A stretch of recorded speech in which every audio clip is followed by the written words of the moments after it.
Hello. Hi. And welcome to Wet and Wild Wheel Takes, a podcast that is underwater. Lately, literally. This week in Southern California has been very, very rainy. And if any of you were with us when we were guesting on the Way of the Leaf the other day, you may have seen us frantically end our broadcast because our studio started flooding.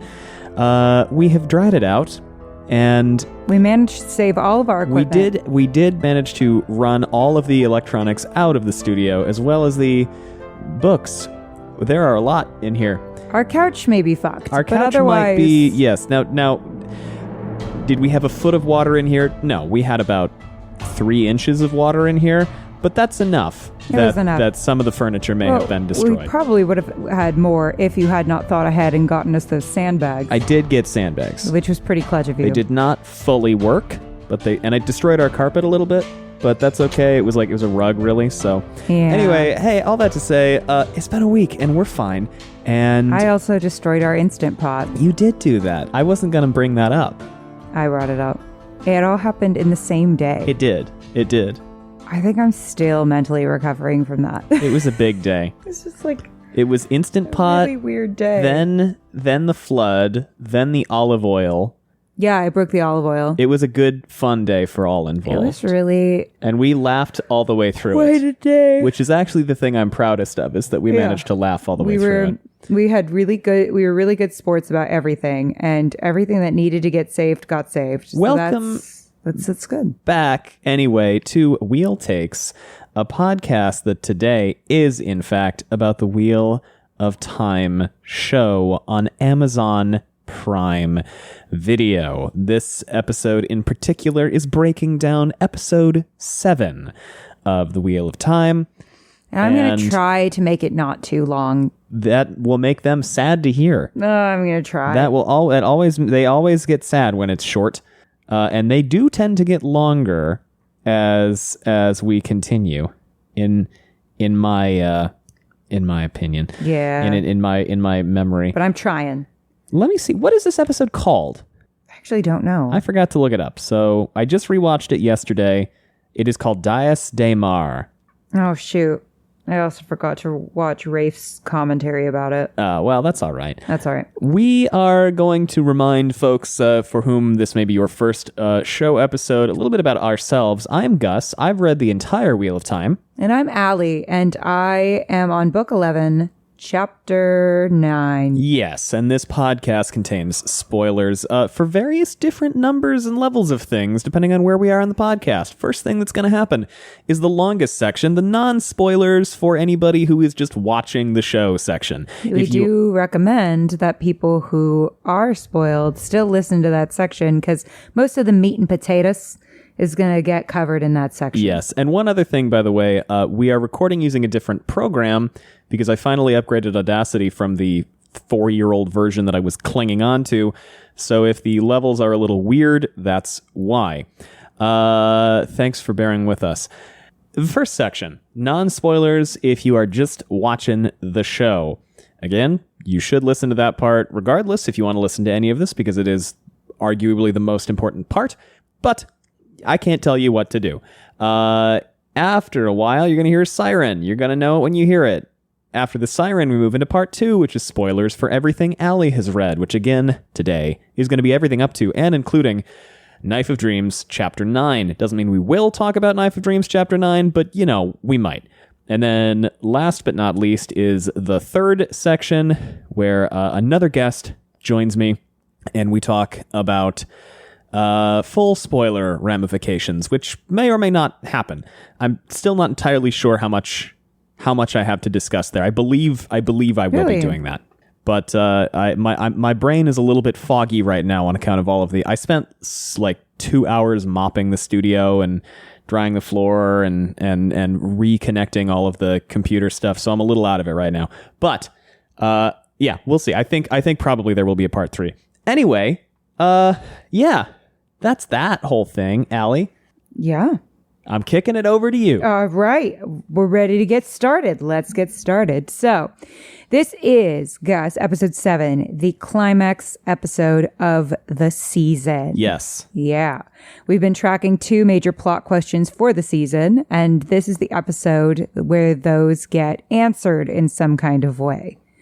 Will our kids be reunited so they can be stronger together? Now, do we see them all together this episode? No. But we see the vehicle by which they will be reunited. They are all basically in Falme. Yeah. They or all on end their up way. in pretty much the same place. Yeah. So that has gotten a definitive yes here. And also, will the cat come out of the bag about Rand being back? And the answer is yes in a minute. So really, it's sort of, we're teasing the answers to both of them. We're saying yes, but we are kind of like setting up the vehicles by which those things will happen. Sure. Does that make sense? Yes, soon. Yes, because the answer to the question is in the climax, yes or no. Yes. The resolution is do that shit. Got it. Does that Okay, make sense? sure. And then get out as soon as possible, because once the resolution happens, we don't care. Yes, that makes sense. I don't want to see 20 years later. No. No one cares. No one cares. Believe me, no one cares. That's for the book. Not to say that the Wheel of Time book has that, but No, I mean a book, yeah. everywhere. Sure, I mean okay. everywhere. You Like just no hate one epilogues. cares. I hate epilogues. I hate them. I think they're so boring. 9 times out of 10. Suzanne Collins did it well. I did in like Hunger that Games. one. I did like That was epilogue. earned though, because that was showcasing. Well, that we can't spoil the anyway, Hunger Games. whatever. It was earned. I have reasons. Sure. But 9 times out of 10, epilogues are too long and they have nothing to do with the plot. And I don't care because we already answered our question. I appreciate your sentiment. Yeah. 9 times out of 10. But both questions get some form of answer this episode. Of course, there's room for expansion in the resolution episode, which is coming up next. All of the plot lines are converging to one another in Falme. So we are going to do less of a divvy up by location going forward. Yeah. This episode has a little bit of that, but not a ton. Yeah. The climax of the season is whether the cat will be out of the bag. We already talked about that. Shut up, Allie. All right. The A plot. Let's talk about it. It's Rand, Yeah. Moiraine, Lan, Swan, Varen, Alana, Liandrin. Yeah. And Lanfear? Barthany's on Vare. Lanfear. Yeah.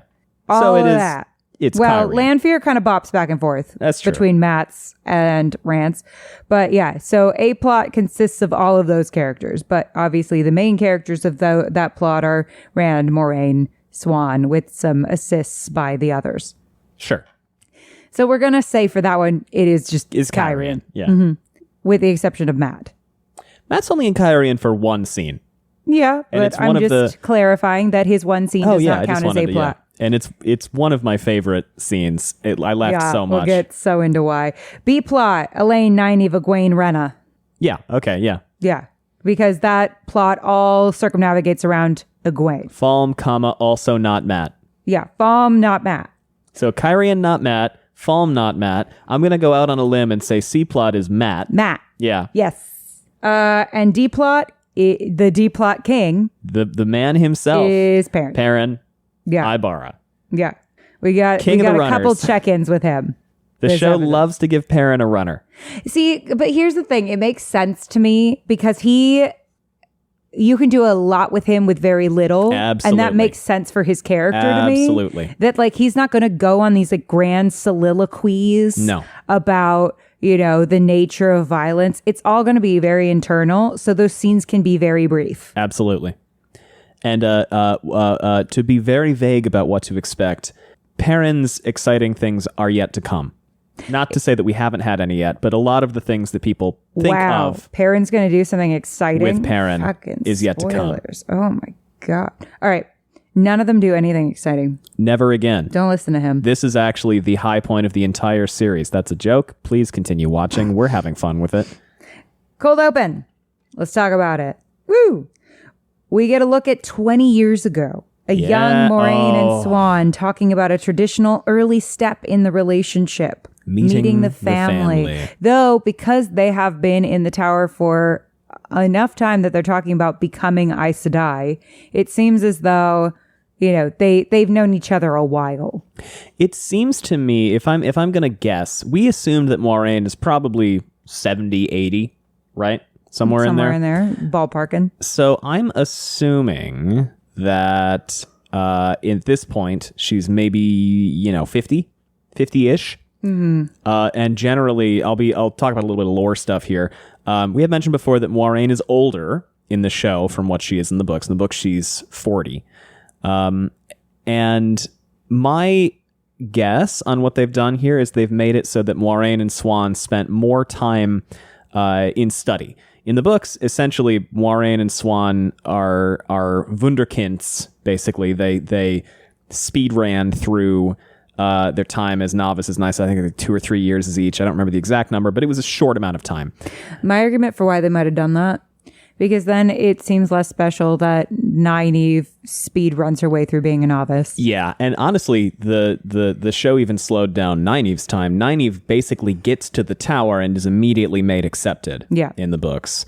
So, yeah, I think that's probably part of it. I also think they're probably not going to spend a lot of time with Moiraine and Siuan as novices now. I feel like this was kind of the most important, but not as novices, but I guess as accepted. The most important part of that was this. Well, it doesn't seem like they are. This is the question. The costuming implies that they're not accepted, that maybe they're recently raised. That's true. They're wearing blue, aren't they? Yeah.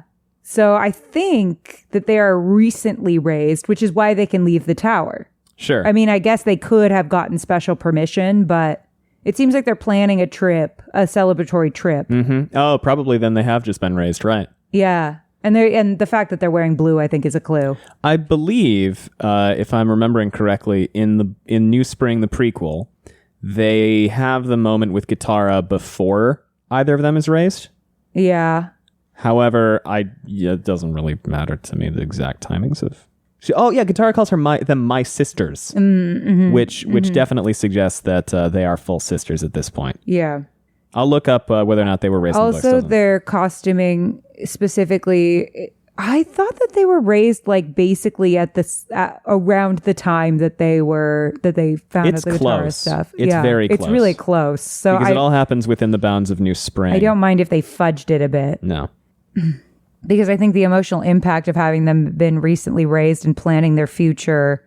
Yeah, she's still accepted when matters. Guitarra has the foretelling. Yeah. Okay. Yeah, I think you are right. But I think I double checked the wiki. Yeah, they changed it a little bit to give us a little more emotional impact. But you can also tell that they're recently raised, I think, because the two of them are wearing costumes, and we'll talk about this a little bit, that specifically evoke where they're from. Mm-hmm. Yeah, they're still pretty tied to their, which, Moiraine still is, I think, even now. She still dresses very Kyrianan. Versus the uniformity of the novices. Yeah. Yeah. Where it's you don't really have a hometown. Yeah. Reflected in your wardrobe. The tower's your identity. Yes, it is. So they're talking about Siuan meeting the family. Some subtext that factors into this early scene that they've taken great pains to establish is the difference between these two women, both between themselves and in relation to their future selves. A couple of unspoken factors in the scene. Siuan was ostracized from her home in Tyr because of her magic, which we saw in a cold open last season.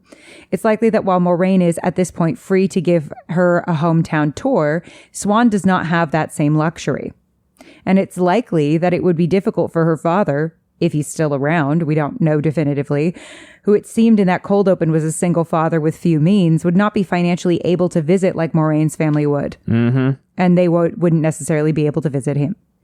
And it's, they wouldn't be able to visit him because she's not welcome in their hometown.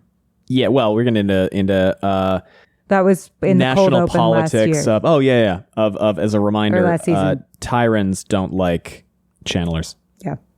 And he can't come to visit her. Yeah. So, and it's clear from the class difference between the two women based on their clothing, even though likely the White Tower kind of pays for everything, they still very much have their classes reflected in their wardrobes. It's a whole thing actually in the prequel. The Robert Jordan's writing is very detailed in a lot of different ways, and one of the ways that he likes to be very detailed is clothing.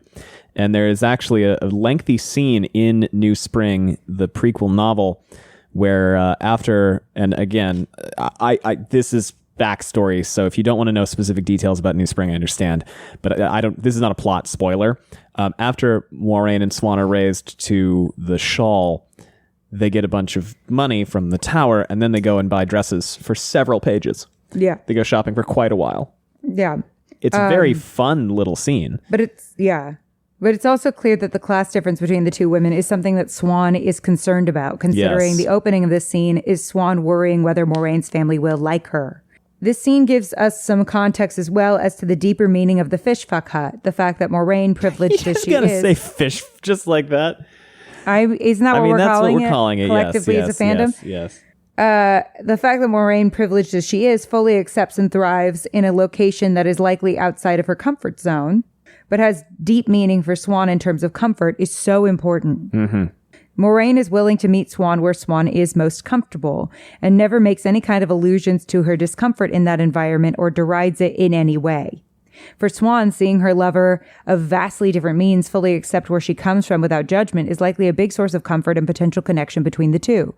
But it also indicates that Moiraine is very willing to make sacrifices of her own comfort for Swan's, something we've seen as a constant through line, not just in her relationship with Swan, but in all of her relationships. Mm-hmm. She's always willing to sacrifice her own comfort for other people. And that is a character trait she's had before gaining her mission. Mm-hmm. In this scene, we get a glimpse of what Alanna is talking about when she tells Lan she wishes he could have known Moiraine prior to her transformation, back when she had Jenny the dog. Giving the tragedy of that transformation and the importance of that scene between Lan and Alanna more depth. Moiraine, in stark contrast to the present, is buoyant, almost bouncy, and very forthcoming with information about her family with Swan. Very different person. Yeah, the significance of which we will talk about in a minute. Swan, meanwhile, is awkward. Mm-hmm. You can tell she's not super comfortable in her skin. Her posture is hunched, shoulders in, uncomfortable in her own presence. Moiraine is the one leading her down the hall and taking charge of the conversation. Both women are contrasted sharply with their current selves.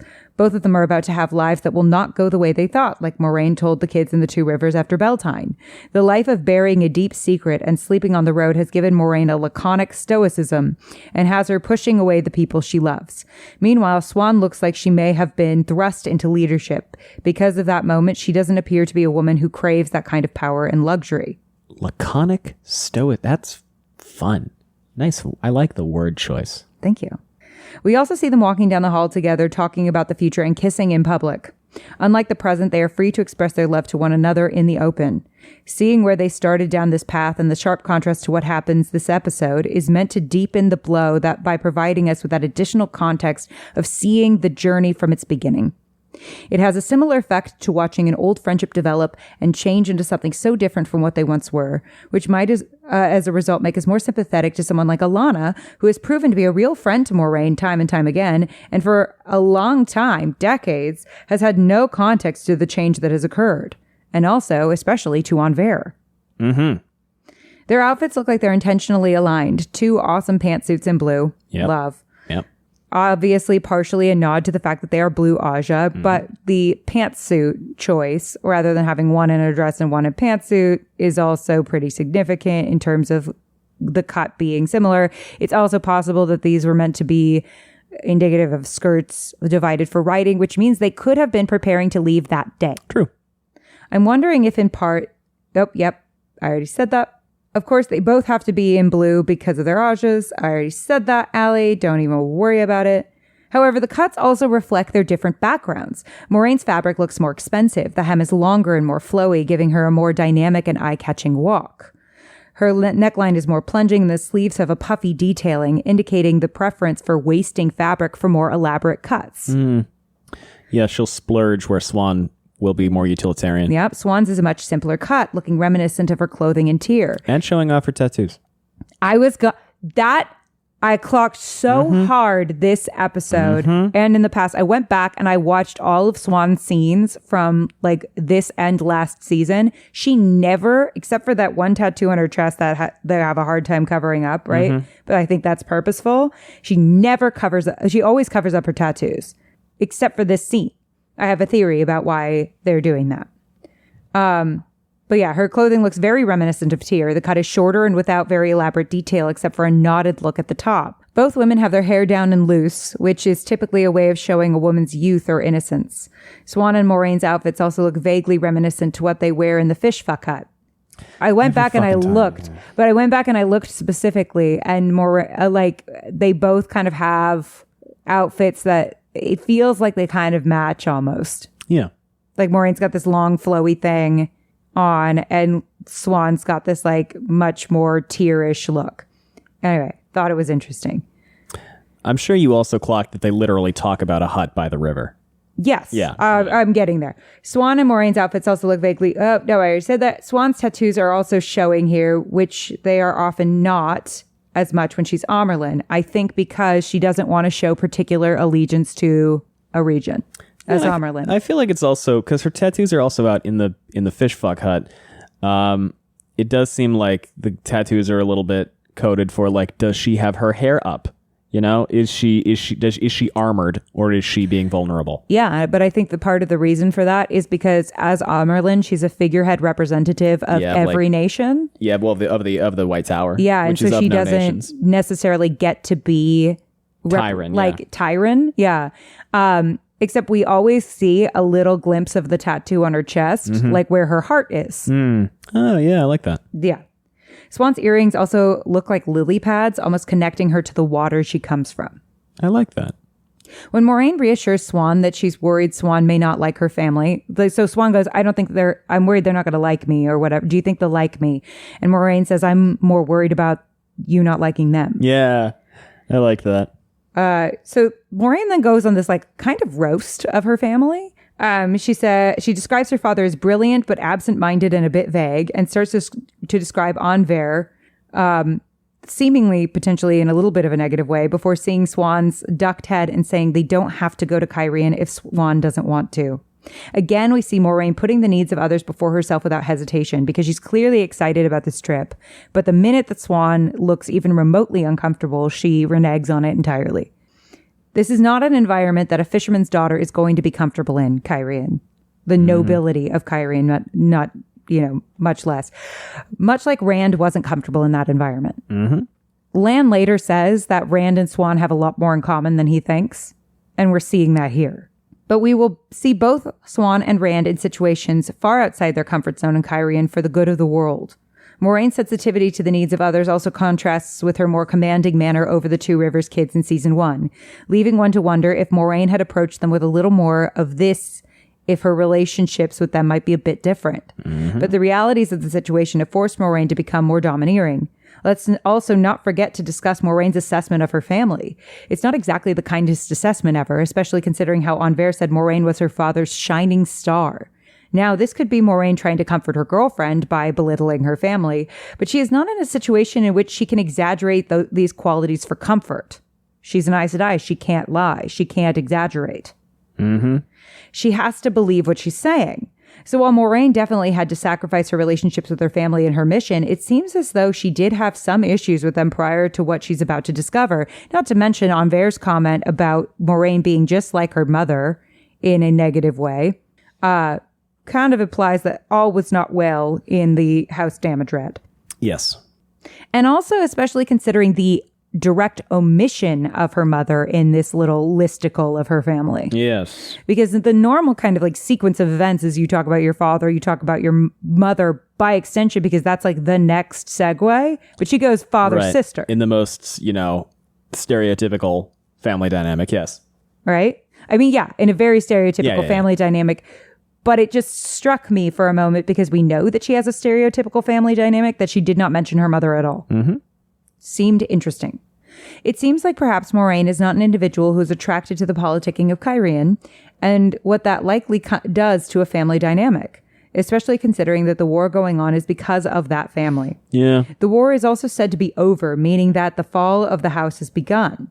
So perhaps there are multiple reasons Moiraine is eager to go home to see her family, but she's willing to give all of that up for Swan's comfort. And now get comfortable as you enjoy these ads.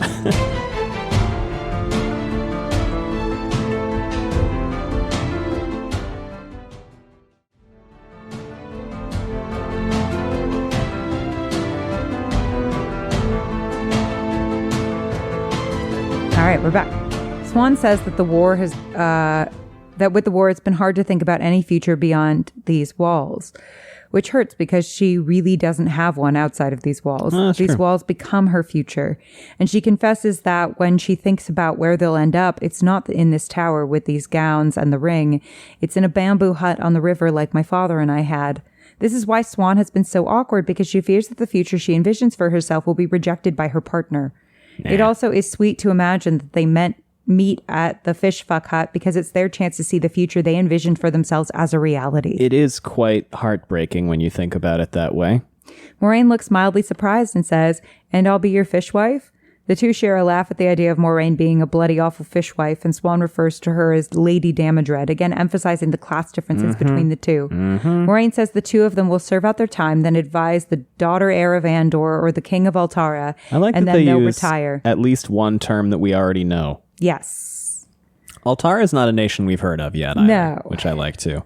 It's giving, like, look how much you know, but also look how much there is to know. Yep. Yes. Moiraine is still eager for adventure and esteem, but is also interested in the future Swan wants and says that Swan will be her fishwife. But like in a joking way. Mm-hmm. Yeah. No, in a loving way. Yeah. She's still someone who's like, I want to do something important. Yeah. And then, yes, I want to retire. Yeah. And have a nice, quiet life with you, and you can be my fishwife. Very sweet. It's sweet.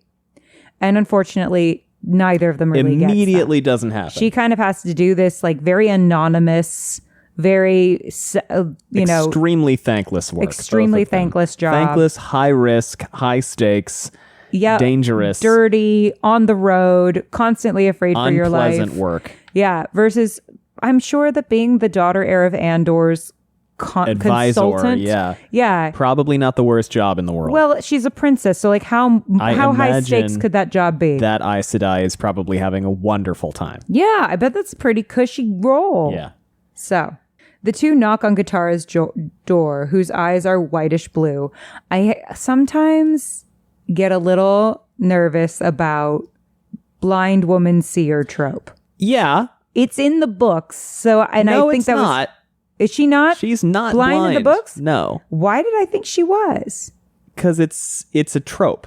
Oh. Right? Guitara is I don't love blind seer trope. Yeah, it's not my favorite thing. It's not my favorite thing. I get where it comes from, but there is this unfortunate tendency to take disability and make it magical or evil. Mm-hmm. You know, it's much like having a magical black person. It's like, well, let's be cautious about what we're doing there.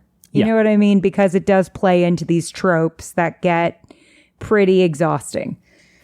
It goes back a ways, but yeah, it kind of, I think it derives from like justice is blind. It comes from Odin missing an eye.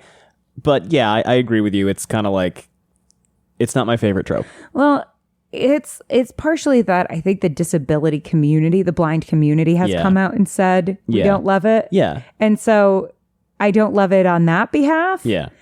So, you know, there are feelings to be had about it, but you know, I think that I think that there's just a note to be made about the fact that that's something that keeps coming up in fantasy in a way that's kind of like, we may want to pay attention to that and why that's happening. I am assuming that part of the reason why they chose to go with Guitarra Moroso being the blind seer trope is because they have 10 seconds of Guitarra-ish, you know, maybe a minute total of Guitarra on screen, and somebody said, well, if she's just sort of like looking off into the distance, I don't fully understand. Can she hear it? Yeah. And maybe somebody said like, I'll understand because audiences will touchstone into the fact that she's prophetic if it's not awesome. It's not my favorite thing in the world. Yeah, I think you're right on that. I'm assuming it was a note. It was like somebody said, because we know from the pilot script that there was originally a scene with Guitarra in the pilot.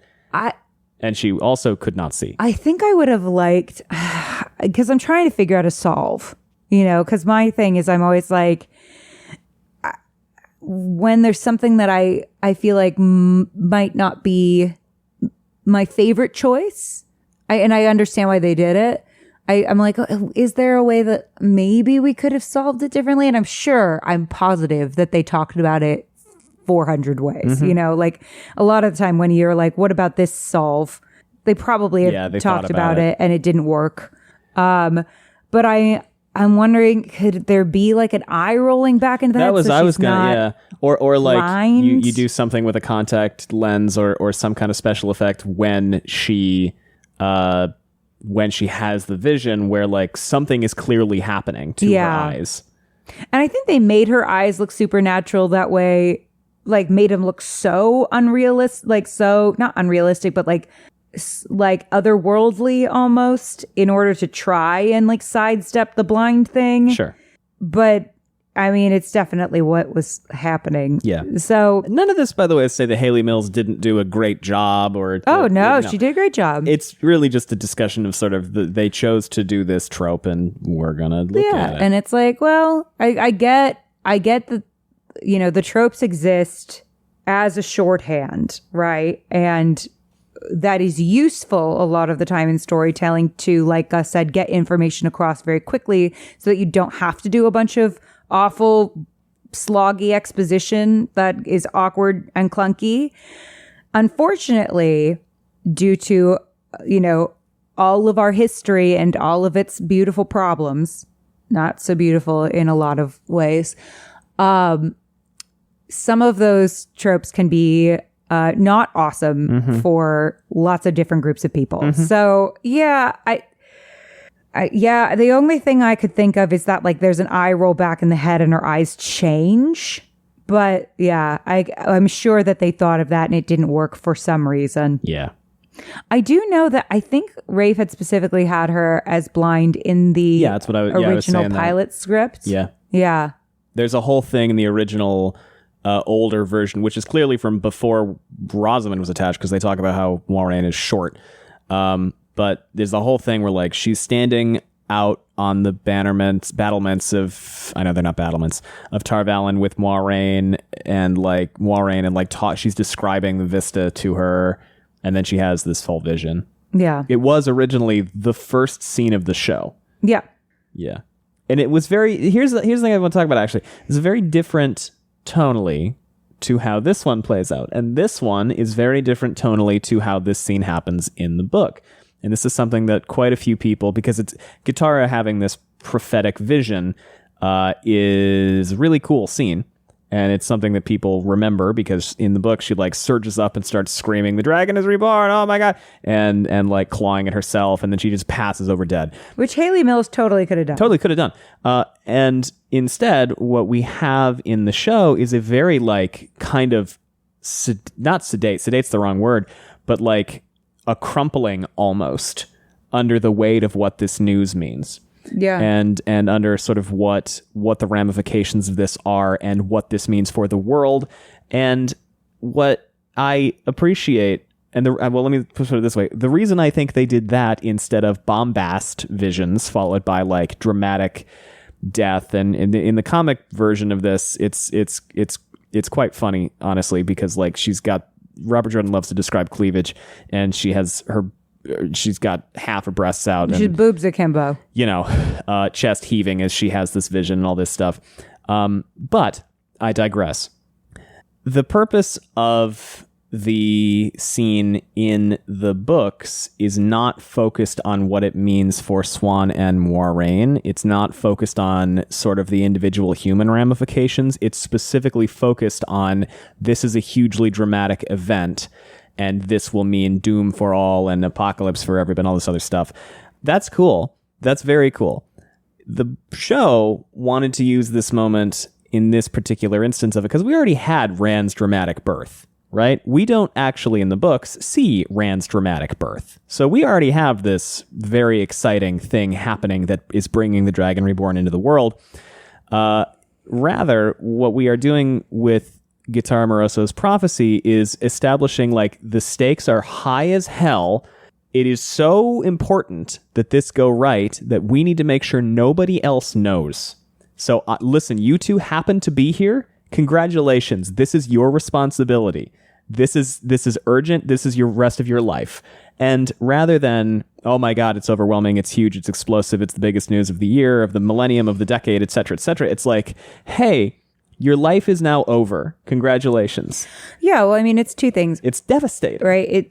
They're the focus. Moiraine and Swan's relationship and how it has changed based on this news is the focus of this scene. So if Hayley Mills had been running around screaming, rending her hair, she would have been the focus in that moment, as opposed to Moiraine and Swan looking at each other over her, right? So that's, obviously one. And two, when you have a secret and you start screaming it in a tower of thousands of people, you start to think maybe somebody would have been walking by. And I think it's easy to ignore that in a book. It is easy to ignore that in a book. It's harder to ignore that. Because you weren't just in the hallway. Yeah, it's harder to ignore that to an extent in a visual medium. And I think, the intention and kind of the purpose of what the scene was used for was different.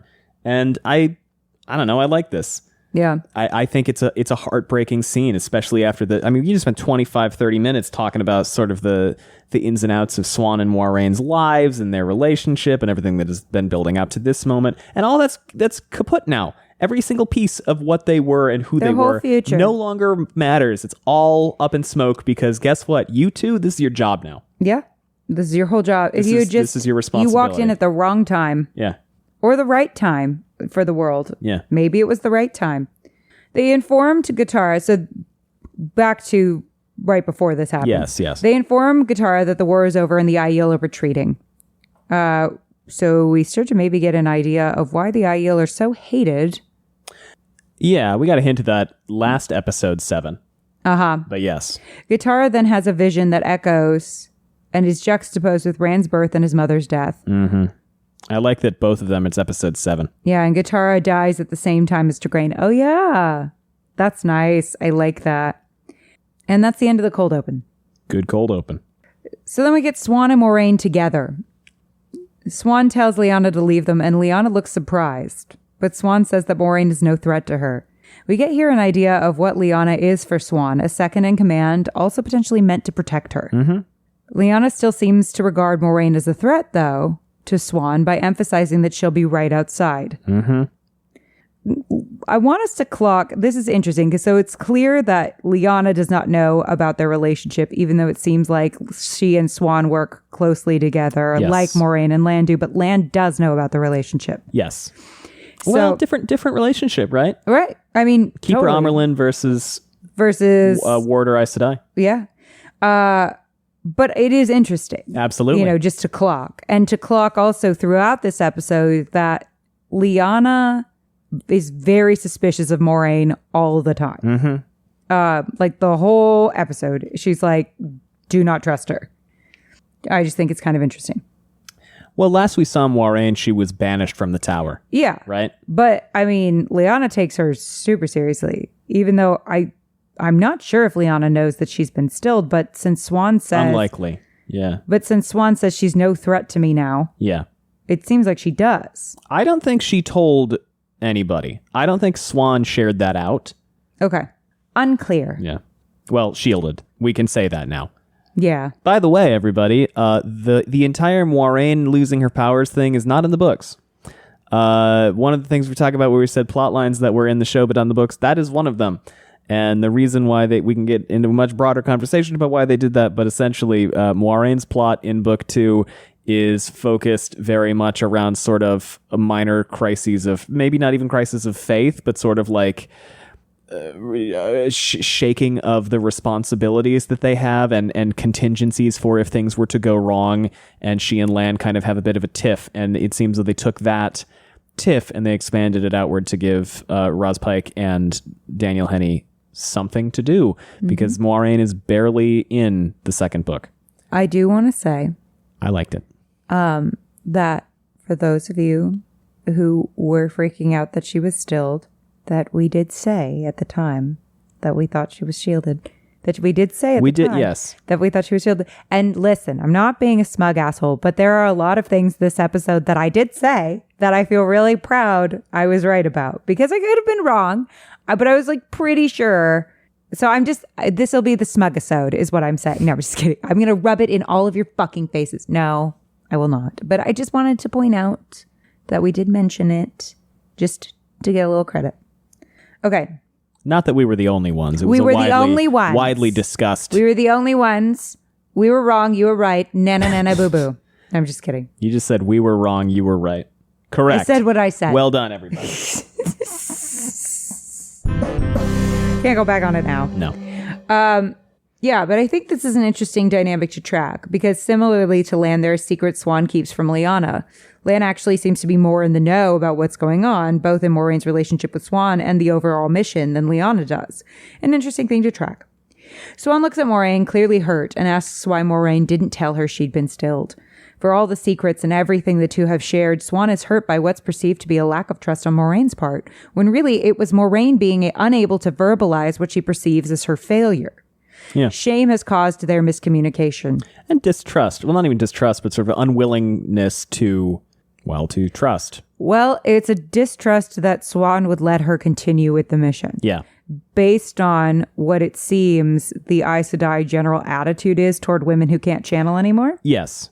That You I mean think put them away and don't think about them? I think part of it was that Moiraine feared that Swan would basically be like, thank you for your service, which she basically does this episode. Yeah. Thank you for your service. You're no longer needed. Pretty much. You can't help him. Not only, well, we'll get into this later. You have a great metaphor. Yeah. That we'll get into in a little bit. But we've seen that Moiraine has tried to tell Swan, but has been unable. But Swan is not privy to that information. Yes. Swan is not. We have to remind ourselves this whole time, this whole episode, that Swan is not privy to like any of the information that we have. Yes. And there's no time to really explain it to her. And I have a whole metaphor that we will get into. But Swan informs Moiraine that Lan told her Moiraine threatened to pass his bond to Alanna without his permission, which we perceive to be a big deal. And that he told Alanna that Moiraine found the dragon. So we're already right here with the climax, knowing that the cat, I mean, obviously the cat of the dragon reborn to Alanna and Maxim and Ivan happened last episode. But like the cat is starting to really come out of the bag here. Yes. Moiraine just responds with, "Why are you here, Swan?" When faced with the totality of her perceived failures, Moiraine deflects. The betrayal that Swan clocks of Moiraine being willing to pass Lan's bond without permission echoes Swan's later betrayal of Moiraine. Yeah. The control that they have over over a person that is supposed to be their equal or their partner. Again, we are being asked what we will be willing to do and sacrifice for the betterment of the world and whether those things make us a monster. It's also ironic in some ways that we've seen it emphasized to Swan the importance of her being able to do things without using her powers. Her father said that to her in season 1. But Moiraine being powerless is one of the chief reasons that Swan tries to take Rand from her. That's true. Powerless and incommunicative, right? Yeah, but the justification that she has is that she can't do anything at this point. Yeah. Yeah. Swan says, "I've let you carry this burden for 20 years, love. You've given everything for it. From here on out, I row beside you. It's time to meet Rand al'Thor." Moiraine kind of flinches from her touch at that, I think because she senses that she's being told to step down a bit from what, as Swan says, she's given everything for. And it's interesting because there's a big tonal shift between this and the next time she talks to Moiraine. Yep. And I feel like that is entirely because she meets Rand and goes, "Oh, you've done nothing." That's what Swan perceives to be true. Yeah. You've accomplished 0 of the things. Yeah. That is what Swan perceives to be true. Yeah. In fairness to Moiraine, she's had a lot of shit going on. Yeah. Oh, yeah. I'm not blaming her here. You know. But we also have it emphasized later this episode that the task of keeping Rand alive and getting him to the last battle is literally the thing keeping Moiraine from killing herself. Well, she says it. She kind of, because she also is not having the same impulses that a woman who is truly stilled would have.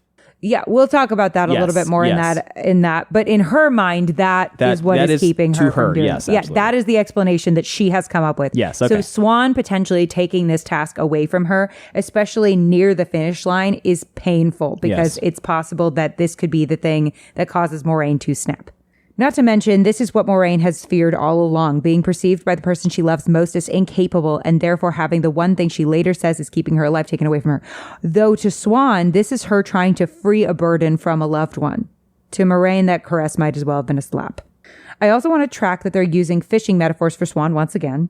They're paying attention to her character and what she would naturally reference, just like in the book. Mm-hmm. And it still emphasizes how different she and Moiraine are in terms of the world they come from. Mm-hmm. And gives Swan some similarity to Rand right before they meet. Mm-hmm. Lan tells Rand to tuck in his shirt. Right, we're out in the hall. Oh, I love this A very scene paternal so comment much. that implies a level of care for Rand and also a respect for decorum. We're seeing a glimpse of Lan's mentorship to Rand that's similar to the books.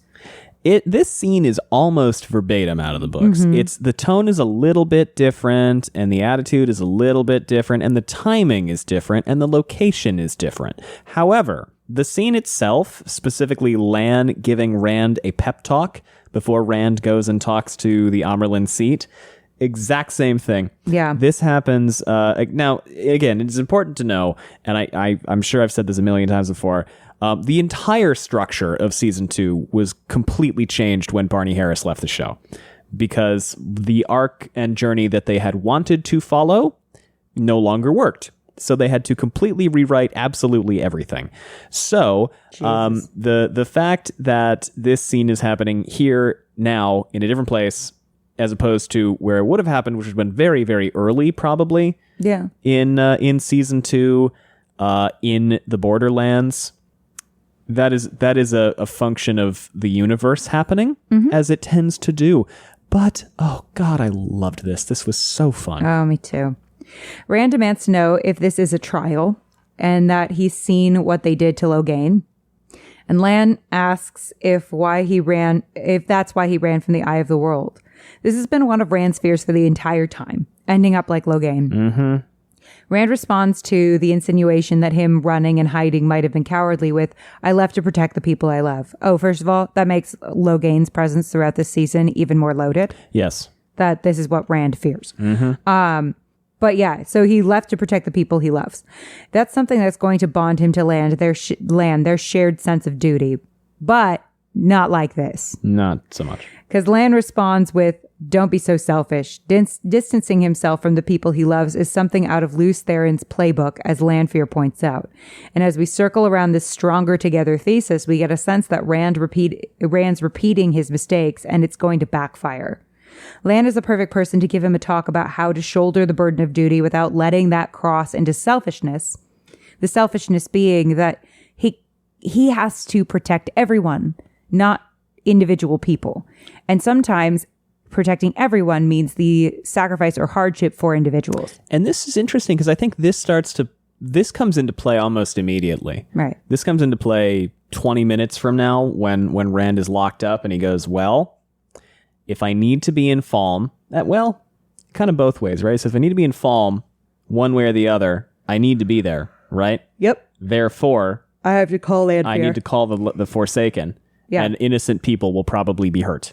Yep. But you could argue that he's doing that, in fact, to protect his friends. Yeah. No. I mean, yes to both. Yes to both. But he waits until he finds out that he needs to be there. He doesn't go running after That's true. Egwene. It's a prophecy, isn't it? Yeah, he doesn't go running after Egwene because he knows that's what they want him to do. Yeah.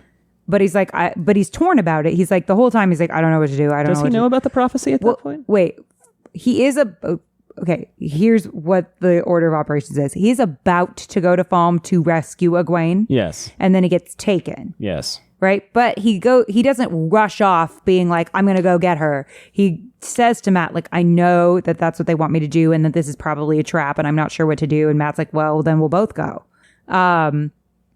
So Rand gets taken. Moiraine tells him about the prophecy in Falme. And that's when Rand dials Lanfear.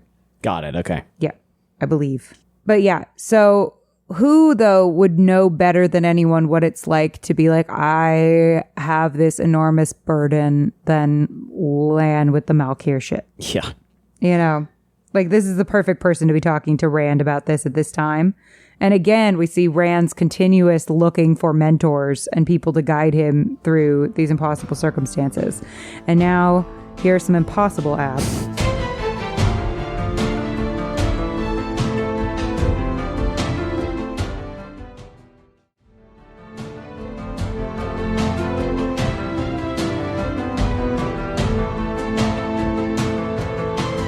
Welcome back. But this is where we get cat crosses the courtyard, isn't it? It's about to be. So Lan's the perfect person to give them this pep talk about not pushing the people he needs away just because he wants to protect them, especially as Rand just left Moiraine to protect her, something that isn't his job. It's not his job to protect Moiraine. It's Lan's job to protect Moiraine. Rand's job is to protect everyone. Lan's job is to protect Moiraine. Stop, leaving Moiraine to protect her. That is Lan's job. Mm-hmm. Okay. Rand can't protect individual people from what's coming. He has to protect the whole world, and in doing so, he will need to lean on the people around him, even if that means putting them at risk. Lan tries to appeal to where Rand comes from by saying the Amyrlin is a smart woman, a good woman, and comes from humbler beginnings than you. That kind of appeal to Rand's past has worked on Rand before, both with Dana and with Selene. But at a time when it looks like we'll need Rand to trust that at face value, will Rand be able to when he's been so burned before? Rand asks if Moiraine knows Lan is doing this, which Lan deflects and says, "There's one rule above all others for being a man. Whatever comes, you face it on your feet."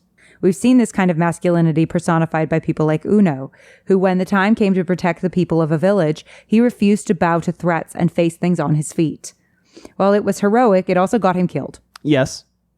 But this is the first of us seeing Lan becoming a bit of a mentor to Rand, who has been in search of a mentor for the entire season. But Rand is, of course, reluctant to hop back on the Moiraine train since him associating with her could get her killed. I like the Moiraine train. That's good. Rand asked if Moiraine knew about this because if she did, that would be a violation of their relationship, akin to the one that Swan does to Moiraine later this episode, and the fragile trust they've built. He assumes the Amyrlin is going to gentle him. Rand asks for Rand's blade, and Rand does that cool little sword form that Errol taught him. Flippy thing, yeah. Heron ducks the wing, right? Yes, Rand is reacting this way to Lan because he's still unsure if he can trust him. Lan, expert swordsman that he is, immediately recognizes the form, and it, like with Errol, allows the two to bond a bit. Lan says that Rand has been learning sword forms, to which Rand responds, "I've learned a couple of things," which could be read as modesty that could connect him to Lan because they're both modest guys. Yep. And could also be about all of the other instruction he's received in the wider world, and specifically from Lanfear with politicking and Loghain with magic. Yep. Lan allows Rand to keep the sword, saying, "If the Amyrlin is afraid of you, it won't be for a sword." That is the moment Rand allows Lan to dress him in the coat, kind of completing this "I'm letting you mentor me" thing. It's noteworthy that both times Rand has dressed in finery, it's been at someone else's instruction, and he has been dressed in it rather than dressing himself. I think it's likely that him putting on and choosing those clothes for himself one day, if that ever happens, will be used as a visual indicator of his transformation somewhere down the line. Absolutely agree with that. I have a thought about when that will be. Oh. I look forward to it. But I won't say it here.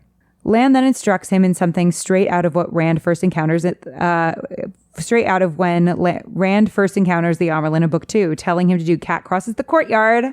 Hey! To keep his back straight. Everybody's favorite.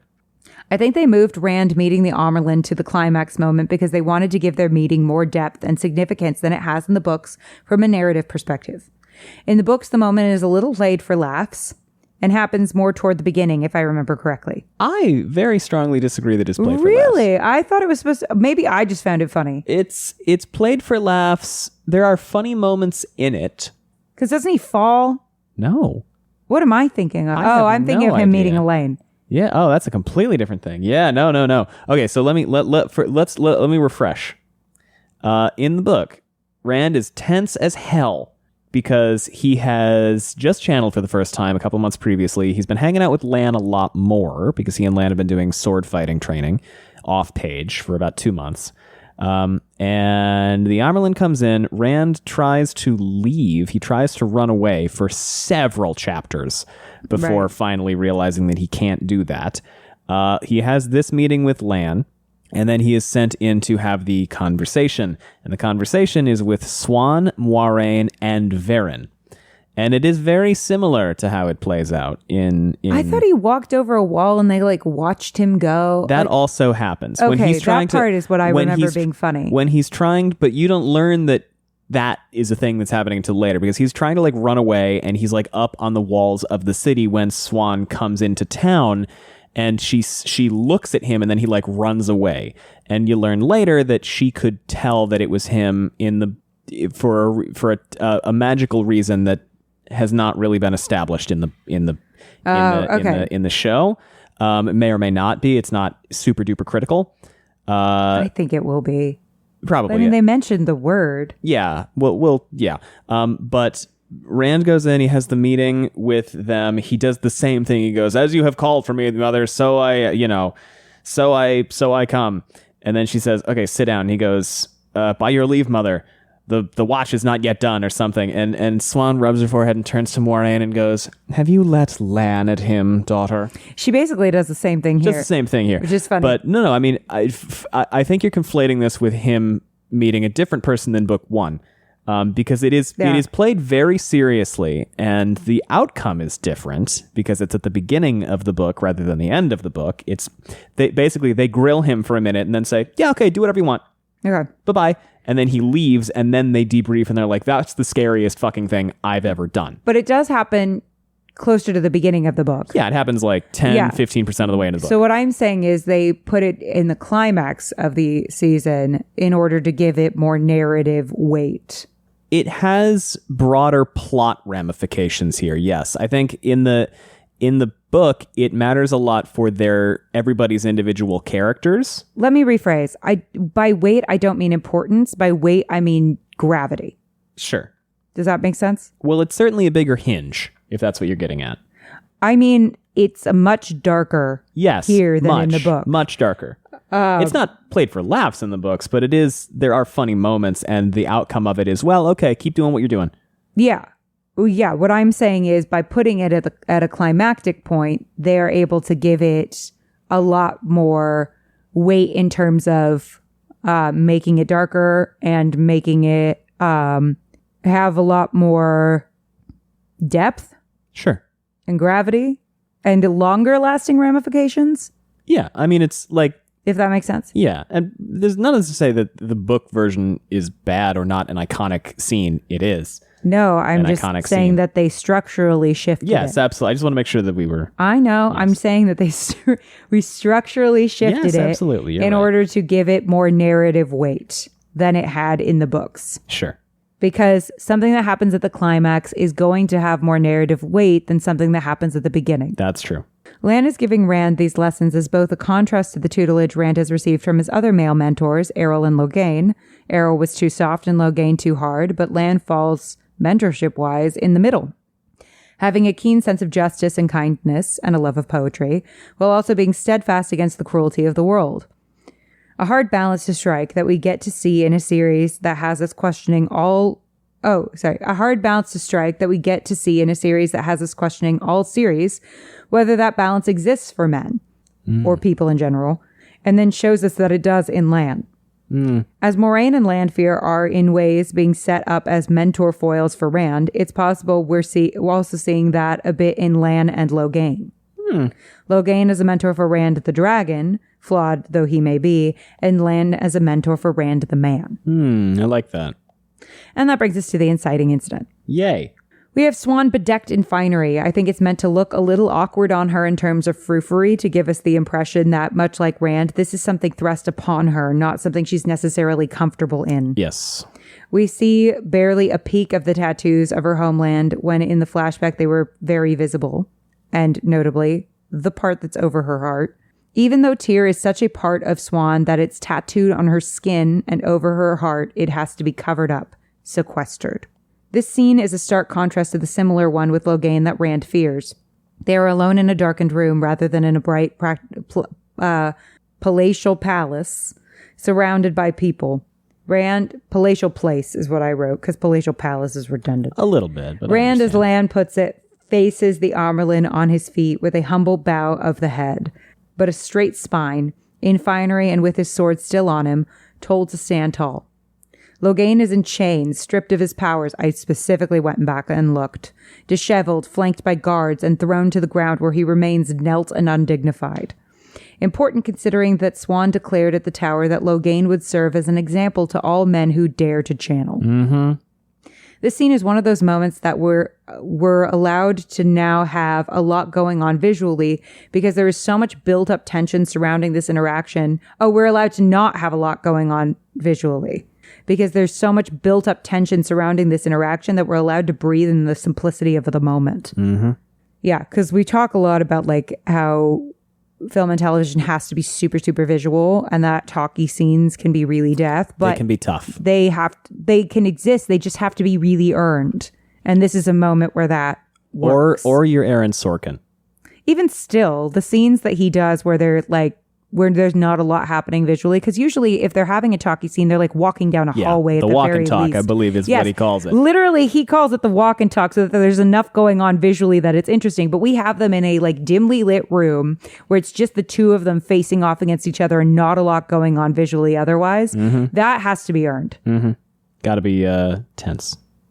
Swan smiles a bit at Rand's formality, saying, "Do you now, boy?" in response to his, "I stand ready," which it's clear Rand takes as condescension, but is likely because in that moment it's so clear to her that this was Lan's teaching. And she says, Lan has prepared you there. Mm-hmm. Think of it from her perspective. A 20-year-old kid has come to her in this really formal way, saying he's ready for what is coming, when what's coming is the end of the world, and he is in every way acting with all of the seriousness of your old friend. It's sweet, hence the smiling. Mm-hmm. She asks him what else Lan told him, and he responds that you aren't exactly what you seem, to which she replies, most people are not. Again, we are getting who is the monster. Hey. Such an important thesis for the show. Who can we trust? To Rand, Swan is a monster, a boogeyman who has haunted him since he first saw Logain because of what she can do to him. To Moiraine, she's the woman she loves, her fishwife. Many of the people we've encountered have already done things that may appear monstrous, but there are justifications, even if we may not agree with them or their point of view. And this is the truth about most people that the show is trying to get across. Most of us are doing our best in a complex world, and what upsets the apple cart is there are some who go too far, or are generally evil in the first place, and the complexity lies in trying to figure out who is who. And the consequences of being wrong can be dire. Yeah, apocalyptically dire. Apocalyptically dire. Swan says, in this world, it is wise to guard your truths, but not us, not today.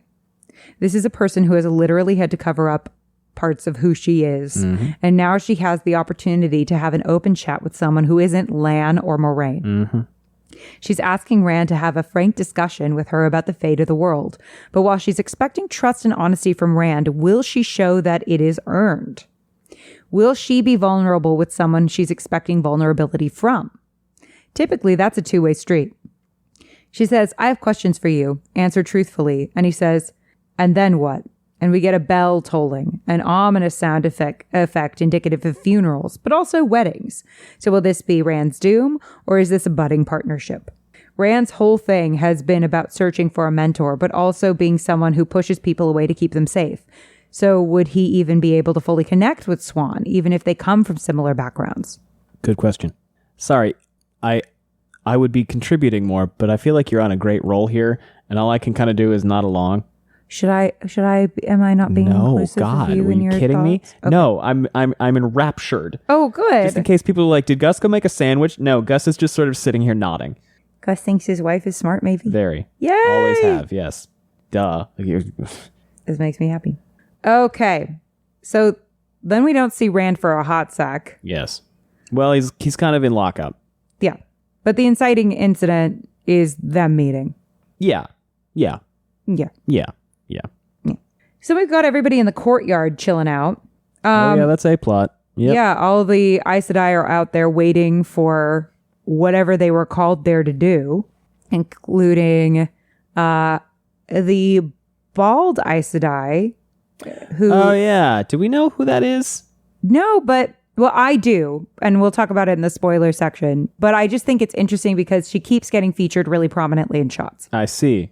And that implies that... How do you know? Is it in the X-ray? It's in the X-ray. Oh, you can say the name. Oh, it's... It's in the X-ray. That's allowed. Oh my God. Did I write it down? It's Joya. Oh, very cool. Okay, yeah.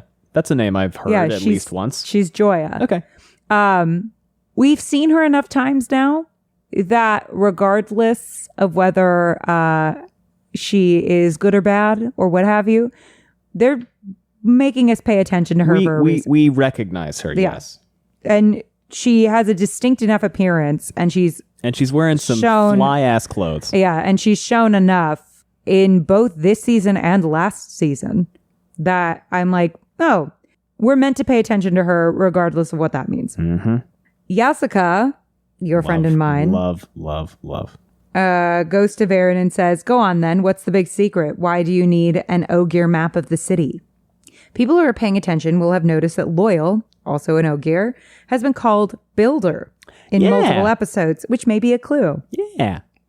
But go on then, what's the big secret? Has a certain amount of dramatic irony when we know that Varen is in on the secret about the Dragon Reborn, and that said secret is being discussed mere feet away from them, emphasized by cutting over to Alana and Maxim, who are now also in on that same secret, and definitely freaking out a little bit internally. We're seeing that the cat is sticking some paws out of that bag, and has been for a minute. Couple, 2, 3. And we're left to wonder who it's going to be that finally blows the lid off the whole thing. Because now we've got a couple contenders. And we're also left to wonder if Varen tells Yasuka or blows her off. Because they don't have her answer that question. Could the cat be even more out of the bag than we realize, considering Varen has trusted Yasuka thus far? I'm doubting that she's told her everything, but yeah, I just love what they're doing with Yasuka. Yeah, I mean, the thing is that Varen and Yasuka are in on the fact that the Black Aja exists. Yes. Right, and it seems like they might be keeping that between the two of them right now. Well, and I always fucking forget the third one's name because they don't say it, but the third brown sister. Oh God, and she's so cute too. Don't remember. But she was the actress in Call the Midwife. I know that. Yeah, Call the Midwife. Yeah. Yeah. But yeah, the implication is like, well, if Varen trusts her with that information and helping her with that mission, could she trust her with more?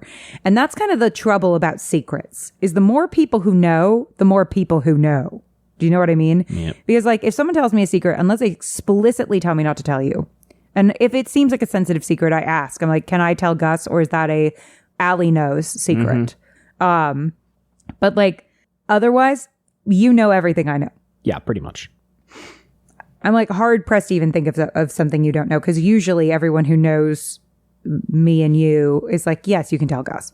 Ivan, we kind of flip over to Ivan, Maxim, and Alana, and Ivan informs Alana that he doesn't trust Varen even if Lan does, and that he'll follow Tomas. Alana does step in and says, no, we have our task, though we aren't quite sure what that task is yet, which increases some suspicion. I like the 2-to-1 thing as well. Oh yeah, we're getting there. Yeah. We are already seeing that there is division and distrust, even among the people we are being prompted to like. Like, we're being prompted to like, whether or not that's a red herring and they're actually awful, we're being prompted to like Alana and Varen. Yeah. But they don't trust each other. Their groups don't trust each other. We keep circling around this idea of who to trust. And even though we trust Lan's judgment, if he's wrong and Ivan, who we've also been led to trust, is right, then the consequences could be disastrous. Who is the monster? On the other hand, we are stronger together and suspicion could tear everything apart. We can see how this is the thematic dichotomy that keeps being at war throughout the series. We have to trust someone, but who can that be when several of the characters don't even trust themselves? Matt. And in placing trust in someone, they could get killed in the process. This apocalypse shit is tricky business. Little bit.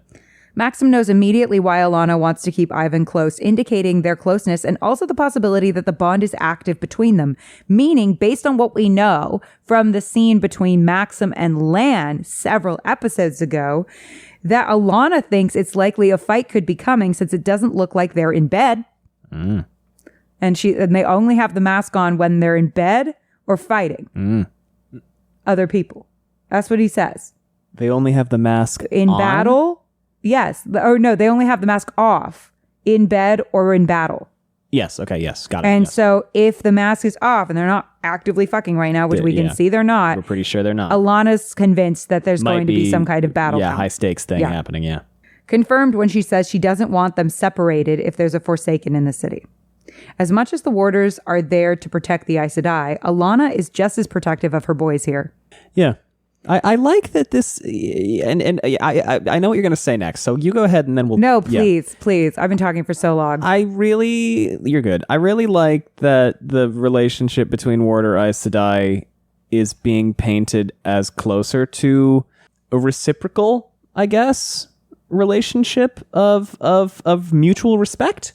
In some ways, I feel like obviously the warders consider themselves very much the lesser of the Aes Sedai, and I think that also makes sense and that works, and that's kind of appropriate to the point of a warder Aes Sedai relationship, is that the warder will die for the Aes Sedai, and that is like expected.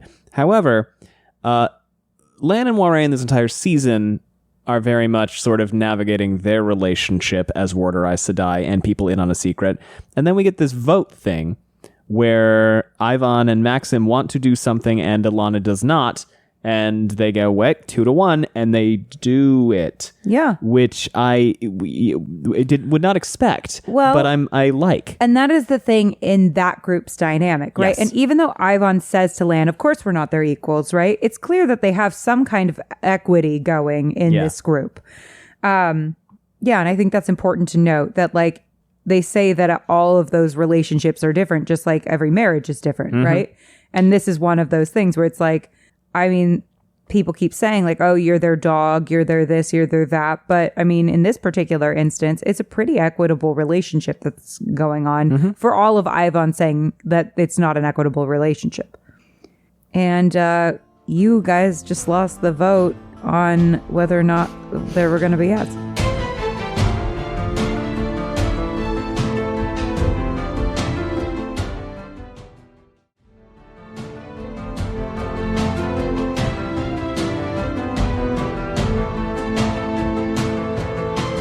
Welcome back.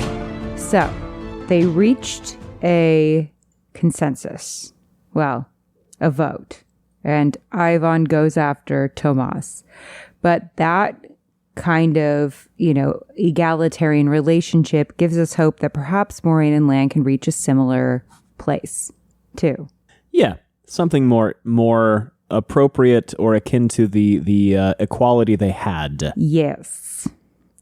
Ivan's absence is also meant to increase anxiety for the viewer, because what if Alanna was right and he is now defenseless against a Forsaken? Because let's be honest, as badass as the warders are, they can't channel. They're fucked against the Forsaken. I mean, that's the thing too, is when it looked like he and Ivan and Maxim might be, going tete-a-tete, Alanna just showed up, tied him up. Yeah. It's like, oh, right. Like, the warders are tough as balls and can do a lot of real good in a battle, but not against a Forsaken. Let's not pretend. That's the other thing with, talking about equals, etc. The Aes Sedai can fuck up a warder very easily if they want to. Yeah. So obviously it's not an even power balance. What I meant by Alanna and Ivan and Maxim is I like that they have mutual respect. Yeah. Maxim reveals he's more concerned about Liandrin than Varen and says, where'd she go? Shout out to Priyanka Bose's slow turn to Maxima, that increasing our dread further and helping us notice that, she ain't Liandrin here. Hasn't been here poking around this scene. And that should have struck us as odd, since that's kind of her thing, is to skulk about and ask needling questions. As she did to Swan when Swan showed up in episode 6. Or Nynaeve when Nynaeve showed up in her camp. That's kind of, or Varen. It's kind of her thing to skulk. That's kind of or the game. Lyanna. I mean, she loves to poke her nose in places. And this is the place to poke her nose in. A little bit. So the fact that she is visually absent this whole time should be concerning to us, when we already had a scene that established that she's there. Maxim is encouraging us to notice when and how characters are being utilized, and since we know that Liandrin is Black Aja, her absence should be very concerning. We cut from there straight to Liandrin, which is a nice transition. Liandrin walks into the very same room that Moiraine did when with Anver in the exact same seat. But this time, Barthanes is at her side. Since Moiraine has tried so hard to protect her family in her mission, it looks like all of this pushing them away could potentially be for naught at this moment. Liandrin is now at her most dangerous. With her son gone, Moiraine now has nothing on her. There is nothing for Liandrin to lose now, which is the most dangerous person, the one who has nothing to lose. Yeah. And Liandrin has established that kind of her whole world is like her job and her son. And now just her job. And I don't know if you've spent time with people who their whole life is their job. They're difficult to be around. Can be, especially when their job is be an evil person. That's going to grate on the best of folks. There's not great work-life balance there. Not so much. But also the fact that like Moiraine had on Liandrin that her son existed probably kept Liandrin a little bit from fucking with Moraine's family. Because I am positive that everyone knew that Moiraine had a family. Yeah. Yeah. Considering her position in society. Like, it's not very easy to be anonymous when you're literally royal, like descended from royalty. Mm-hmm. So we should be very concerned about Liandrin's sudden visit because Moiraine might have been right in an earlier episode and her coming to Cairhien may have put her family in danger. Yes. This is further emphasized by Liandrin looking at Moraine's picture with a half smile as Anver welcomes her to House Damodred. It should also be noted that while Barthanes, the future king, stands in respect upon Liandrin's entrance, Anver does not. I wonder if that's like a resentment about her sister thing. I had a couple thoughts as to what that could be, but, you know, Anver definitely has her pride and like for what her house used to be. But I mean, Barthanes is going to be king and he still stands. And I know that plenty of people who are royalty at this point, Elaine included, show the Aes Sedai a lot of deference. Do a lot of deference. I also thought perhaps it could be, you know, the Moiraine, you know, resentment for kind of taking her sister away thing, or that she has heard about Liandrin and doesn't particularly respect Liandrin. Any number of them could be. Because Moiraine and Liandrin were novices and accepted together. Mm-hmm. So who knows? I thought it was kind of interesting, though. Shout out to the transitions this episode because we go from looking at a picture of Moiraine to Moiraine. Those transitions this episode were rock solid. I gotta say. It's right up there with, I know we're not there yet, but Swan to Rand. We would have been so much better off if you'd been a girl. Straight to Egwene. Basically kind of showing us, this is pretty much what would have happened, though, if the dragon were a girl. Yeah. They would have sent her to the White Tower, leaving her vulnerable to Liandrin. Yeah. And those girls were worth their weight in gold and still got kidnapped.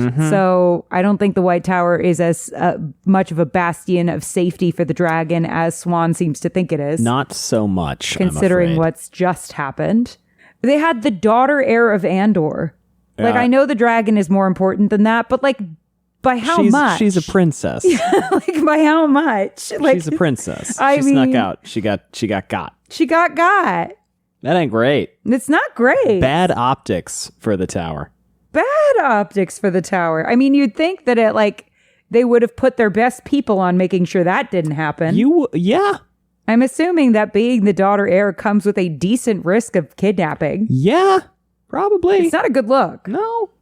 Lan comes in and she immediately says, I don't know what you think you'll gain from this. He says, hopefully everything we've lost. To which she responds, leave. I have nothing to say to you.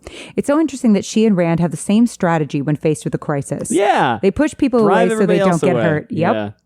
Lan thinks that there's a way for them to go back to that kick-ass duo we saw in the first episode of the first season, both in a physical sense of Moiraine regaining her powers and by extension Lan getting his mojo back, because we've seen over and over again in the episodes of the season, both of them are hamstrung by the other's absence or by the other's weakness.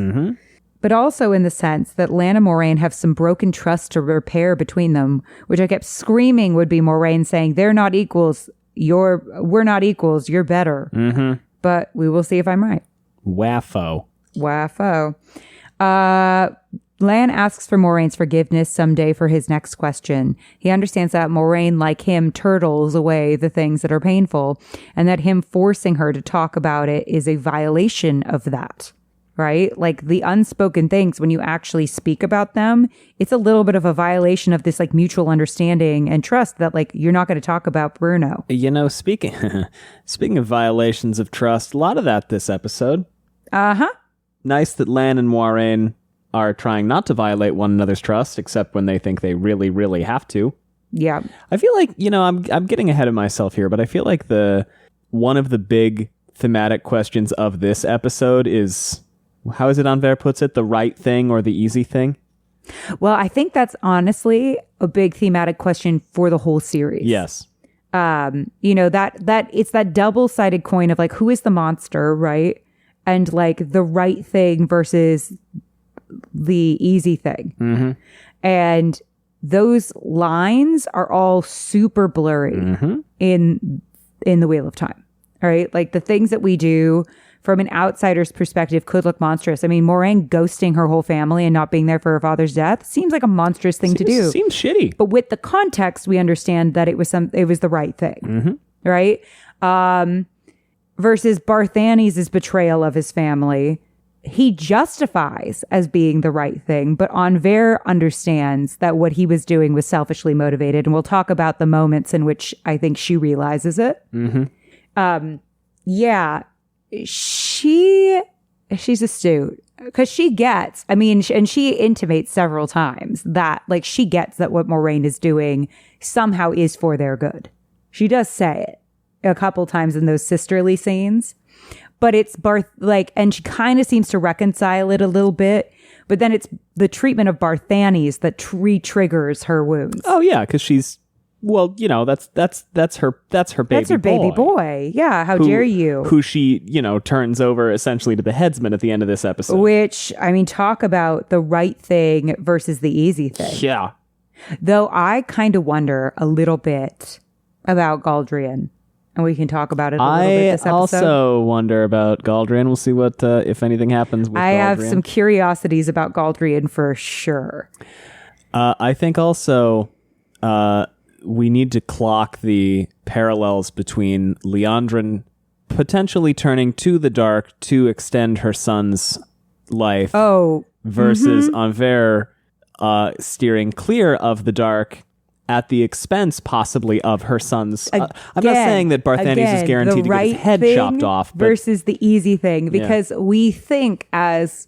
I mean, I don't have a child, but I think the typical expectation of mothers is that, you'll fight a bear for your kid, right? Like, you'll do anything for your kid. And so, on the outside, Liandrin's actions are kind of the thing that we would expect. Right? Even though it causes her to do monstrous things. And she's just kind of like, well, fuck everybody else. Right? But like Lan said, we're here to protect everybody, not just the people we give a shit about. And notably, by the way, Liandrin at the end of the day picks herself over her kid. Over her own son. Right? Exactly. Violating the natural order of things. And I have a jump off point for that, but I want you to finish your thought first. Yeah. But then when we have Anver turning her son over, initially what might look like a monstrous thing, but when we really examine the conditions at which she makes that decision, the right thing to do, even though it's probably horrifically difficult. This dichotomy also gets to kind of the core thing that I think Robert Jordan looks for and telegraphs, I guess, in villainous people versus virtuous people. And we talked about this in our book breakdown episodes. At the end of the day, a Robert Jordan villain is going to prioritize themselves, and a Robert Jordan hero is going to prioritize others. This is why I can't wait to talk about Barthanes when we get to the relevant scene. Yes. But I think just Liandrin and Anver, those two are such a good look at the two sides of that coin. Liandrin will talk a big game, say a lot of stuff, and at the end of the day, well, okay, I gotta put myself first. And Anver will do everything she's done, then at the end of the day go, oh, well, shit. Okay, that's the wrong thing to do. Yeah. And she's I know my sister. Make sacrifice. I know my sister, even though they have been apart. Sorry. As a sister, are you thinking about sisters again? I'm thinking too hard about it. But even after decades apart from each other and decades of hurt and misunderstanding, right? At the end of the day, she's like, I know my sister, and I know that what she's doing is the right thing. And it's really telling that she says about her son that he has a good heart, right? She says that about him, but she does not in this moment or ever really say that he would do the right thing. He says he is sweet, right? But she never says he is like, and she says he's good, but like, Well, it's interesting. You know, I mean, I think she sees him for who she wants him to be. yeah, and in that under that umbrella, Barthany's internal logic might be, I'm doing this for the good of House Damodred. I'm doing this for that is my what he mother. says. Yeah, I'm doing this. It's not about my power. It's not about me. It's about House Damodred. But at the end of the day, that's him. Oh, there's a very clear turn, and there's a very clear moment where Anver's like, oh, fuck you. No, it's not about me at all. It's not about the house at all. And I think it's this thing of like, Anver has seen over and over again that like Moiraine is basically torturing herself, right? Can't tell her anything, but like she can tell that whatever it is, it's like she is ultimately doing the right thing, even though Anver resents her for it. But Anver has seen the testaments to which, like, the lengths at which Moiraine will go to do the right thing. Barthany's, up until this point, has never really been tested. No, seemingly not. You don't really know somebody, in my opinion, until there's a bad moment. It helps. Like, I don't think you really know your spouse until, like, something happens. Like, not even necessarily interpersonally, but like, you know, stuff happens. Relatives pass away. Your ADU gets flooded. Your Instant Pot A deer gets jumps destroyed. into your windshield. A deer jumps into your windshield. And I don't think you really know people, and whether honestly you can trust the people in your life until you have been through a little shit together. Which isn't to say hold people at arm's length, to be clear. No, but like, I think that those are relationship defining moments. Yeah. Do you know what I mean? Like, did they stick around when stuff really got real? And that's why it's like, you know, I have a friend who has been my friend for 25 years, 26 years now, right? We've been friends since kindergarten. We've been through a lot together. Like just seeing each other grow up, right? Like we've just experienced a lot of life together, and we don't talk every day, right? Sometimes we'll go months without talking, but like we are tight, you know, there's like a soul bond where like when Schooner passed away, like somehow he knew. That was what was wild. He was like, I started crying randomly. Oh, that's always something. Yeah, did I tell you about this? He called me and was like, is something wrong? Oh, wow. And he's like, I just started crying randomly and felt like I needed to call you. Wasn't that beautiful? And I was like, yeah, actually our dog passed away. He was like, I felt like this incredible dread that something happened. It was wild. Anyway, so yeah, I mean, and it doesn't have to be that deep, but like No. But you know, it's like that kind of shit. So like, I mean, Moiraine and Anver, they've got all of that. They've been in the trenches. And like Anver has seen Moiraine tested many times, whereas Barthany's had lived. I mean, yeah, his house fell, but he was like a little kid when that happened, and like, how old do we think he is? No more than 30. Yeah. So he's maybe 10. He looked young to me. He looked around Rand's age, so like 25. He looked young. So I mean, and Anver's, well, I guess Anver is in her 60s, Probably about, yeah. So maybe 30. Yeah, I think maybe. But 30. he didn't look old. Is he Coriolanus Snow? No, wrong franchise. Moving on. I literally make a Coriolanus Snow reference. I thought you might. I literally make a Coriolanus. Oh my God. Anyway, you and me, I swear. To poke back to the Hunger Games this franchise is marriage. again. You become the same. But yeah. Also, somebody on Twitter, by the way, referred to your various podcasts as the Alley. I loved it. Alley podcasting universe. The Alley universe? Yes. Which tickled me because for those who don't know, Allie has another podcast called the Hot Nuance Book Club that she is part of. Yes. With Bree, who sometimes joins our third sections, and also Aradia from WoT Spoilers. It's very fun, and it's linked down below if you want to check that out. Yeah, anyway, we're just about to start Tamara Pierce stuff, the Alana series. Okay, but yeah, there is that thing of like, we're going to talk about Bruno, going back to what we were talking about. Right. And because we're going to get to Barthany's, I promise. But yeah, you having to pull up the shit, right? And actually talk about the thing that you've kind of silently acknowledged you'd never talk about. That's a violation of trust, even though it's the right thing to do. Again, we're looking at like what's the right thing versus the easy thing. The easy thing is keeping silent. yes. Unfortunately. But he asks if there was ever a point after being stilled that she wanted to end things, because according to the Tower records, only 2 women didn't, and most did it within the year. Mm-hmm. And it's been 6 months. 6 months. 6 months since the start of the season. I'm guessing maybe like 2 weeks since the start of the season. Yeah. Probably less, honestly. Probably about... It's wild, isn't it? This is the reason why we say you don't need to have a chapter of people on the road. You don't need to have an episode of people on the road. It's because we've gone through 6 months of basically nothing happening. And then in the 1 or 2 weeks, I'm guessing, that spans from episode 1 till now, all of this shit. Isn't that so how it happens, though? Yes. You're like, I feel like this way in like your entertainment career, right? Too, yeah. My friend and I were talking about this the other day. She was like, oh, I have like a vacation coming up that I'm really excited about. So I'm positive I'm going to get a deadline. Yeah, that's what happens. Or like I put off getting a haircut for so long. And then I scheduled a haircut today, which I got my haircut today. And yesterday I get an audition. And I'm like, great. So they're going to have footage of me with long hair. And then I get my haircut, and then if they call me back, I'm going to show up with a different haircut. And they're going to be like, what the fuck? Mm-hmm. Because you're not supposed to do that as an actor. You're supposed to keep your hair really consistent. Yes, I'm bad at that.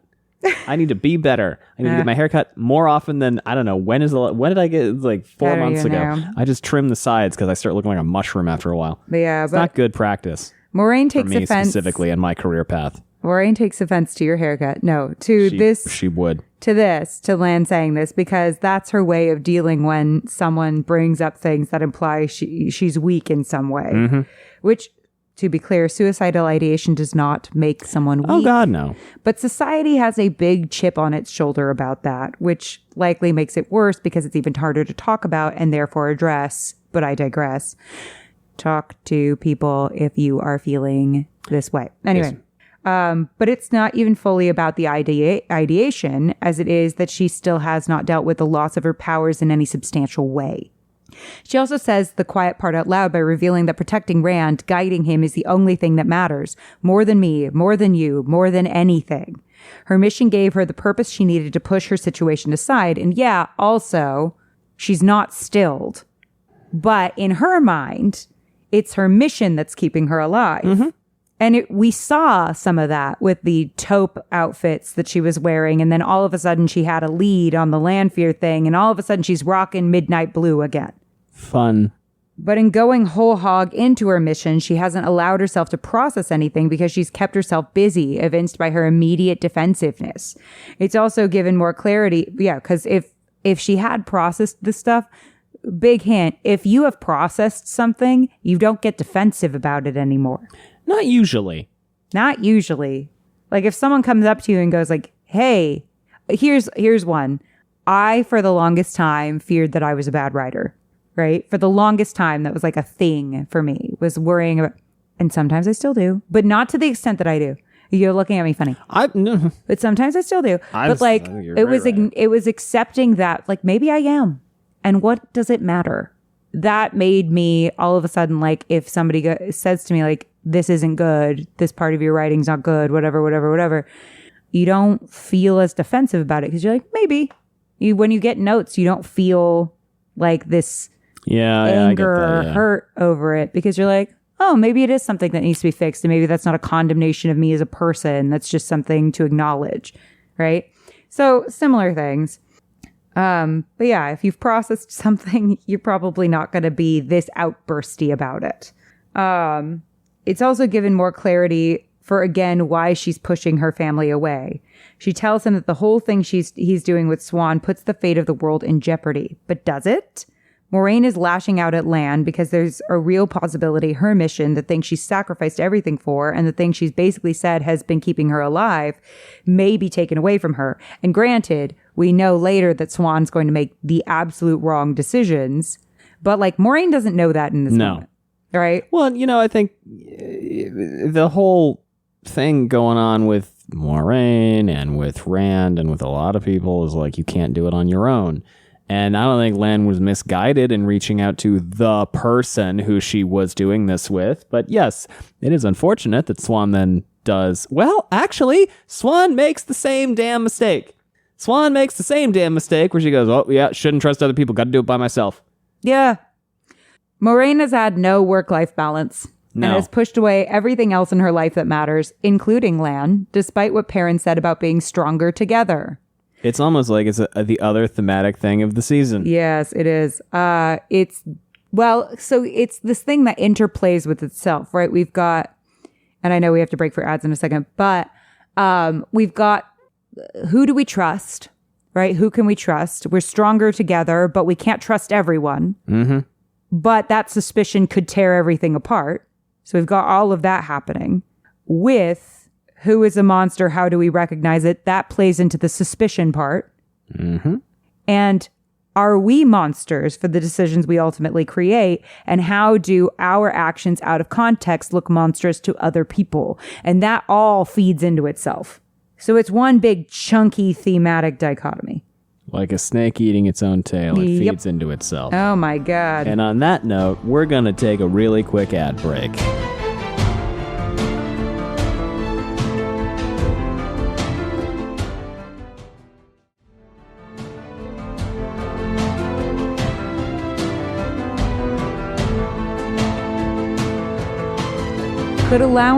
So back to Moraine's work-life balance. Could allowing herself to have a more full life like Alana's have actually made her more effective thus far? Hard to say. Yeah, good question. I mean, I don't think so. We don't know.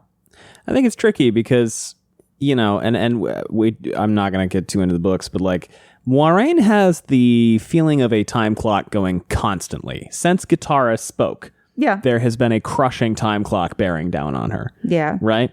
So I feel like she was like, oh, what if, speaking of work-life balance, obviously her circumstance is different because what she is doing is, in fact, life and death. But it's very easy to go, well, what if, by not going to that company event, what if by not going to this one networking drinks thing, what if by not staying up a little later and working on that project, that's the thing that means I don't accomplish my goal. That's the thing that means it doesn't work out. And in Moiraine's case, I understand very much why she's doing that. For most people, though, it's usually okay to take a second. Yeah. But think about surgeons, right? Their jobs are life and death oftentimes, right? Unless you're like, I don't know. I mean, even if it's not supposed to be a life and death thing, right? Anesthesia's dangerous. Yes, they make me sign all kinds of anesthesiologists papers are paid so much. when I put PD under for his knee surgery. And it's a knee surgery. That's pretty routine. Yeah, but it's shit happens, right? But doesn't them having a fuller life, so like having rest, having leisure, having family time, doesn't that make them more effective doctors? Generally speaking, yes. Than ones who have to work round the clock 24/7? Yes, in my experience, rest does help you be a better person. I'm just saying, like, no knock against Moiraine because it's the fate of the world and everything, and it's hard to take a vacay from that. But like, is it possible that running a clock all the time, running like a clock all the time, maybe might not be the best for her in the long run? Oh, yeah. I just understand why she's doing it. Oh, hell yeah. I understand why she's doing it. I'm just saying in seeing like Alana's family and stuff, because people questioned why we saw that. I mean, I think it's offering an alternate. It's a counterpoint to that. Yeah, because Alana is very much wrapped up in the fate of the world as well. I mean, she's a Green Aja. Their whole thing is training for the last battle to come, right? And she's still got very much a full life.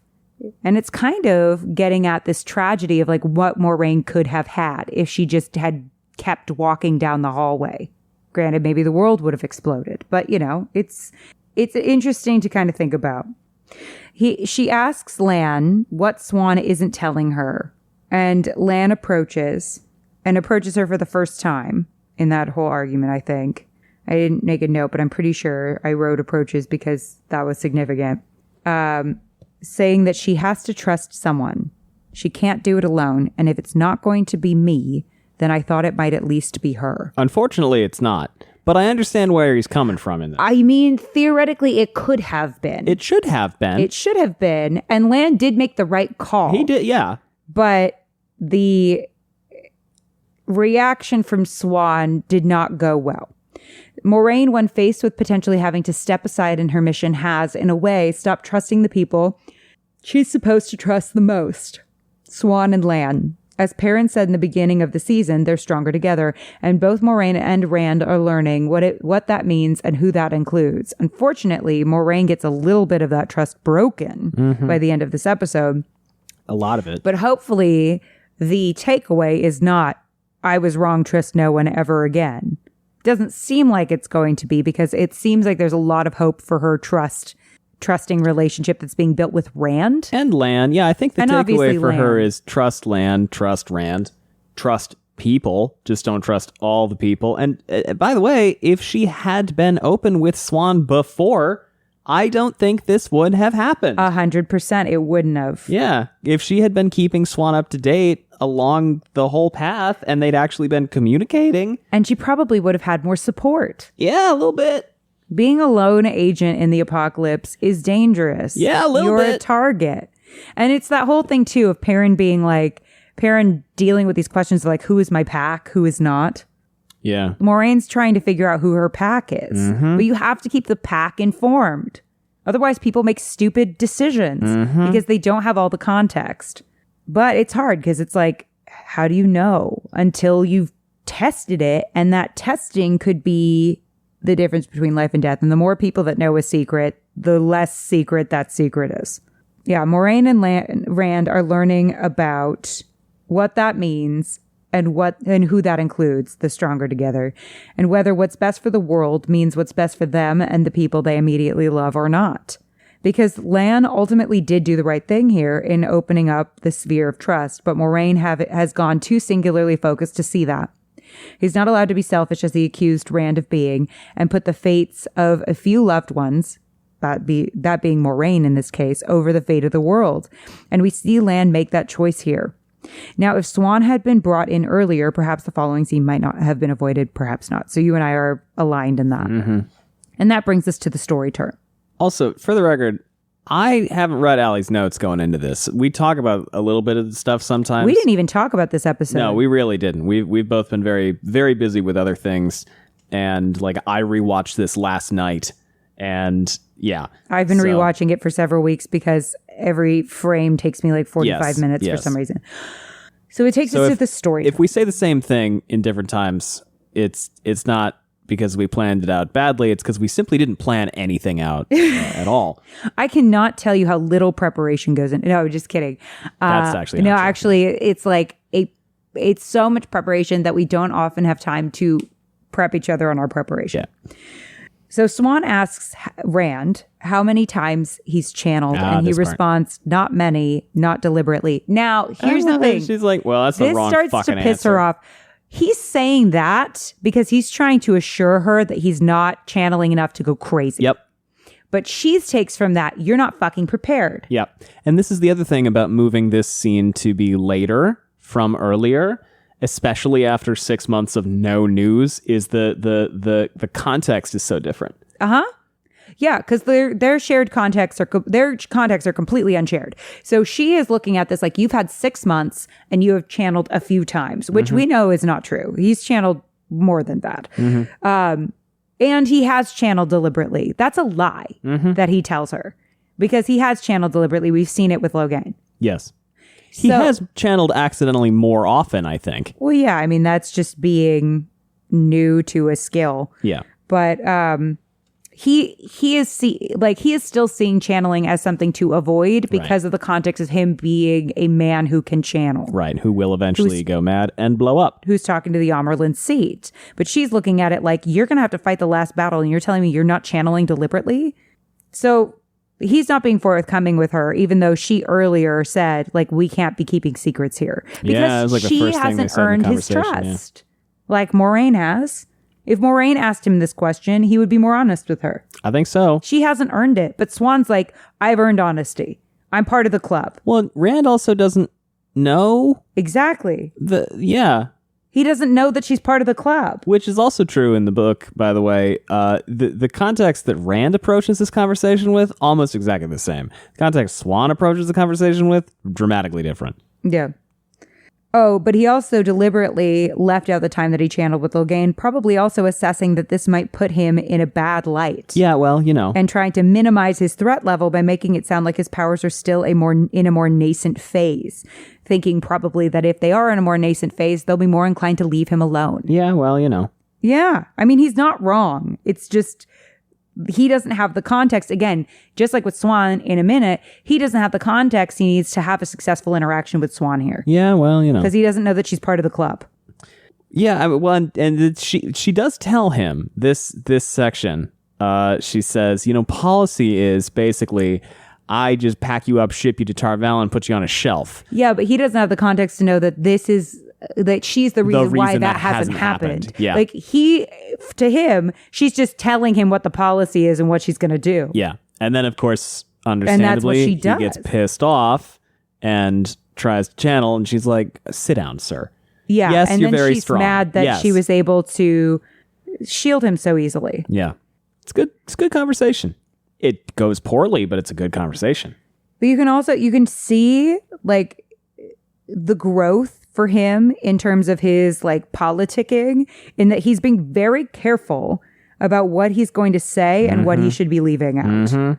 Right? For people who are concerned about whether or not Rand is showing growth, I think this scene and how carefully he's choosing his words shows that he's been learning things from Moiraine and Lanfear when it comes to politicking. Rand in this, I like separately sometime in the eventual future after we finished all of the show episodes as like some kind of bonus content, I really do want to go through and go like point A to point Z on a number of characters, on Rand, on Moiraine, on Nynaeve especially.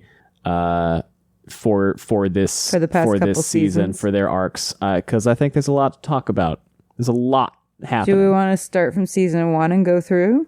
We'll discuss. Oh man, I don't want to make this ourselves homework. I don't want to make this a thing that people are. I know. Don't trust us. We want to. We'll release it want to. right after the Aiel deep dive. We sincerely That's a character that you all don't know who that is. Never mind. It's just that we do a lot of stuff. We do too many things. Anyway. And you can tell by Yosha and Sophie's acting that both parties are choosing their words very carefully. Swan says, you'll continue to channel as sure as Ro makes fish. You can't help it. And if you don't learn how to control it, you won't live long enough to go mad. Who better is a woman than Swan to understand the inevitability of one's own powers and the havoc it can wreak on your life? And why one would want to avoid those powers in the first place. We saw it in Tyr, and we saw it in the fact that clearly 20 years ago, she was not exactly making designs to become Amyrlin's seat. That's the other thing, is she's like, do you understand how much we have given up for you, kid? And you haven't lifted weights in 6 months? Yeah. Come on now. Now, obviously, she doesn't know that he's doing his own thing.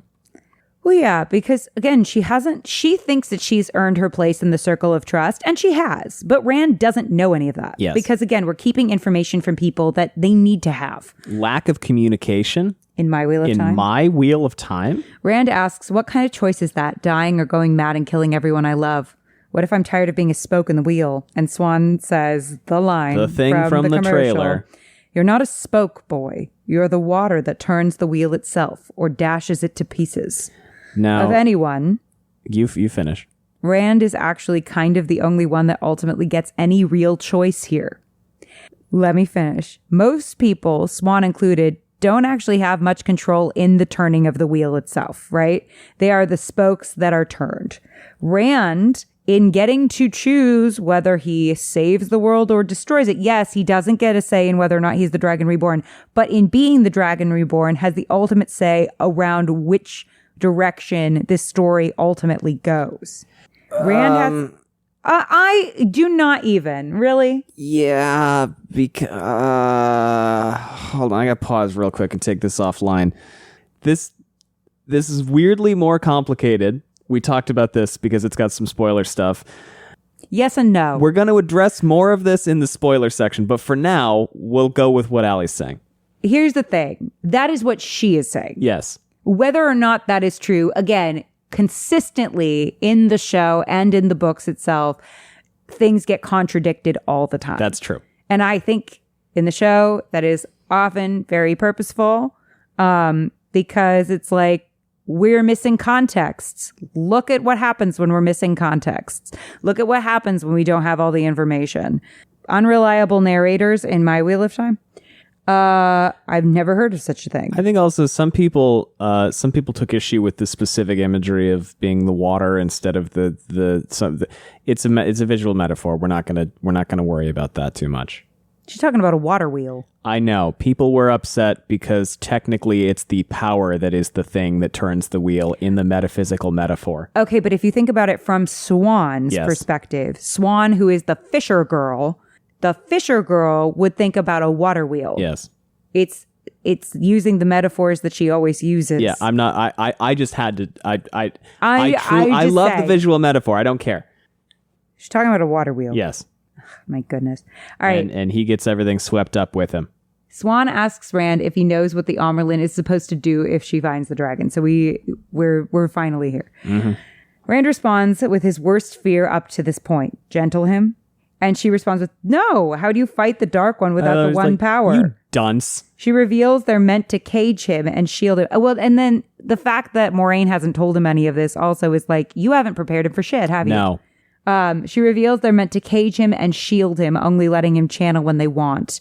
And in the last battle, he will be their weapon, not their general. That doesn't sound great. New fear unlocked for Rand. Being used? Mm-hmm. Sounds terrible. Sounds like something he would have a lot of strong feelings about whether or not he wanted to be used. Yeah, sounds like that might be something that bothers him. Also, let's consider the fact that Moiraine probably didn't tell him this because she didn't want him to bolt. Understandably.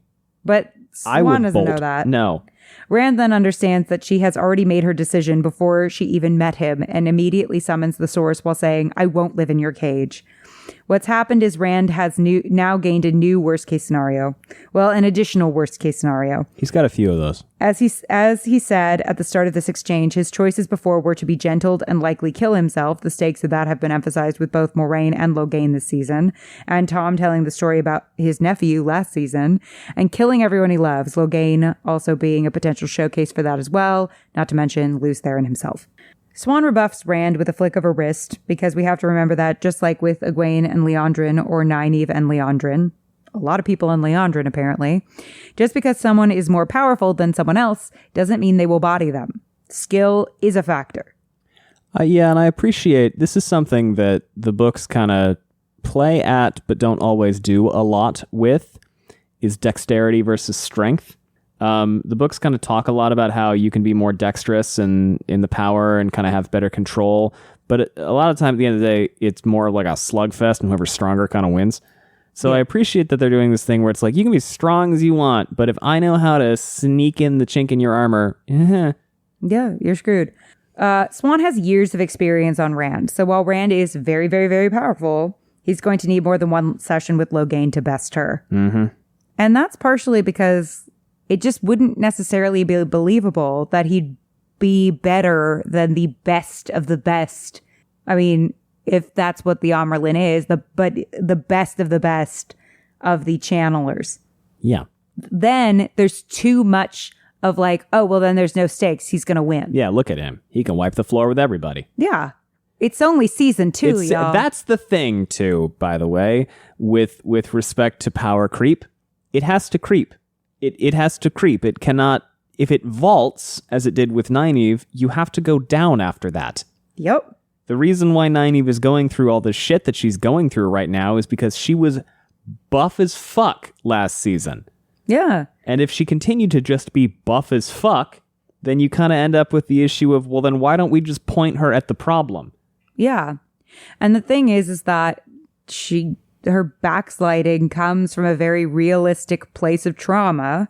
We'd have to do that to Rand if Rand all of a sudden was bodying Swan. Mm-hmm.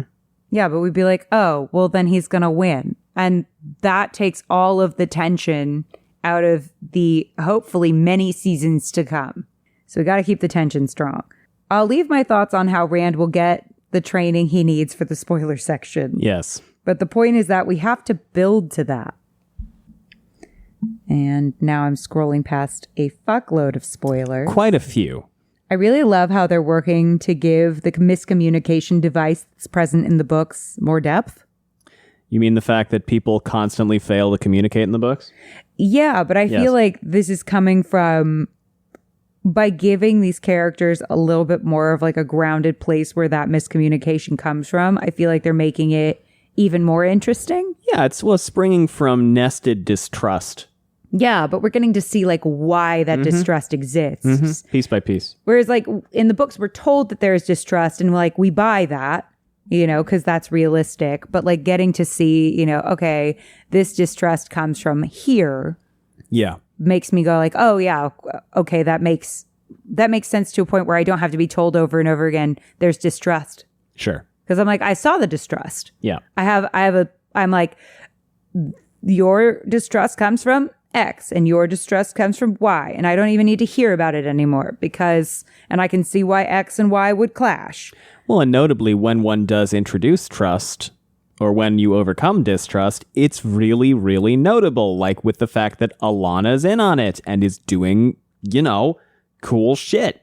Oh, like it just occurred to me, Liandrin comes from like nothing, right? Like that's her whole thing that said that like she was forced to marry too young and like have kind of a tragic. Yeah, but I don't know if that means she came from nothing or she was starved and beaten. Yeah, okay. So yeah, probably. So then walking into Moraine's house.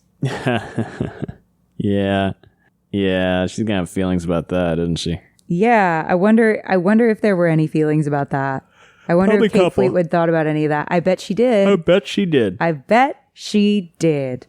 And I bet that factors in a little bit into like her weird interactions with Moiraine in season 1. Almost certainly. Kate Fleetwood said she, you know, people have asked her the theories about like, did Liandrin and Moiraine have like, you know, a romantic attachment at some point? And she's like, well, I don't know, but I would like to think that could work. She wouldn't confirm anything, of course. She was like, I mean, I like the idea. I think it's a great idea. I think it would add a lot. It would add a lot.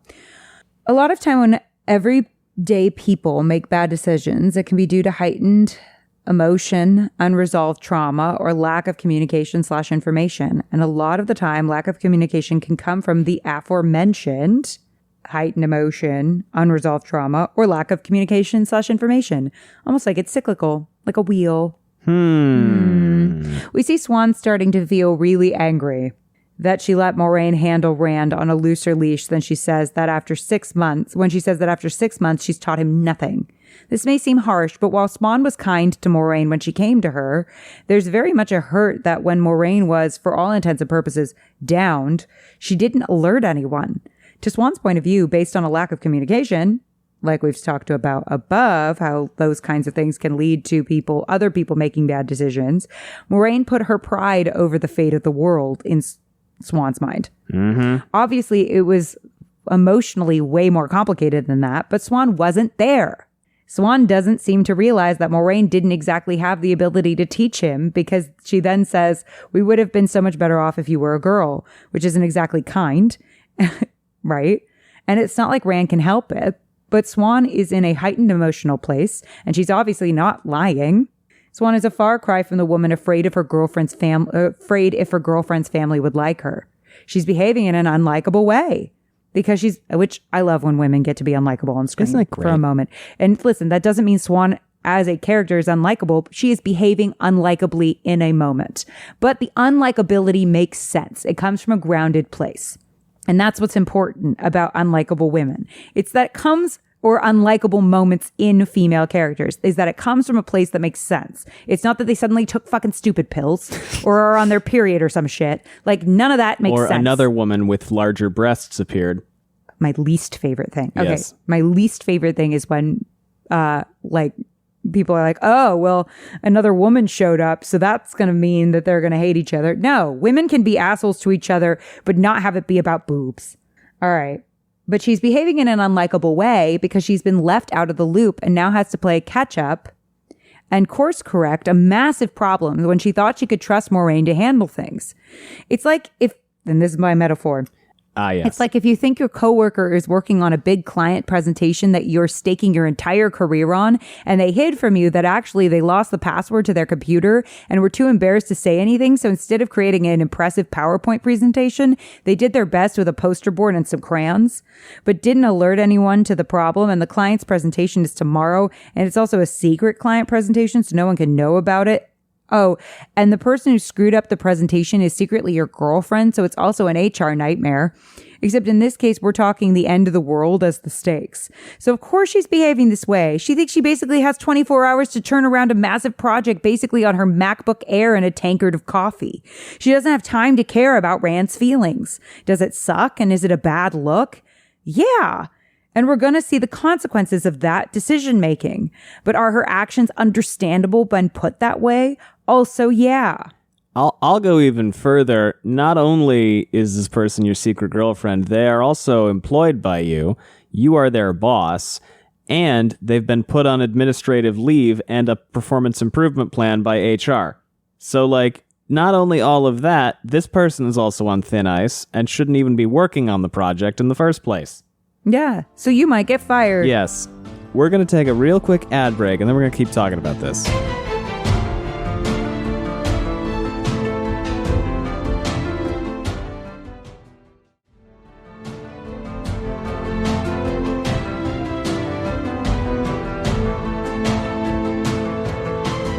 Welcome back.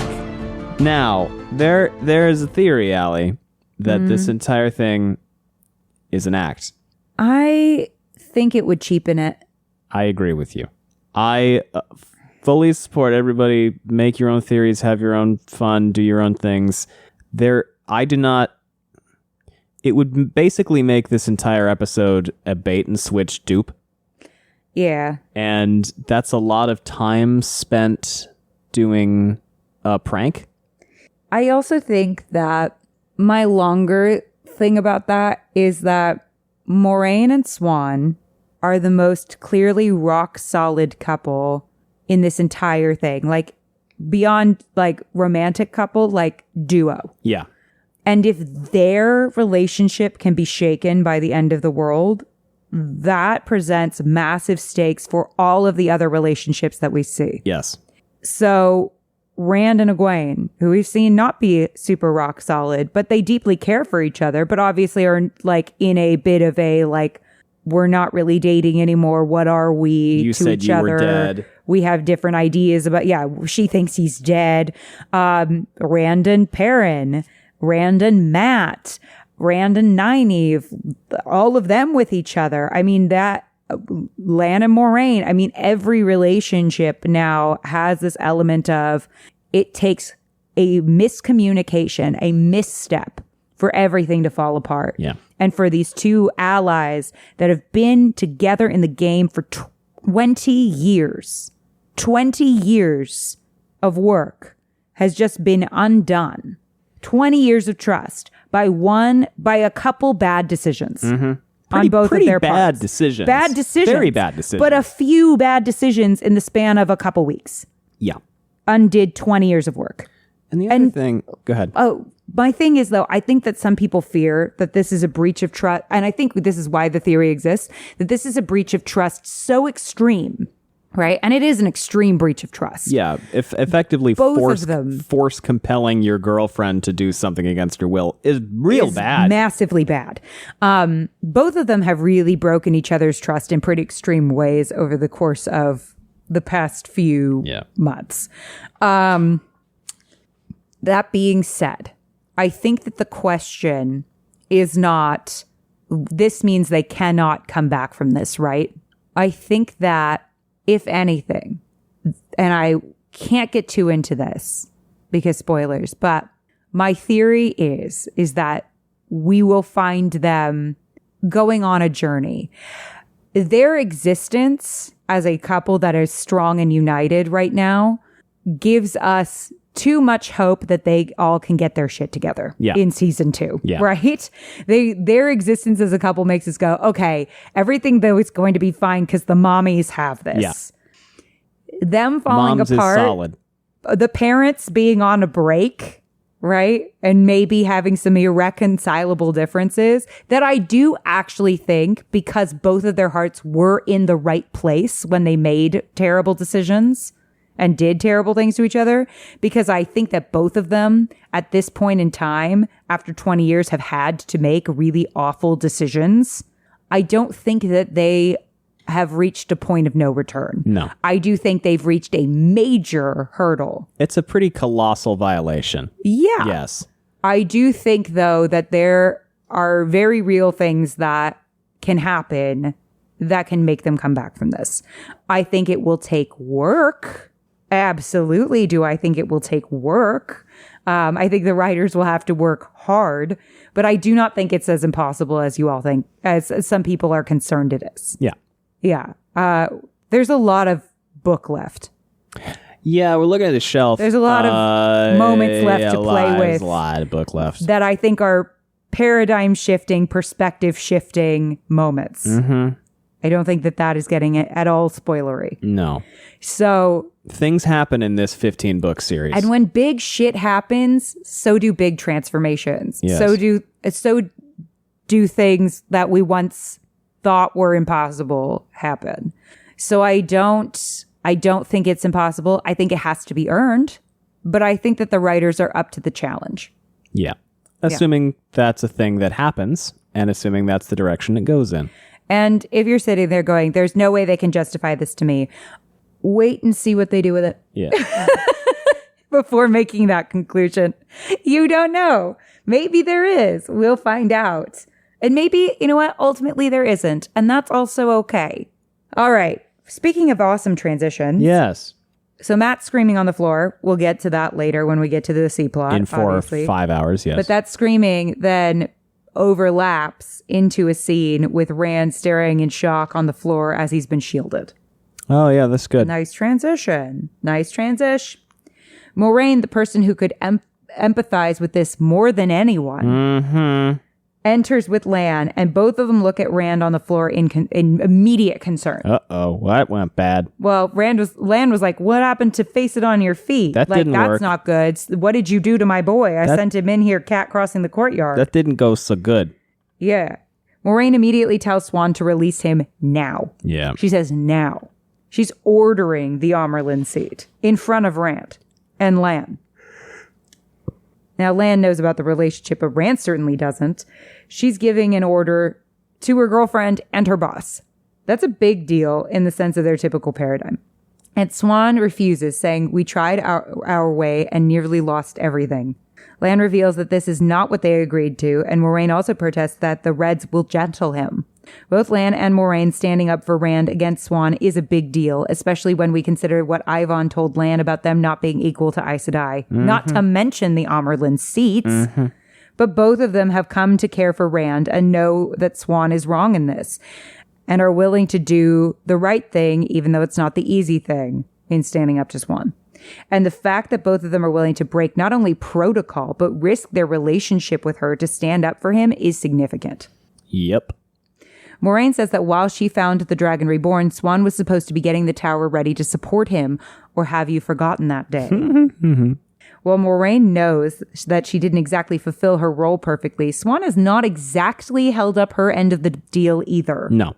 But her implying Swan forgot about that deal is clearly hurtful, since that was the day that changed everything in their relationship and their lives, and to imply that could be forgotten is intentionally meant to be hurtful as a snap out of it maneuver. But Swan, while responding that she hasn't forgotten, is quick to remind Moiraine of her failures to stick to the plan, lashing out where she has been lashed out against, which could have ruined everything, which has forced Swan to act this way, in her mind. Swan informs Moiraine, yet here you are, stilled. You can't control him. You can't guide him. Can you imagine, Moiraine, if one of the Forsaken got their hands on him? I love the little about that. First, Swan basically disregards any of the work Moiraine has done up until now. Of which there was quite a bit. Of which there's quite a bit. Granted, she was not privy to all of it. Yeah, she didn't, yeah. And like a true Aes Sedai, any of the usefulness a person who is stilled might still have in terms of wisdom or intellect is disregarded. Because Moiraine doesn't have the power anymore. She's no longer needed for this mission in Swan's mind. Was why Moiraine didn't come forward with her stilling in the first place, and her worst fears are being validated by the one person she loves the most. No wonder stilled women killed themselves, if this is how that is received. And we also know from this that Moiraine hasn't mentioned any of the shenanigans with Lanfear, and it gives us some foreshadowing into what's about to happen in this episode. Also, it's a lot of dramatic irony that we know that the Forsaken have already had their hands on Rand. Hands and a lot more than that. Also, in terms of Swan and Moiraine's relationship, the fact that Swan learns at the end of all this that Moiraine has some degree of pre-existing relationship with Lanfear. And been working with Lanfear. And has been interacting with Lanfear is gonna be rough. Yeah, and Swan does not have the context. No. Again, but we did not have time to inform her of the context, leaving her to draw her own conclusions. Bleeding from the nose. Which will be wrong. Yeah. But, Moiraine not telling Swan about Lanfear here is pretty significant. I feel like even if their entire thing were a plant, the fact that Lanfear just shows up and is like, what up, it's me, Lanfear, would kind of throw a wrench in that. Anyway. Yeah, definitely. Swan makes it clear that tomorrow... so also Moiraine leaving things out even to Swan. Rand is... Again, we're seeing how Rand is kind of taking cues from her on don't play all your cards. Yeah. Don't show all your cards. Swan makes it clear that tomorrow they're going to announce the dragon in Kyrian with 14 sisters present to show he's under their control. Yeah, you don't want to do that. There's a lot of this in this episode of how the dragon reborn is going to come out and who's going to basically be taking credit for it. Yeah. First, that's not how the prophecies say it's going to happen, which we've heard. So this plan is already doomed to fail. But second, if you want to guarantee that Rand will go to the dark, do that. Seems like it. This is an act of desperation from Swan, but it's a really bad fucking plan that we know is going to go wrong. Yeah, it's a bad idea. But it's all because she's missing context. She's missing information. And we still don't give her more information. Granted, how she earned it, not really. But still, it's a cycle that's perpetuating itself. We see Rand in a position on the ground that echoes what Logain went through last season, changing that dynamic from us siding with the Aes Sedai in that moment and seeing the man who can channel as an aggressor to the Aes Sedai becoming aggressors. Who is the monster, Gus? Who is the monster? Great question. Moiraine paces in the room with Rand. They're in a cell together. Which, who came up with that as an idea, to have them both in a cell together? Question. And lets him know that I guess they thought it was probably easier to watch them both at the same time. Yeah. And lets him know that he's been shielded from the one power. It's important that we establish the difference here and get that reminder so that that Moraine's shield being broken later this episode makes sense. We get to see how Moiraine relates to Rand in this moment. Now that she's been forced to be in the position Logain has been in, it's very much changing her reaction to Rand in this moment. He starts to say what it feels like, and she says, and she finishes it, you've lost everything you were and everything you could possibly be. It's lines like this that give us a little glimpse into Moraine's psyche, just as it's also ramping up the stakes for this state that Rand and she are both in. It also helps us and them further understand Logain's madness. And it bonds them on a fundamental level. They have a shared, lived empathy now. Now he can go, wow, she went through that for 6 months. Forever. For me. It sucked. I really do appreciate how they're leaning into it. Shielding looks like it's painful. It looks like it is uncomfortable. But yeah, it also helps us contextualize Logain. We also get a sense of how Rand is not yet as skilled in the power as Logain, despite surpassing him in power, since it takes only one sister to hold him instead of two. It also emphasizes just how behind Moiraine has been with Rand that this is true. Again, not like she can really teach him much. No, but we see, Logain learned by himself. Yeah. And had two Aes Sedai holding him, and were struggling to do it. Oh, yeah. Versus, and he's not as strong. He's not nearly as strong. Yeah. Versus Rand, who has at least had Moiraine by his side, throwing him at Logain and stuff, and he's got one. Who doesn't seem to be really struggling at all. No, Lyanna does not seem to be breaking a sweat. Yeah. And we're seeing that again so that we can get this build. Moiraine gets on Rand's level here. This is really important. She gets down on the ground with him. That's visually uniting these two people and giving her this maternal comfort over Rand. when she asks him where he was going as he was leaving Cairhien. This is a big shift again in their relationship and in Rand's mentor quest. We're seeing them now on the same level, providing, mutual information and comfort to each other, and then a mutual lived empathy and understanding. This is the first mentor of Rand's that we've seen get on his level in this way when he's brought down and actively working to empathize with him and what he's going through. Mm-hmm. Like, even Lanfear we don't see her getting on his level when he needs her. No. This is a very Moiraine thing here. Yeah. The two of them now understand each other, and that will inevitably create a bond. And we see that dynamic shifting between them as Rand is truly open with Moiraine for the first time, telling her he was going to Falme and that Ashamael has Egwene there. Moiraine immediately understands it was Lanfear that showed him this. She immediately goes, Lanfear showed you this. Mm-hmm. She now gets who Rand is and has context for what he's going through that Siuan, with all of her grasping at straws, cannot really fathom. Siuan is, in a way, almost representative of who Moiraine was and how she treated Rand previously. But now there's a warmth and mutual care that is developing between the two of them. Trust. He confides that he knows they want him to go there, as he did to Mat. Also kind of showing Moiraine that he has been learning things from her. He didn't just go charging off. He thought it through. Mm-hmm. But this is also a demonstration. Yep, I already said that. For Rand's sharing of information, Moiraine shares some information in return. We're seeing a return of trust, right? That the dragon, which Siuan did not give him. No. Rand gave him some information. She gave him fucking nothing. Yes. She gave him basically threats. You're this wheel. You're really cool. You're really cool. What have you done? Pretty much all, right? Fucking nothing? God damn it. Yeah, exactly. She shares that the dragon is supposed to proclaim himself at Falme. Again, we see how Siuan is destined to fail here. We also get to see how Moiraine, in her trust for Rand that has developed, is open to sharing information like he is with her. And information, as we've seen, is a really valuable currency. We're also getting a glimpse that maybe, despite how the Aes Sedai are treating Rand, that there's a future in which Rand can successfully work with them, at least some of them, considering he's formed a bond with one, not to mention Egwene and Nynaeve. Yeah. Rand says they want everyone to know who I am before they try to kill me. The Forsaken plan, at least according to Ashamael, is theoretically to provide the hope of Rand before murdering him. Gotta have some despair. Therefore, killing that hope and plunging everything into chaos. High highs, low lows, baby. And /or, it says the Aes Sedai want, and they want to introduce him to the world, but under their control. Either way, it's a win for them. And as we've seen with how easily Siuan was able to deal with him, he's not exactly ready to fight them. No. The stakes are raised as we see that Rand might be headed for certain death because he's not strong enough yet to fight them, despite being leagues ahead of where he was.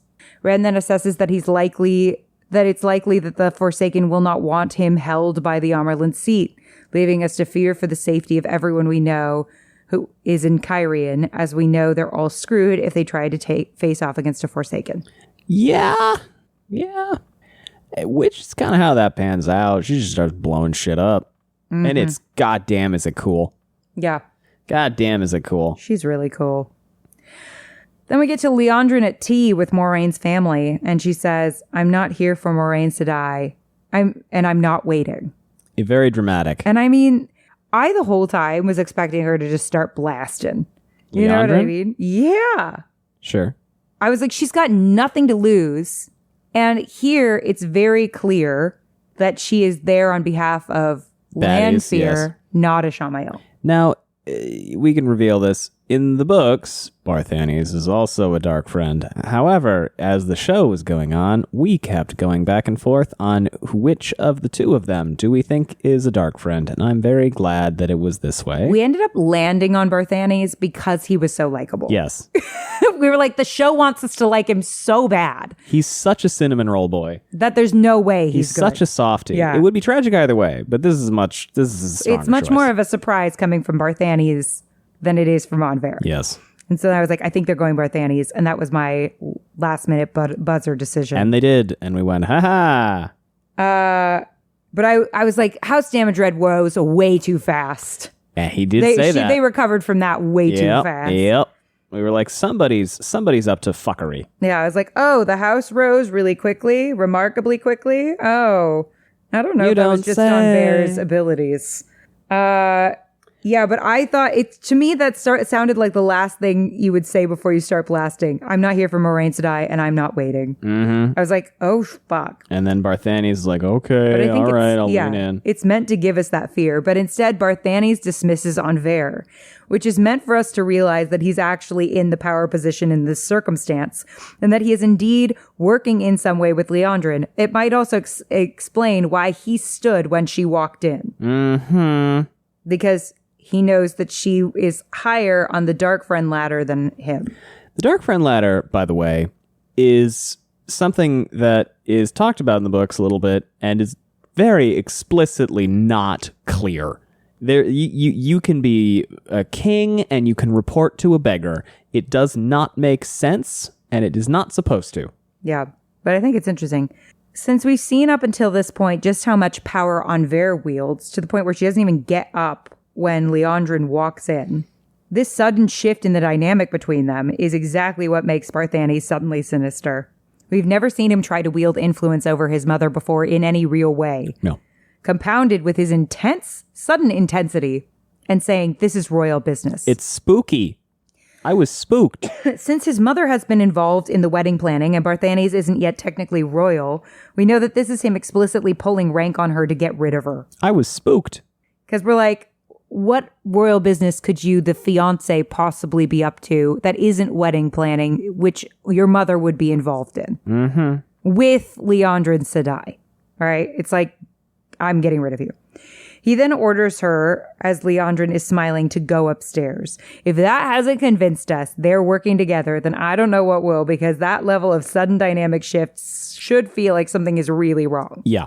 Anver touches Barthany's chair as she leaves, a last opportunity for him to change his mind and ask her to stay. Mm-hmm. He could easily turn around and ask her to stay. And it's also a reminder of the maternal connection she has with him and her love for him. To add insult to injury, Liandrin remarks that Barthany's looks similar to Moiraine at his age.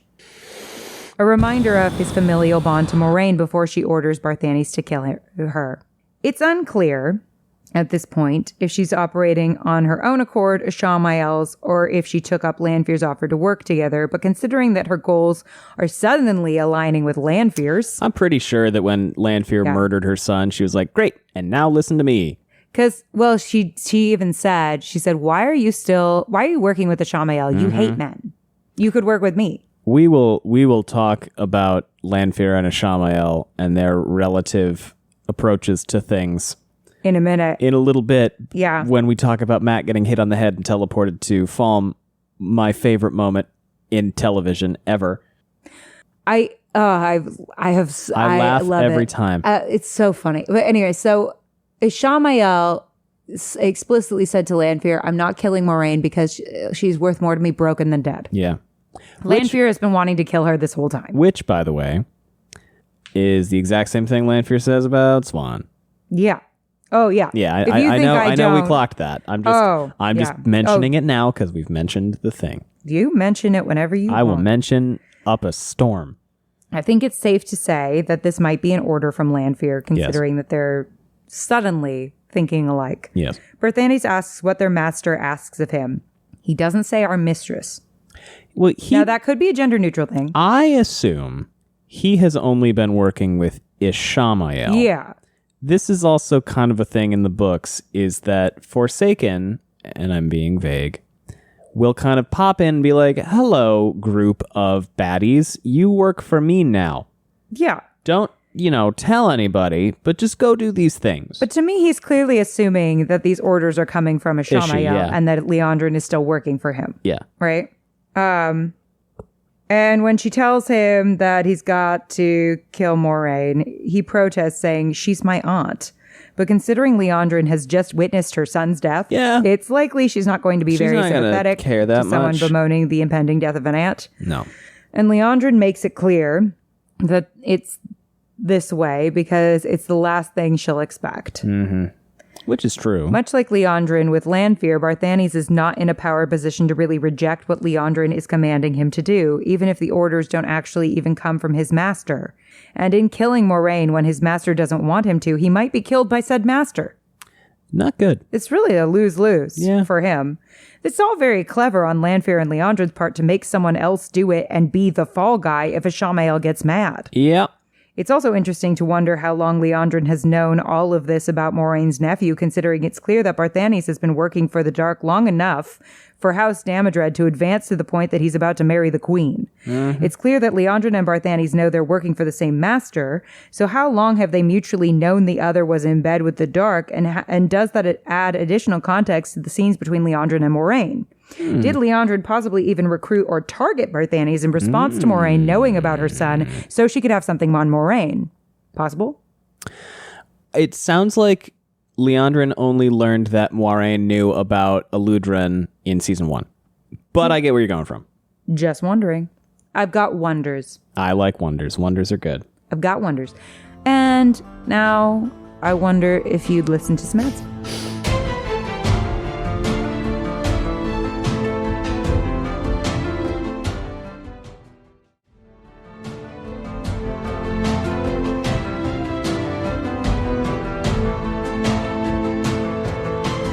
Liandrin orders Barthanes to kill Moiraine today, and if his mother suspects anything, to kill her too. Very casual sort of thing to tell someone to do.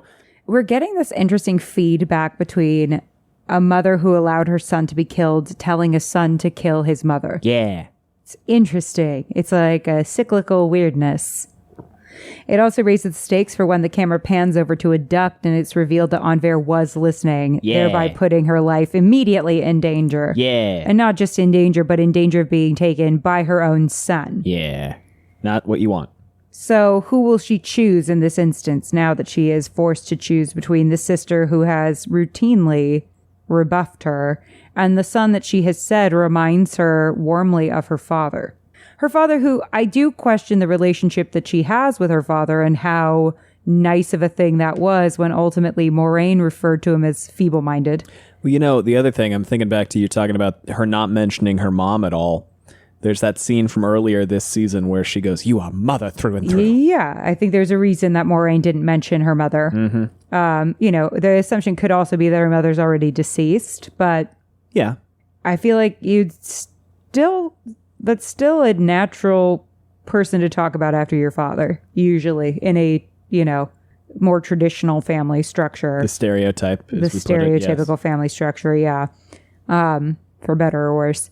And also not to mention that, like, their father had a clear preference in children that he exhibited, calling his daughter his shining star. Yeah. Anver's presence not necessarily being enough on his deathbed. Now, I think it's normal to want all of your children to be there. I would assume so. But it sounded like it was more than just, I want all of my children here. Yeah, probably. At least in Anver's perspective. But to your point about picking between sister and son, it's also picking between sister, who is a pain, but probably doing the right thing, or son, who is sweet and apparently evil. Or at least working for the evil people. Yeah, doing evil deeds. The odds don't look great for Moiraine, though, in this moment, do they? No. No. It's interesting because this also means that the Black Aja has been exposed to House Damodred, because Anver hears Liandrin give these orders. Liandrin is an Aes Sedai. Oh, yeah. That's something I hadn't thought of until just now. That is true. There may be ramifications and repercussions. Yeah, I have questions about Galdrian, and we'll get into that in a little bit. I'm not sure how great she is. We'll find out. Or not. I assume we'll find out. It seems like they're planting some seeds for us to find out some not so pleasant things about Galdrian. I feel like the choice of Barthanes when he has a dark friend as a husband, when his house rose so fast, and his bloodline still, because their house is rising, might not be the most advantageous match for her, is interesting. Coupled with the casual ordering of the hunt for the horn to start, which we know is her ruse to get rid of all the poor people. So I'm not sure how great of a person she really is, which makes me scared for Anver's safety going forward, because Anver came forward to the queen but Galdrian isn't in the city yet. They said that she's away and is returning. Oh, okay. So Galdrian's not there. So the guards coming to arrest Barthanes are not doing it necessarily on her orders. They're doing it on Anver's orders. Yeah. Yeah. So I just worry a little bit about Anver's safety going forward. Sure, yeah, I get that. Yeah. Galdrian is not on the up and up. Sure, I hear you. You know? It'll be an interesting, yeah. I mean, who's to say? This could also just be the end of Barthanes, and we are, cutting this plot line out. But Lindsay Duncan's a pretty important pretty good actress. So who knows? But I could also see her signing on to do one season and, being done. I could see multiple ways this could go. I could also see, I'm not going to say that. Anyway, a different character she could stand in for. Yeah, we'll find out. Yeah. Yeah, I know where you're going with that, but it doesn't matter. Yeah, so... This is, by the way, another thing that is fun for those of you who have not read the books. I don't think Anver appears in the books. She is mentioned by name twice. I love this choice. Yeah. To expand out the Damodred family. Honestly, the Damodreds, the Tracans, and some other ones that we can't really talk too much about. Yeah. We can talk about the Tracans. What we can say is royalty is messy. Yeah. Wealth and power do not always make for happy families. Just look at Succession. And as we still have to watch that. I hear it's great. I know. There's so many shows that I need to watch. Anyway, but we switch to Rand overlooking a cliff. We leave Matt. Gotta love Rand on a cliff. In a is Matt going to stab Rand kind of moment? Because Ashamael is kind of instructing Matt at this point. We have all that wild stuff that we're going to get to in a minute. Or a couple hours, Or a couple hours. But just as we are facing, the possibilities that Matt is faced with, we switch to Rand overlooking a cliff. They love making Rand look off of cliff sides. Rand on cliff sides, Rand on mountains is big, big imagery. Big thing the show really likes to do is have Rand pondering stuff from a mountaintop or a cliffside. I know that there's some imagery in the books, and it's like the first chapter, but right. I'm not going to go too into it. Because believe it or not, the show hasn't actually done the first chapter of the first book yet. Yeah. But I think it's partially an allusion to that. Yes, I agree with that. But then I was also wondering, is there more to it? I was just kind of going, because I was putting on my little, first-time reader hat and going, is there more to this? Well, Rand on a mountain? Uh-huh. It just happens a lot. It is also a nice visual metaphor for his vulnerability and the stakes of his journey and the risks he's taking. But and that also, that little thing in the books. But I don't know, man. We're seeing it a lot. You're going to have to read and find out. Your least favorite phrase. And then we get this slight pan over to and reveal that Lanfear's just behind him in that throne. It's interesting to me how much they specifically kind of shoot her in this pan and there she is kind of way. It's fun, isn't it?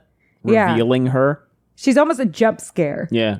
And it provides us also with this visual metaphor of how she's always kind of behind Rand pulling the strings. Mm-hmm. Even if you can't see her or don't suspect it. It also kind of gives us this thing of we can never really be fully relaxed. You know what I mean? When the camera is hanging out. Because we don't know what's happening right outside of our peripheral. Again, we're getting at the fact that Rand really isn't yet ready for what he's facing. Even if we are landing on Moiraine being the best mentor for him, Swan's assessment that Moiraine hasn't done as much as she needs to have done isn't wrong. No. Just as Swan speculated how concerning it would be for Rand to have the Forsaken get their hands on him, here Rand is again asking for Lanfear's help. And she specifically waits for him to ask her for help. It's clear he needs it, and that's what he's getting at. And she just waits and waits and waits. Yeah, get to it. There you go. Showing us again how sometimes the person with the least dialogue actually has the most power if they can have the presence to pull it off. But she's clearly playing with him here. She then plays with him further in a very high-stakes moment for him by saying, "Isn't Moiraine with you? Surely she can do something." We are again, first of all, Lanfear knows that Moiraine is cut off from the power. Mm-hmm. So she knows Moiraine can't do shit.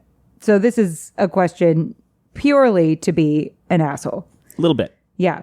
But we're again seeing how specifically threatened she is by Moiraine and that Rand was with her. She's also letting him know that she's aware they're together without needing to be told. And that's a threat.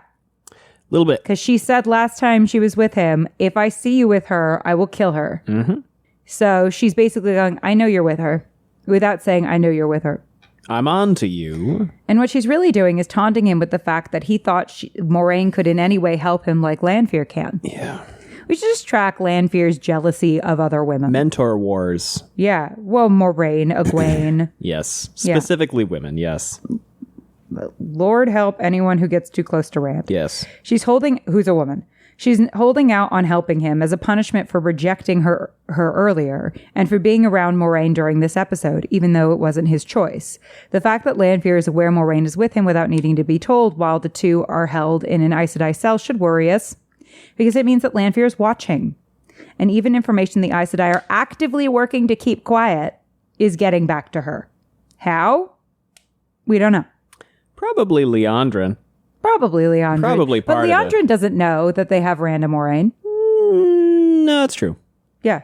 That's like need to know information. That's true. Like Lyanna knows, Varen knows, Moiraine knows, Swan knows, Lan knows. That's 5 that we know of that definitively know that that is happening. Sure, okay. Good point. Alana and Maxim and Ivan. So that's 8. And Varen. Did you say Varen I said already? Varen, You said Varen. which okay. means Tomas probably knows. So that's 9. Presumably, yeah. That's It's 9 a nice people. little circle. The cat is peeking its head out. The cat is, it's the circle is growing, whether we like it or not, of people who know, right? Of course, we're showing that in the climax. And it's quite possible that that means that one of those 9 can't be trusted. Could be. Gonna have to Raffo. Or Waffo. This should also dispel any possible thoughts that maybe being locked up and thereby protected by the Aes Sedai might ultimately be good for Rand. Or if you're listening to the audiobooks, Laffo. If what happened to the Wonder Girls isn't, we call them the Wonder Ninety Girls. the Wonder Girls. But if what happened to the Wonder Girls isn't an indication that Swan is wrong, then this definitely should be. It also should make us worry that if Lanfear is this threatened by Rand having a female mentor, how might she behave toward Rand's romantic attachments? Bad. I mean, he and Egwene are not together anymore, but he clearly Cares. Lot. Rand tries to play coy with her and use that jealousy against her with, maybe she will, maybe I won't need you. And her response is, oh, I do love it when you try to manipulate me. We see that Rand again has been learning about manipulation and is learning how to play the game. But unfortunately, he learned a lot of that from Lanfear. Yeah. So these are all tricks in her book. And he's not as good at playing that game yet as she is. She's the master. He's the Padawan, right? It's going to take more cunning than that to manipulate a Forsaken. But we still see him on the track. But if he's like going toe to toe with Forsaken in season 2, boring for the rest of time. But we are seeing evidence that Rand is leveling up. The first casualty of war is innocence. Well, that's something that someone said to me one time. Yeah, we should say either boring or you're going to have to get something more dangerous than a Forsaken. Yeah. Yeah. You'll have to keep demoting your bad guys to dragons. Is the TV trips race. And anyway, after you were saying, a certain point, it just becomes unbelievable. Yeah. You were saying innocence is the first casualty of war. Yes. That's something that one of my teachers had in a poster in her classroom when I was in high school. And Rand is losing some of his. Mm-hmm. We're seeing that. And when she says, oh, I love when you try to manipulate me, he breaks immediately. Yeah. After that. With a desperate, can you help me or not? They both know he's on the back foot and that there's real vulnerability in his ask. Like Lanfear has said, he's still so young. And it shows here as his desperation leaks out. There's still that sheep herder boy in him. Her pause after this with a smile is all we need. In writing, you want to come in late and get out early. Mm-hmm. As much as possible, skip the hellos and goodbyes and end on the best button. We know from that smile that the next shot we see, which is a fiery inferno in the foregate, that this is Lanfear before we even see her. She starts at the foregate, which is significant because we've seen that she can easily get into where she needs to go with what happens with Matt without much effort, considering she got into also that fancy party all on her own. Oh, yeah. She's just making a distraction. And she's just being bombastic. No one but Moiraine and Rand, who are locked up, know what she even looks like. Mm-hmm. But she's letting them know she's coming and of her approach, right? She's letting them know I'm on my way by blasting through the foregate. Mm-hmm. She's increasing dread. She could have very easily just walked right into where everybody was, right, all the Aes Sedai are gathered. Presumably could have teleported. It seems like she can teleport. Yeah. So, yeah. So why set fire to the Foregate? Because it's fun. She wanted to show off. Yeah. She wanted to be like, look, I'm coming, and there's nothing you can do about it. And because it made the audience happy. Well, yeah. Not happy, but, you know. I mean, listen. from an audience perspective. Here's the thing. Everybody, many people, all season, were saying, why is she wearing black? She's not wearing white. Lanfear wears white. Why don't we have Lanfear in white? I want Lanfear in white. This isn't Lanfear. She's not wearing white. Here she is. I was like, let Rafe cook. We saved the white for the big moment. Yeah, the big moment. It's more visually impactful if we have her in black, you know, once we get the Lanfear reveal. We have her in black, and then she has this beautiful coming out party in white. Yeah. Yeah, but she's increasing our dread due to the confident predator stalk of someone who knows their prey has no chance. It's such a cool scene. She's also attacking, again, notably, she's not doing this, she's not getting into the rich quarter and starting, right? Which is where presumably Rand is being held. She's attacking the city's most vulnerable first, echoing her disregard for their lives that she showed at the party, contrasted with Rand's care for them. Also in that morning scene in Cairhien. While Lanfear does help here, he can't possibly work with her when she so callously disregards the lives of innocent poor people like this. People that she and Rand have specifically lived among for months. And she is blowing things up indiscriminately. So it's possible she knows some of these people and doesn't give a fuck. Especially when we've seen with Matt this episode that she has the ability to just spirit him away to Falme, like you said. She specifically makes the choice not to do that, instead wage a full-on attack, and not an attack starting where she sees people capable of resisting her, even a little bit. Her starting her attack here is an unnecessary cruelty meant to mock the Aes Sedai for their inability to defend the most vulnerable, increase their fear of her impending arrival, and from a writing perspective, show us and Rand that the choices he makes results in the deaths of innocents. They have consequences. The consequences are often bad. Every little decision. 2 bad choices. People we know. More like 20 bad choices, really. Yeah. People we know from that morning scene in Cairhien, among others, that he is specifically grown to care Pancake Man? Not Pancake Man. Pancake Man and little boy with money. Pancake Man. Totally have been put at risk there. Pancake Man. Pancake Man's little cart was on the way to that gate. Not Pancake Man. So that totally Pancake Man totally could have just gotten pancake. Pancake Man. He could have panned his last cake just now. Oh. I'm sorry. The only good news is like maybe he didn't, because we didn't really like see him. Yeah, I know. He really can't protect anyone, really, as we've learned this season. By protect, let me be clear, he can't like make decisions purely based on like, can I protect these people that I specifically care about? Because ultimately, the world at large and Rand not being in the pocket of the Aes Sedai does have to come first. Right. But unfortunately, that decision to call on Lanfear for help has directly led to the deaths of innocent people that Rand might have known. Like Pancake Man. So while Rand is busy working to protect the world, unfortunately, it doesn't mean he gets to protect every single person. And that sucks. And we get to see that here. But I think we will see some reckoning with this scene going forward, that he made a call that led to this level of destruction. Not to mention that Lanfear does this in a way that's almost bored. We also get to see her in part in her more iconic white color, like we said, but with a little bit more of a severe militaristic flair to match the scene. It looks a little like armor. Oh, absolutely. On her front. Maxim, despite all of the chaos outside, gives us a bit of a giggle while looking at his reflection in a knife. The juxtaposition of the seriousness of the weapon with the vain superficiality is what makes that funny. This also gives us a nice visual metaphor of the identity being examined in a weapon. A warrior considering his identity in the very thing that has given him this identity. Makes sense? Maxim's identity is to protect and to be a soldier ostensibly for good. Something imminently needed considering the scene outside. It's a reminder. Did you mention also that it's because he's hot and he thinks he looks Oh, good? yeah. It's superficial vanity. Yeah. Superficiality. Just wanted to make sure we also said he's being like, yeah, man. Yeah. I'm fly he's as checking hell, himself out. which he is. Yeah, but it's interesting that also it's a reflection in a weapon. Absolutely. So it's like there's a lot going on, but it's also funny and fun. Like the seriousness of the situation juxtaposed with vanity is fun. But it's also a reminder that could increase our dread of what's to come and what he may now need to use his knife for, especially as Alanna and Lan enter. Lan's presence in part serves as a reminder that Ivan isn't there. He's still searching the city on his own. It's true. Maxim tells Alanna that he misses the farm and even her cousins. And this kind of gives us, again, a justification for why the farm existed.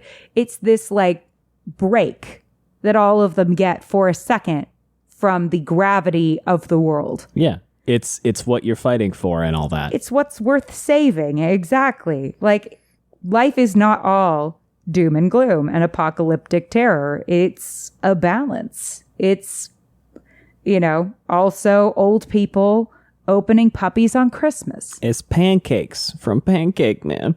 Don't get anyone a puppy for Christmas unless they specifically want one. Yes. Don't give people responsibilities. You can't give them pancakes. As presents, unless they want them. Become the new pancake man. But yeah, and even her cousins. And we get to see the love there when she says, "Come now, did you expect we would fight the last battle against an army of kittens?" That was cute. And she kisses him on the forehead. We get this shared moment of humor with them, a reminder of their connection. Again, to increase dread a little bit, it's like a nice moment, but it also increases dread of like, oh God, one of them could easily be killed during this. I mean, Lanfear is blowing up everybody. We get Luce Theron play. Oh, no, not Luce Theron. We get Logain playing stones as Lan walks up, and he tells Lan he's still waiting for your master to fulfill her promise. Now, I think it's interesting that this is the second time this episode that they've said master when it could be a woman that they're talking. I mean, because clearly he's talking about Moiraine here. So I'm like, have we gotten rid of mistress? But what I think it is actually him referring to Lan as if he's a dog. Yes, I assume so. Yeah, that was my read. Because that's imagery that specifically feels very dog. Yes. Yeah, and we've heard the warders being referred to as dogs before. Yes. The Aes Sedai's dogs. I think even from Logain himself. Yeah, I believe so. He's specifically talking to Lan, as if he's a dog or servant to Moiraine, to be rude. Which, in addition to that, Lan's whole thing has been like, am I actually lesser than Moiraine? Does she actually view me in the way that everyone seems to believe she does? Mm-hmm. And the way that she has said she does. Even though that's implied not, that she does. The warder relationship we've seen between Moiraine and Lan up until this season, or between Alanna, Maxim, and Ivan during this season, or Tomas and Varen. Lan sweetens the deal by implying he will give Logain the key to the asylum, while asking what Logain, who can see male weave, sees when he looks at Moiraine. Logain is resistant to help at first, but eventually reveals that there are weaves in her around her from a man held there, but nothing being channeled into them. I knew it. Okay. Lan doesn't know how that's possible, and Logain doesn't either. We see again that there are things the Forsaken can do that are totally unknown to our heroes. And by both of the people that are supposed to be mentoring Rand at this point, which are Logain and Moiraine, like the most accomplished male channeler at this point, doesn't know about this ability. That's a problem, but not as much of a problem as these ads. I hope they're not a problem. I hope they're not a problem. Yeah.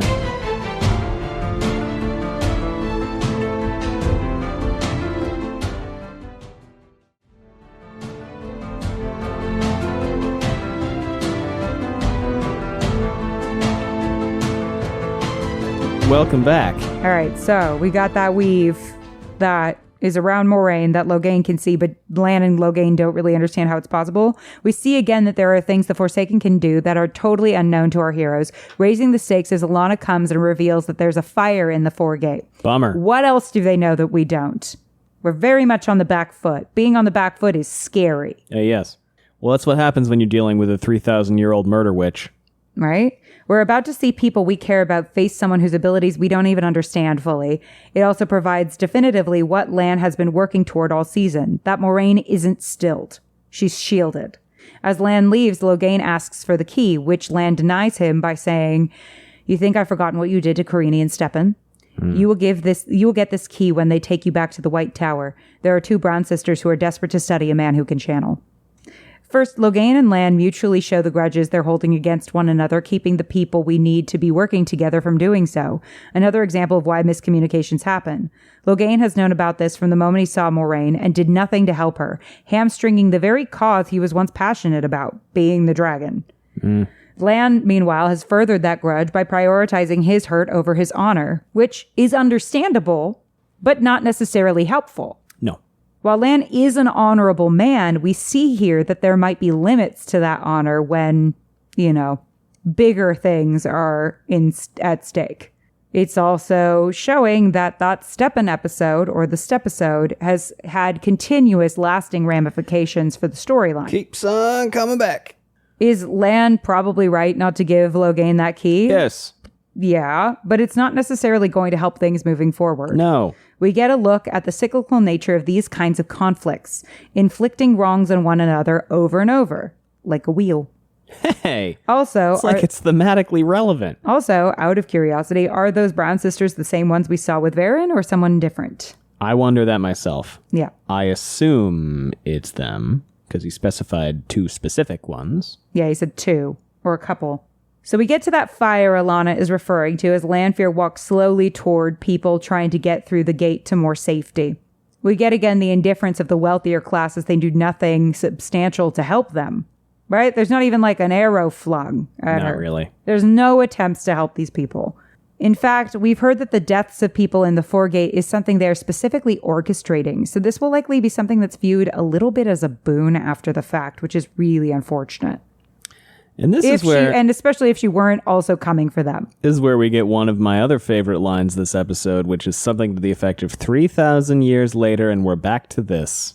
Yeah, that's about to happen.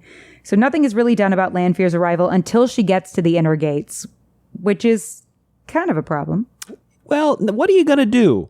Not a lot you can do. There isn't, but no one even tries. Yeah. It doesn't look like anyone even makes an attempt. Yeah. It also shows that the oppression of the poor in Cairhien really is systemic, considering the poor are left outside of the city walls defenseless. So they don't seem like they have a problem with the poor being left to the elements. No. Swan was probably right to be nervous in that first scene in the cold open about meeting Moraine's family, considering her background. Yeah, I might be kind of shitty about the whole thing. About whether Moraine's family would like her, considering maybe. What we've seen about the Cairhien nobility's general attitude toward people like her. Kind of, sort of, could be. And then we get that line, Gus. 3,000 years pass and we're back to this. And I'm back to this. Specifically, I'm back to this. Harkening back to the conversation she and Ishamael have in the background. It's I'm? And I went back and I made sure. It's I'm back to this, which I thought was interesting. Weird. Okay. Yeah. That pronoun difference is pretty important. I swear I checked. Yeah. I but believe you can look. I need to also see it. I get it. You understand? It's not that. Yeah. I get it. It's not. It's that. That's so weird. It's that mandala effect. Yeah. That you really have to double check about. Apparently, Fruit of the Loom, that whole mandala thing. Yes, yes. Yeah. Apparently, that was all like an elaborate ruse. Yeah, I remember that. Yeah. But regardless, sorry, we can keep going while I look this up. I'm just gobsmacked. I did not realize I'm wild. Yeah. I was trying to think about what that could be. And I just feel like it seems like it's invoking that she has done a specific thing like this before. It's not weird, like the Society, wheel. Where yeah. It's specifically that she has done something like this before. Yeah, I thought that was interesting.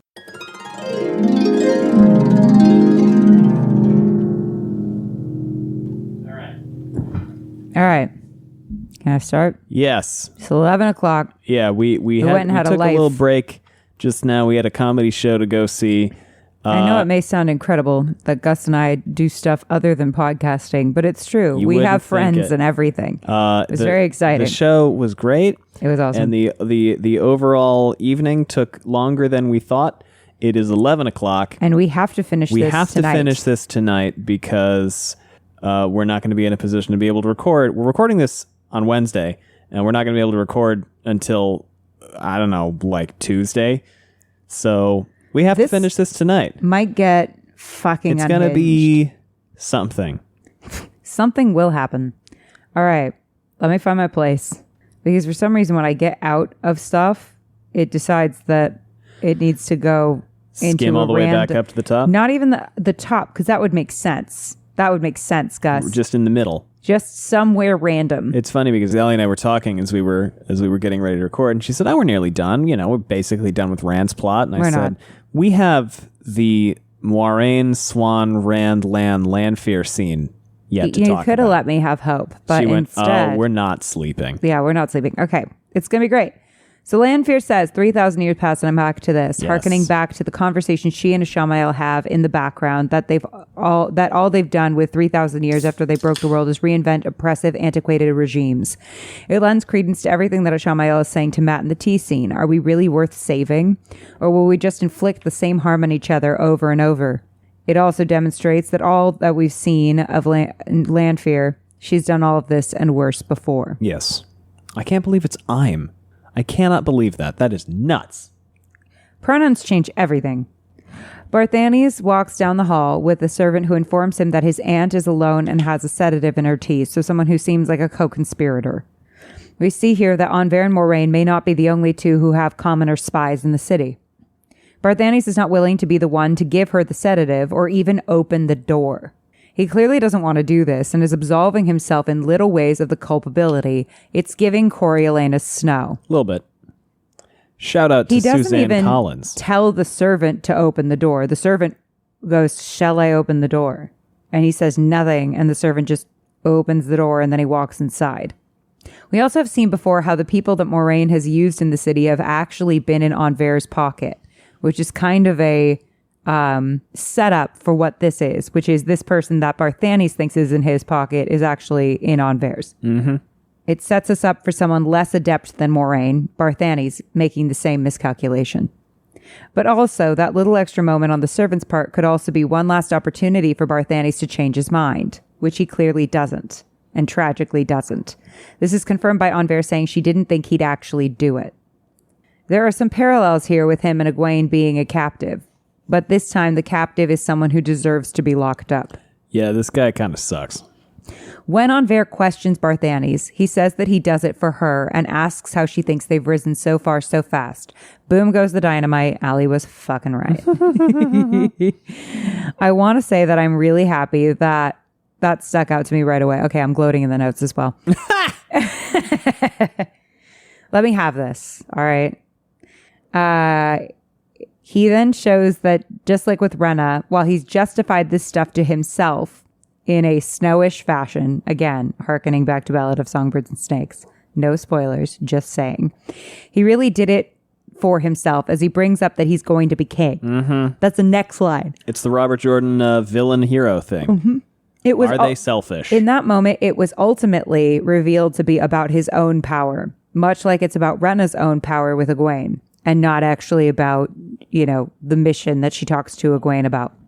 We can become the father of lies to our own selves about our real motives. But in this moment of desperation, we see that this is a priority for him over the well-being of his family.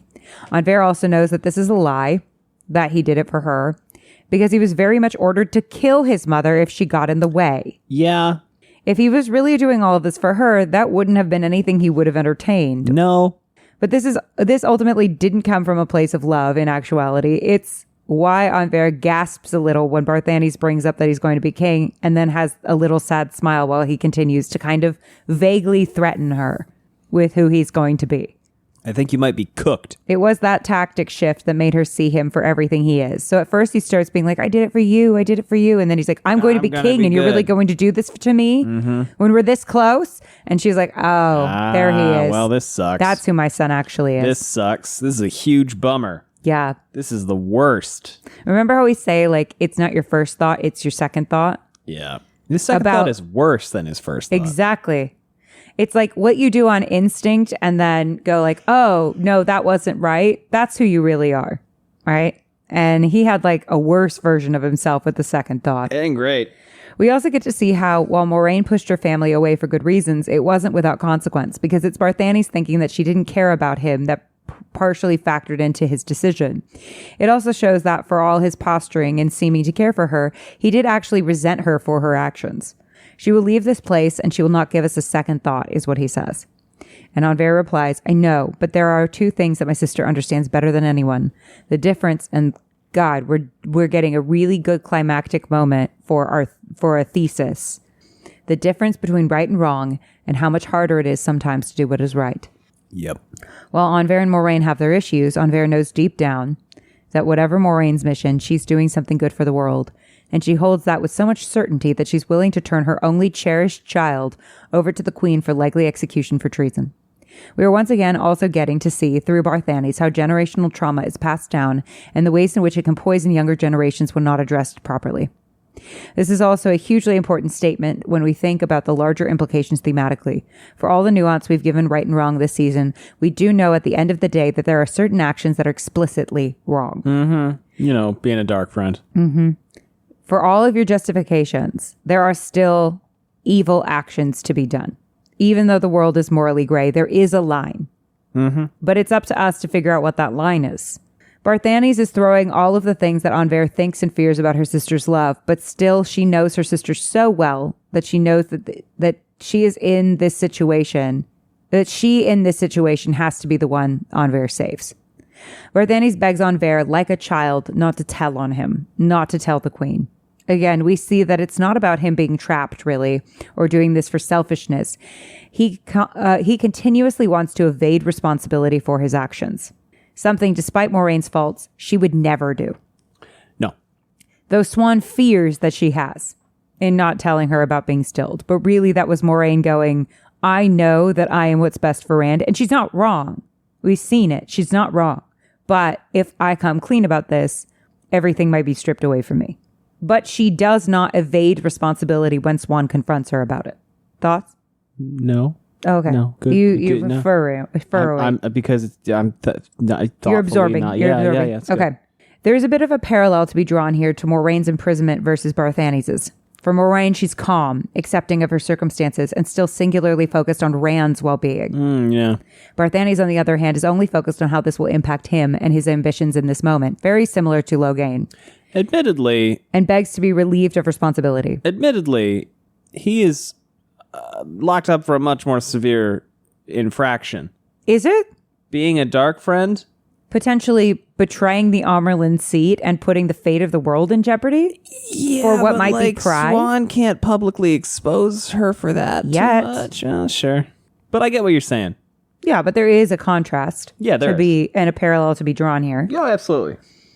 Yes, Moiraine evaded telling Swan about being stilled, but because she still felt she was the best person to guide Rand, and as we've repeatedly seen this season, she's probably right. We switch over to the woman in question, Moiraine, again sitting in her imprisonment, calm and accepting of her precarious situation, even as the city is burning. And she knows the city is burning, she says.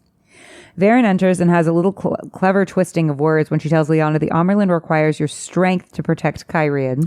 I love this part. I've been told to watch the boy.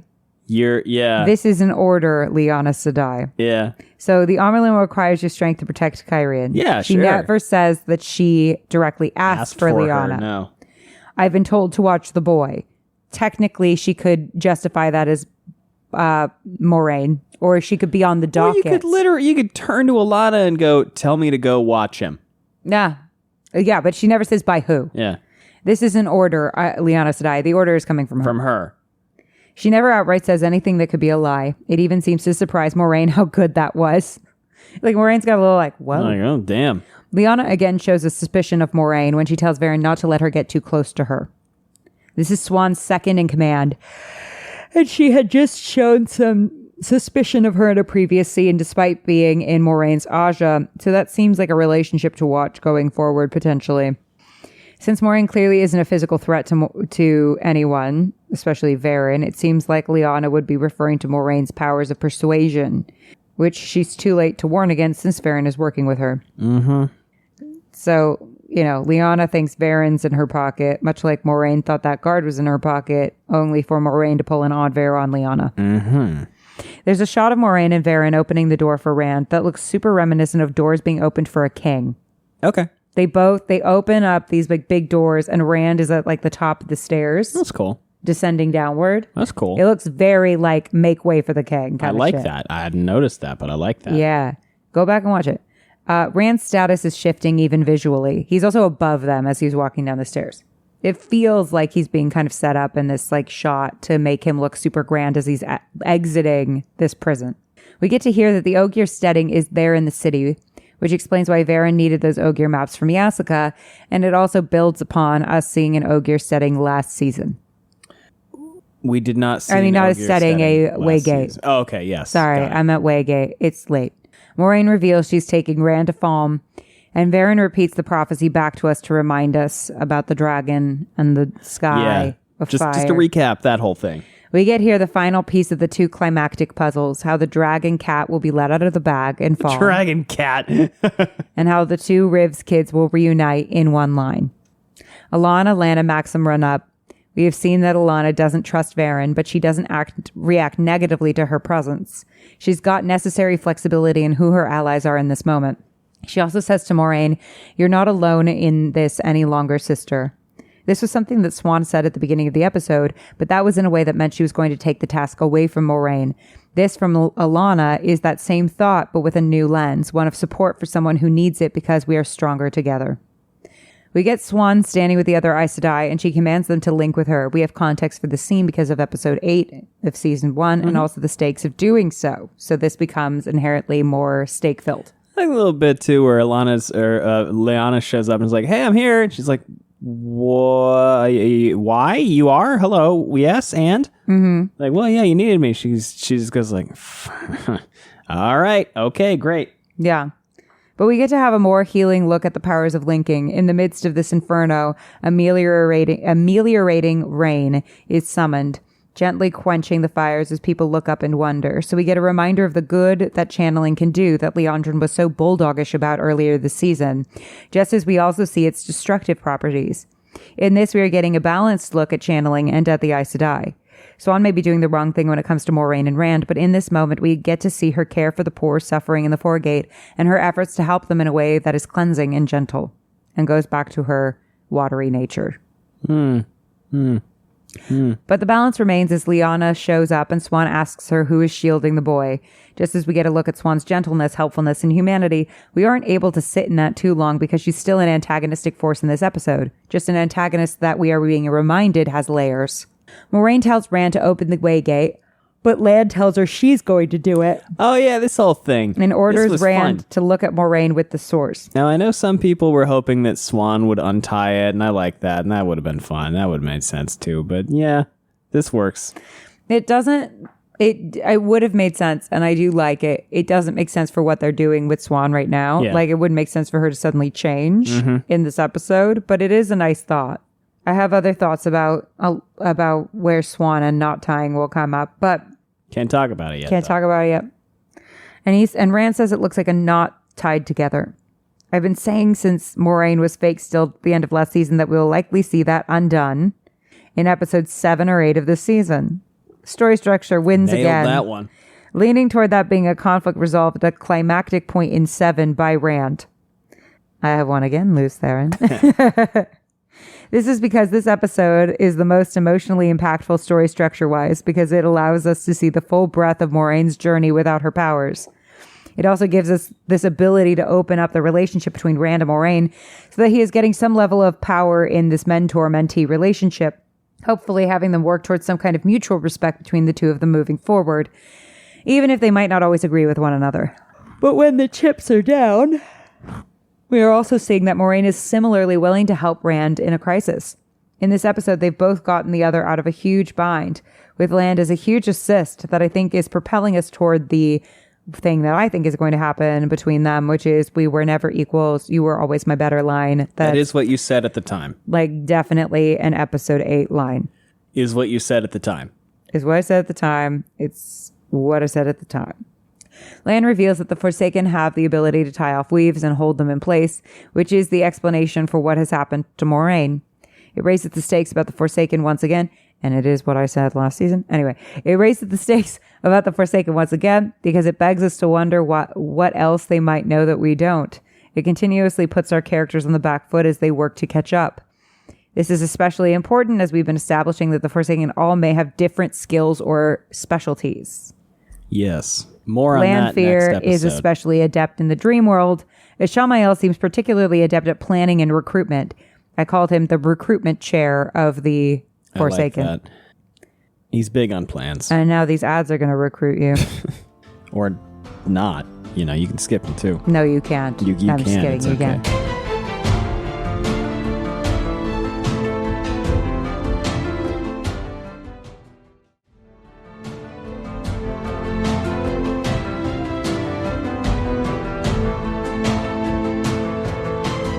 All right. So all of this is being put in place right before, in my mind, at the time, they are setting up that the other Forsaken will be released as a button for season 2. That is what you predicted at the time. Whether or not it happens, we'll find out. Which means there may be even more people out and about with skills we don't yet really comprehend. Scary. Not ideal. Lan says that Rand is going to have to cut the weave because he's not yet skilled enough to untie it. Because again, we don't actually know what that will necessarily do. It could be that it cuts Moiraine off from the power for good. Maybe she explodes. What we don't know. What we do know is that we are essentially cutting the wires on a bomb without any help or knowledge of what that explosion could look like. We're also again getting an emphasis on how far behind Rand still is in ability when it comes to the Forsaken. But Moiraine saying, I trust you. Which is something she could not say, by the way, She didn't. in season 1, episode 6, when they're all getting to the Waygate. There's I don't remember the exact line, but she says something like, "We've come all this way together," and then she kind of trails off, and then she segues into a different sentence. And I'm pretty sure, I mean, the way I always read that scene is that she was trying to say, "I trust you," but then she was like, "I don't, so I can't say it." Yeah. But now she can say But it. she says it here, and she continues to emphasize the paradigm shift happening in their relationship. They're working together and have built some foundation of trust based on shared hardship and sacrifice. Also, by the way, something to clock for those of you who have not read the books. She was able to say that she was stilled because she truly believed it to be the case. Mm-hmm. That's how that oath works, is it has to do with intention, not with objective truth, because then you could just swear the oath and, say things to see if they're true or not. Yeah. But that all may be very powerful moving forward, the Rand-Moiraine relationship. I bet. Seems like it should be. We get the little dagger thing that Rand conjures shaking as it goes toward her, meant to build up the tension surrounding whether he will do it. Not to mention that it could absolutely kill Moiraine if he goes too far in. I also like, though, that, we're talking about how we can't have Rand be too super overpowered, but this looks hard as hell, and he does it, and he succeeds. So while, I want to make sure that while we are saying you can't have Rand be Godzilla stomping all over people, it doesn't mean he's impotent. He's not. He's still very capable. I mean, remember last episode, Loghain's whole thing about, dude, that is way too much power. Yeah, Loghain was scared. Yeah, he's still very much capable. He's just untrained. Yeah, but... Swan has the 45 million versions of this, the daggers that all come around her in this big halo thing. Yeah, that feels air daggers. very Madonna, but make it scary. Mm-hmm. Am I wrong? Mm-hmm. Whereas he's got one and he's kind of struggling to operate it, right? Well, but Yeah. he's showing exponential growth in his power abilities at the same time. So different things. Were they? Yes. I didn't think so. You can tell it's a different weave because it's a different color. Yeah, but man and woman, I don't know. They looked similar. I don't think they're similar. Fine. We can His is twisting and constantly moving and constantly active and alive, and hers are I hardened some air into daggers. All right, whatever. Lan apologizes to Moiraine. I'm just saying, I think his looks more complicated. Hers looks more elaborate, but his looks more intricate. Okay. I'm not going to fight about it. Okay. Lan apologizes to Moiraine for how long it took him to do his duty. I was going to do that. For Lan, duty is one of the most important things to him. And it says a lot about his character that while he's the reason why they were able to fix this issue, he's fixated on how long it took for him to figure out. Even though he was surrounded by Aes Sedai with way more knowledge of the power than him, Lan is hard on himself even at a time he should be the most proud. which is relatable to some of us. Moiraine being the one to open the way gate and ultimately walk through it with Rand despite Siuan trying to stop them is what, in my mind, cements the fact that Moiraine is working with Rand and Rand alone. That is her mission. He is who she's there for, and he gets to see that. And the trust they've formed. Rand is able to definitively see the lengths Moiraine is willing to go for him, while Moiraine has been able to see that when she is vulnerable, Rand is capable of taking care of things. These were the two questions that were ultimately keeping them from working together that got answered in this scene. Now, whether that will continue, it remains to be seen as things continue to get more complicated. The moment is interrupted by a side swipe from Siuan. Bummer. Lan tries to say stop, but Siuan also throws him out of the way, and she orders Moiraine to close the gate. Seeing Moiraine channeling, Siuan accuses her of lying about being stilled, and this accusation makes sense. Yeah, it's also quite a heavy accusation when you remember what it means if you can lie. I'm literally about to say. Good observation, Gus. I also caught that. Yeah, it's yeah. Yeah, no, I She doesn't say it outright. No, but I think you're dead on, is that she basically just accused her of being Black Aja. Which also, again, makes sense as to why she would double or triple down on like, oh, no, you ain't doing it. Yeah, because see this moment from Siuan's perspective. To Siuan, there's no way to recover from being stilled that they know of, and the abilities the Forsaken have are not known to her. They weren't known to Moiraine until moments ago, and that was all thanks to Lan's intense sleuthing. This is the only conclusion that Siuan can reach with her limited knowledge, and if the most powerful woman in the world is that misinformed and making calls this bad, is there hope for the average sheep herder like Rand? Granted, he's not an average sheep herder. Also, not that she's behaving, like an idiot. She's doing the best with the information that is available to her. But the calls are bad. Yeah, unfortunately, they're bad. Yeah, because they have to be bad because she's this misinformed. But she's the most powerful, most up-to-date woman in the world, supposedly. Yep. So what it's doing is raising the stakes. We've got steaks with A21 sauce or whatever it's called. I don't remember what it's called because it's midnight. Heinz 57 and French fried potato. I want French fries. And a steak and Why shake. haven't I had French fries? Let's get some French fries. Let's get some French Fuck fries. it. It's midnight. We're gonna get some French fries. All right. By the way, the sleuthing is another thing deepening the relationship between Lan and Moiraine because his inability to let this rest even when Moiraine didn't want to investigate it speaks to a deep love and connection for someone else. Not to mention telegraphs a lot about his loyalty to Moiraine, which is going to have repercussions in us understanding why, despite clearly having feelings for Nynaeve, Lan can't leave Moiraine. Yep. Like, it takes a lot of balls to, like, look into something that you're, like, the person you care for is like, don't fucking even look into it. Yeah, and back off, and also, you suck, and I hate you. It takes a lot of balls. Lan's got a lot of balls. You heard it here first. He does. I don't think that's a hot take, but I agree with you. Moiraine is sincere when she says to Siuan, I've been more truthful with you than anyone else. And while we know this to be true, because she didn't talk about being still directly with anyone, to Siuan, Moiraine has withheld crucial information from her twice now, lying by omission, which is as much as an Aes Sedai can lie. But let's also not forget that in accusing Moiraine, like you said so astutely, Gus, Siuan is implying that she may be Black Aja, since no one who has the Oathright can lie. But to Siuan, again, this is a logical conclusion to reach because she doesn't have all the information. Seeing Moiraine channel after being told directly that she can't is concerning, to say the least. A little bit. And the worst implications are that she is a dark friend. Siuan is at a point in which she has to evaluate how much she actually knows about Moiraine. Yes, they are in love, but they have changed a ton from the people they were in the cold open. We've seen that. Yes. And maybe kind of the point of this episode. In the years of only getting stolen moments together, Moiraine has changed in really negative ways out of Siuan's sight. Siuan doesn't know. Who is the monster? Hey, we keep doing it. And seeing all of this makes her question everything as she tells Moiraine, we failed. But then she throws it back on Moiraine with, at the eye of the world, you failed. The stakes are too high to fail again. This is the root of why Siuan is doing all of this, even though it's at Moiraine and Rand's expense. She's afraid of the cost of failure when the stakes are this high. She's going for the safer option, even though we all know that it's not the choice she should be going with. And her throwing Moraine's failure in her face isn't out of cruelty, but an appeal toward pragmatism in her mind as they have seen the results of not going by the book. And one of the results of that was Siuan thinking the woman she loved was injured beyond repair. That has to be factoring into her immediate about face. The person she loved most had something so badly done to her that the likelihood of her suicide was pretty imminent. And then all of a sudden she's back to normal, but that is not really enough to fix what's already happened. But in the apocalypse and in life generally, big achievements require big risk. Require brushes with failure and the ability to get back up and keep fighting in the face of it. A lot of people don't have that in them, or have moments of doubt or hesitation. This is that for Siuan. And of course she's going to put the fate of the world over Moiraine and Rand. Moiraine has and would do the same. Siuan asks her to close it again and says, I don't want to force you.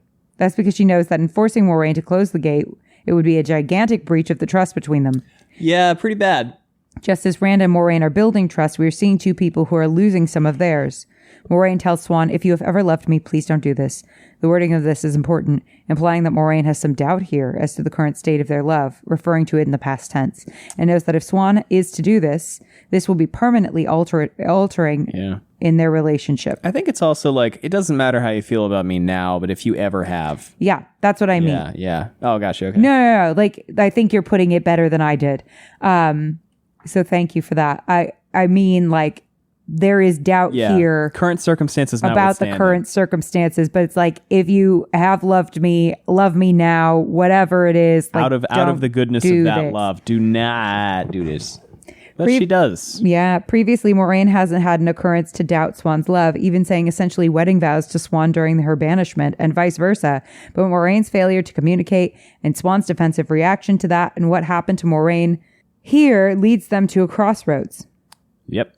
Siuan makes a big mistake here with Moiraine. She's made many displays of force where Moiraine is concerned as a ruse to mask their relationship, but Moiraine consented to that power differential. Not so here. Siuan actually imposing her will on Moiraine without taking the time to hear her is an incredible breach of trust that will impact their relationship going forward. Yeah, kind of a colossal violation. Mm-hmm. But it accomplishes a couple things. The most powerful woman in the world has made a mistake. Everything else probably will be based on everything else. Probably will be... What? Everything else probably will too, based on everything we've seen. Everyone else probably will too. Garden path sentences, everybody. Everyone else too will probably also make mistakes based on everything we've seen. So it becomes a question of what mistakes we can come back from. I think it's important that we've seen that even the most rock-solid relationship can be frayed when under the pressure cooker of the apocalypse. It gives every loving relationship going forward, friendship, warder, or partner, the stakes that they could go this wrong. I think it's also notable here that at the end of all of this, as Moiraine is following Lanfear into the ways, she's still looking at Siuan with, love and regret and pain. She's not looking at her like, well, you fucked up now. Yeah, I'm closing the door on this shit. It's very much like, how did things go so wrong? Yeah, this is not a Moiraine, ooh, look what you made me do moment. It's like, oh, this really sucks. You really hurt me very badly. I am going to leave this situation because it's what's required of me. We don't have time to talk this out. No. And we didn't have time to talk this out, and that's what caused you to make this awful decision. And also, I think Moiraine probably understands that with the information that Siuan had, she might have done the same thing. Doesn't justify it. She absolutely would have if the roles were reversed. Yeah, doesn't justify it, but And I think she gets that, even though it's like this was a fundamental betrayal. Like, I think at the end of the day, she also knows that Siuan's heart is in the right place. Yes. And that's the important thing when we're making mistakes, right? Barthany's heart was not in the right place. Right? He claims it was in the right place, but immediately we get that dismantled. Yeah, he rolls that back. Yeah. Siuan here does have good intentions. She's just doing a sucky thing with good intentions. And those things are different. They are different. Completely different. Yeah. And I think Moiraine understands that, right? Like, Siuan was not doing this to hurt her. In fact, she said, I don't want to do this. Do not make me do this. Everybody is making what they think is the hard, correct choice. Yes. And that's the well, not Barthany. Not Barthany. Well, I mean, even he thinks he's doing the right thing. Well, yeah, he justifies it to himself, but it's for him. But that's the thing. It's like some of those things can be forgiven. I do believe that this can be forgiven. It will take a lot of work. Also, I would say Siuan is doing the easier thing, which is saying, oh, fuck it, I'm taking over. The harder thing is trusting Moiraine, especially after Moiraine has not given her a lot of reason to trust her. Well, yeah. I mean, that's true. But Moiraine probably would have done the same. I think so. And her heart was in the right place. Absolutely. She was trying to do what she thought was right in the moment because she was like, is my girlfriend Black Aja? Did you fuck it up? Like, utterly? Because there was no time to explain. And Moiraine was a little bit furtive in her responses. Yeah. She was not like, okay, let me tell you, the Forsaken have this ability to tie off weaves. It's a whole thing. Like, she did not explain. No. At all. So Swan's just like, the fuck? You said you couldn't channel. Now you can channel. Did you lie? You clearly there's no lied. healing for stilling. There is no other solution I can determine. Swan's outfit here also kind of evokes a lion's mane. I wonder if that's intentional to remind us of her power in this moment. It's another moment in which her tattoos are very much covered up, except for the one on her chest. Also. And to make everything better, Lanfear shows up in this moment. Yay, there she is. Her outfit evoking a suit of armor. Moiraine shows some level of hope here for her relationship with Swan as she tells Swan not to fight her because she's too strong. So even after this betrayal, Moiraine is still interested in protecting Swan and wants to give her knowledge to protect her. But Swan once again doesn't listen to Moraine's hard-won knowledge, instead jumping to the conclusions that she has in front of her. Not to mention that Moiraine telling Swan not to fight a literal Forsaken, after Swan is questioning big-time Moraine's motives, won't necessarily be something she responds to positively. Right? It's like, right. Wait, you don't want me to attack the Forsaken? Excuse? Quoi? Excuse? We've had a demonstration previously of both Swan and Lanfear's power, but Lanfear being able to so quickly dispel of literally the most powerful woman in the world in terms of status. Yes. And I know, I heard you go, yes, it's Nynaeve, but status yes. and training-wise. Yes. Which he's able to dispel her so easily. To get really pedantic, it is technically Lanfear. Well, I suppose. But yeah. But it sets up those power stat differences. Lanfear makes to go for Moiraine because she told Rand if she saw them together, she would kill her. And Rand gets in the way, telling Lanfear she's not going to touch Moiraine if she wants his help. This is big because Rand is going toe-to-toe with a literal Forsaken and giving her orders, even though we've seen that he is, at the moment, not quite as skilled a channeler as Swan, who was just bodied just now, no, despite his power. We're getting more of the trust building between Moiraine and Rand because in this moment, Rand puts his literal body in front of Moiraine to protect her. He's chosen her as his mentor, but it will be a partnership of equals, ultimately, if this is going to work. They're stronger together, but only if they're actually working together. We're also getting another moment of Lanfear not liking when women are close to Rand. She's not exuding this energy over Logain. No, not really. But to Swan lying prone on the ground without context. It sure looks bad. It looks really bad. Rand is saying so bad that he will help Lanfear. We know that Moiraine and Rand have decided to use Lanfear's interest in helping them because without it, they might be very much screwed. But to Swan, this is the worst case scenario. She had mentioned it at the top. She's like, could you imagine if the Forsaken got their hands on him? And Moiraine was like, pay no attention. Wouldn't that be a bummer? Pay no attention to the Forsaken behind the curtain. That Moiraine is co-signing this is treason and abetting the dark. Yes. And Rand siding with the Forsaken is something Moiraine once told him she'd kill him for doing. Yeah, it's not great. But now he's helping one when it is prophesized that he might go total bad guy and destroy the world. Worst case scenario. And there's no time to explain anything to her, so she's just going to have to deal with the consequences of this with no real info as to why it had to go down this way. And Lanfear tells Rand, every day you grow more like Luce.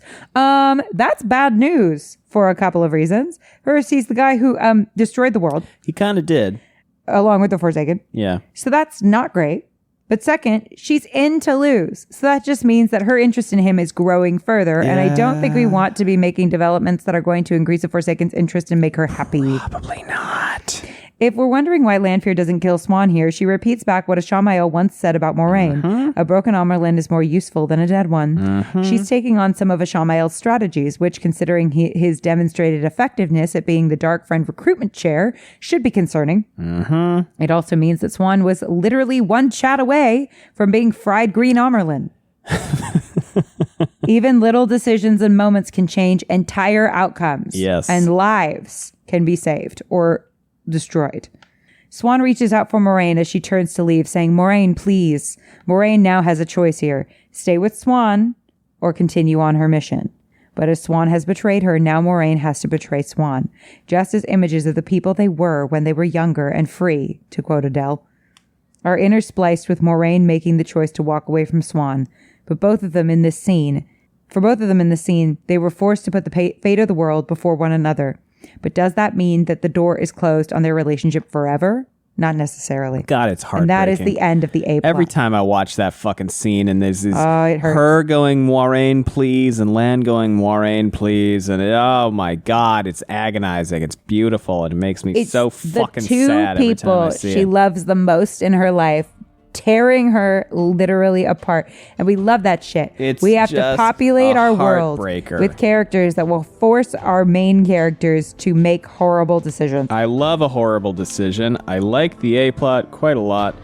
It's very sad. It's very political. It's very fun. Lanfear wore white, blew shit up. Everybody had a bad time, except Lanfear. Lanfear had a great time. Lanfear had a blast, actually. Yeah. This is the best day of Lanfear's life. And now let's move to the B plot. All right, B plot. Hold on. After these ads.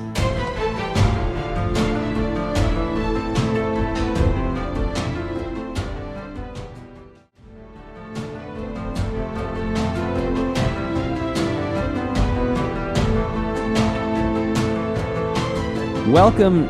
What are we, 4.5 something, 4-ish hours in? Oh, Jesus. Welcome to the B plot. I'm sorry, it takes so many notes. These people have read 4.4 million words. It's true. Many of us, not all. Shout out to the non-readers out there. They have watched 16-ish hours of television. He's frantically scrolling through her notes. Because it scrolled back to the top without my consent. Okay, sorry. All right. Nynaeve. B-plot, Falme, but not Matt. And is talking to Elaine. And they're like looking for Egwene. Yeah, there's really not a ton. I mean, yeah. Well, this is not going to take very long. No, because it's like the Rand-isode. Yeah, it's almost like Rand is kind of the central character. Almost. But Nynaeve says her plan is to follow the soldier to the palace and find Egwene. And Elaine says, no, we've tried your way. This time you listen to me and do exactly as I say. I love her. She also mentions Nynaeve telling her about Loyal, meaning he's factoring into the plan somehow. This is the first time we see Elaine successfully throwing her weight around with Nynaeve in terms of planning. And notably, for the first time, Nynaeve listens. You know, Allie, I'm thinking about this. The B-plot is emotional, right? Yeah. Matt's the B-plot. I don't think we get enough. Okay, but here's the thing. Yes, I could see a world in which Matt is the emotional plot line of this story. However, we get Egwene coming into her, like, extraordinary power. Oh, true. And the weird bathing scene. You know what, though? You could be right. There's an argument to be made. Because, like, Egwene's stuff is mostly check-in and continuation of episode 6. And Matt's plotline does come first. Egwene's whole thing is like, yes, she broke, but she's holding her pieces together. Yeah. You know? You could be right. There's an argument to be made that Matt's the B plot. Matt, I think, is the B plot because his plot is entirely like self-reflection and emotional. He basically does magic, peyote tea. That's probably the wrong thing for me to compare it to. I don't actually know anything about that. It is like magical peyote tea. But, his whole thing is like he goes on a deep journey of introspective reflection. I'm fine to talk about Falme, but not Matt first. But I'm pretty sure this is the C plot because it's mostly like... Here's my reasoning for why I put Matt as the C plot. There's less of him. I get that. That's real. There's a lot of Nynaeve, Egwene, Elaine. I agree with you that time-wise, yes. But I feel like content-wise... Yeah. No, you could be right. And his placement, he's before them. Yeah. But for now, let's just talk about this plot. We may decide to do flipsies, but we'll keep on with the order that I wanted to talk about them in. Yeah. But we do see a relationship change between Egwene and Elaine and Nynaeve. Yes, we do. The scene of them holding hands has shifted the power dynamic between the two. Nynaeve now respects Elaine and sees her as an equal, which she's not done with any of the Two Rivers kids. And Elaine has further come out of the shadows and come into her own as a leader a bit more. Good subtle development for the two of them. We moved from talking about Egwene to seeing Egwene. She's in a group. Ugh, you're right. Whatever. I like it when that happens. It doesn't happen. You sneaky guys. I'm like, you walk on the walking pad and take notes for hours and see how you do. No, I'm just kidding. No, I think you're right, though. I think you're right. That's fine. It's whatever. Well, but what I just want to She's point in a out group. also this segue, because we see this immediately after Swan, and I know I said this earlier. Swan goes, "We'd have been so much better off if you were a girl," and then. And then we get to here she is. Randrina over here. Basically what would have happened if Rand were Randrina. And it's this. Anyway, we would not have been any better off. She's in a group of Damani demonstrating a skill. Having her in a group and dressed like everyone else represents her loss of autonomy. The woman in charge. Now, I'm going to struggle with this name. Mulian? I don't know. Did they say it out loud? It's in the X-ray. All right, cool. Yeah, that's right. I'm fucking thorough. We're going to go with Mulian. Mulian praises the Suldam for their ability to wear the bracelet and link with their Damani, not acknowledging at all the women who can actually channel. Yeah, they don't consider them humans, so... Yeah, this is consistent with what Suroth told us earlier about the Seanchan attitude toward women who can channel, but in a show don't tell way. The camera focuses in on Egwene, but it's kind of like... you know, if I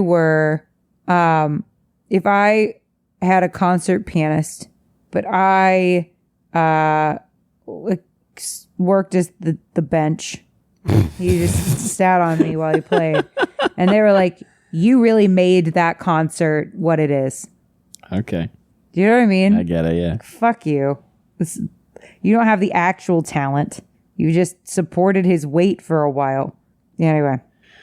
The camera focuses in on Egwene when Mulian says, have any of you experienced defiance from your Damani? It is common. And then a cut to Rena standing beside Egwene, staring daggers at her. Yes. We can't forget the beating Egwene has received from Rena just last episode in that moment, and then realize that Rena still thinks of herself as kinder than the other Suldam. Yes. So the treatment Egwene received is common and likely nicer than the others. Cool. Well, and also she's like, oh, and I let her keep her name. It's very nice of me. Which somebody reminded me also does happen in the books. I believe does. once I said that it does not. It's different. Yeah. We see that their leader's Damani is Megan, since she's standing beside her rather than with the other Damani. It implies some further kind of rank that she got to have the sitter for the Blue Aja. I'm assuming she's probably got a lot of power. You know, I was thinking a little bit about how it seems like they have a lot of Aes Sedai, or at least one, using weapon type weaves. Yeah. Where in the books, it's pretty explicitly stated that like Aes Sedai are basically useless in combat. And I was thinking about this, and I feel like it sort of ties in with how heavily they torture and break and brainwash the Aes Sedai, because the oaths say you can only use the power as a weapon in the last extreme defense of your life, essentially. I feel like what they've done in the show is they've made it such that the Aes Sedai are so broken to the extent that they truly believe that if they do not do these things, they will be killed. Well, Rena basically says that this episode. Yeah. She says that if a Damani disobeys during battle, they cut out her tongue, then they cut off her hands, then they kill her. Is that that's the order of punishments. Oh, yeah. If she does it once, she gets her tongue cut out. If she does it twice, she gets her hands cut off. And if she does it a third time, she's killed. That's not good. So you could absolutely justify as an Aes Sedai after hearing that this is the last extreme defense of your life. Am I wrong? Yeah, no, you're right. Yeah, so they did kind of explain how that happens. Mulian dictates that they're going to have a chance to demonstrate their Damani's raw power, and we see a Damani walking with unnatural stiffness with her Suldam to the empty field, while Rena informs Egwene that if she embarrasses her, she will regret it. We have the context of the last episode to make this threat ring true. We also here are getting a glimpse of Rena's ambition and inner motives. Much like Barthany's, she talks a big game, about how this is for like the greater good and la da da da da, but it's really for her. Yeah, at the end of the day, it's all really for her. It's glory. She deeply cares what others think about her and likely sees Egwene's power as an extension of her own. Mm-hmm. It also implies she does, that, right? She says it's like being complete. It also, it's like complete for who? You. It also implies that Rhaena is not fully confident in Egwene's submission, and so we shouldn't be either. Egwene is also in braids, but not the soft Two Rivers style. It's pulled back tightly and runs down her back, more closely matching Rhaena's. Rhaena being behind Egwene rather than in front of her, while still being sharp in the background, gives her a looming, threatening presence, while Megan being behind Mulian, but out of focus, serves to diminish her by having her blend in with the background. She's not a threat. We cut from this scene in order to give us tension about whether Egwene will submit to Rhaena, or whether Rhaena's threat will come to pass. Check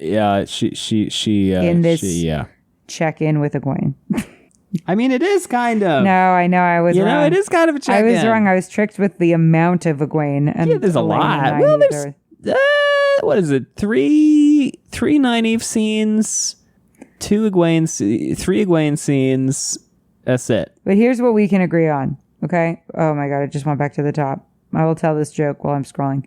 Perrin is king of the D. Perrin is king of the D. That's not a disrespect on Perrin. Just a notable thing. Perrin also has gotten some banger moments, regardless of whether or not he's been the A-plot. Mm-hmm. Perrin's gotten some real bangers. He's got a lot of bangers in that D. All right, so we cut back to Egwene. Randrina herself wouldn't have been better. La da da da da da.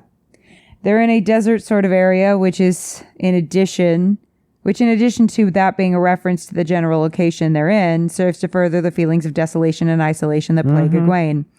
The harshness of the environment echoes the Seanchan harshness. They easily could have picked the patch of greenery behind them in some shots, but they didn't. The patch of greenery in the background also suggests that perhaps there were things growing in this area that were killed by the Seanchan, repeatedly, essentially bombing the site, increasing their cruelty on the natural world. We get the initial Damani mushroom cloud so that we can establish just how powerful Egwene is in comparison to the others. The others fucking suck. No, I'm just kidding.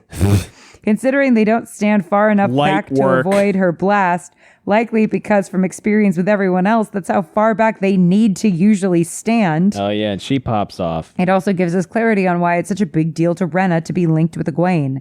As we know by the end of this episode, the Sul'dam can channel. Mulian then comments that the Damani who went is quite strong, as the blast almost reached them, setting us up for Egwene to make everyone else look like motherfucking chumps and really show us her power. And since it's emphasized that both Nynaeve and Rand are stronger than her, again, this serves to further our estimation of their powers and potential as well. So like every time Egwene does something cool, this is the thing. Like Rand is doing cool stuff, but also, because Rand has been established as more powerful than literally everyone else, every time anyone else does something cool, that reflects on Rand. So, like, Rand doesn't need to only be the one doing cool stuff, because the more cool stuff other people do, the cooler he looks in addition. I think the other thing to remember is that Rand has been actively avoiding channeling at all times for the past 6 months. Can't imagine why. Whereas Egwene has been pushing herself in a very rigorous course of study for about 6 months. Plus whatever the Seanchan have been doing over the past week or so. Or whatever long. I think it's a couple months in the books. I always get this wrong. Then Mulian asks Rhaena what she named her Damani. We're talking about Egwene as if she's incapable of speaking for herself, like she's an animal or a child. Rhaena responds that she let Egwene keep her name, and we get to see once again how Rhaena thinks she's this cool, radical, compassionate person toward her Damani. I'm not like the other Sul'dam. I'm a cool Sul'dam. I withheld water for 2 days. But we're in Egwene's perspective, and a nice slaver is still a slaver. Yes. But don't we now shudder to think how the other Damani might have been treated after all we've seen with Egwene? If Rhaena's the cool one? Yes. We get a slow walk to the circle, and Rhaena tells Egwene that you saw her light, didn't you? You will be brighter than her. Shut up, You will Rhaena. be bright enough that every Sul'dam will see you shine and know that Rhaena. you are mine. Once again, we are seeing that for all of Rhaena's like posturing later about how they're doing this for the greater good.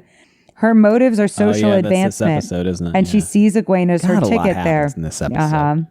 Like a parasite. I mean, even Perrin's plot, there's stuff to talk about. Anyway. Yeah, like a parasite, she's using another woman's ability for her own needs. This is far from the symbiotic relationship she believes that she's cultivating with a Damani, which she preached in the scene before. No, preaches in the scene later. Oh, no, preached in the scene last episode. Yes. That they have this like symbiotic relationship, which is utter bullshit. They're not connected. Egwene is being used like a battery.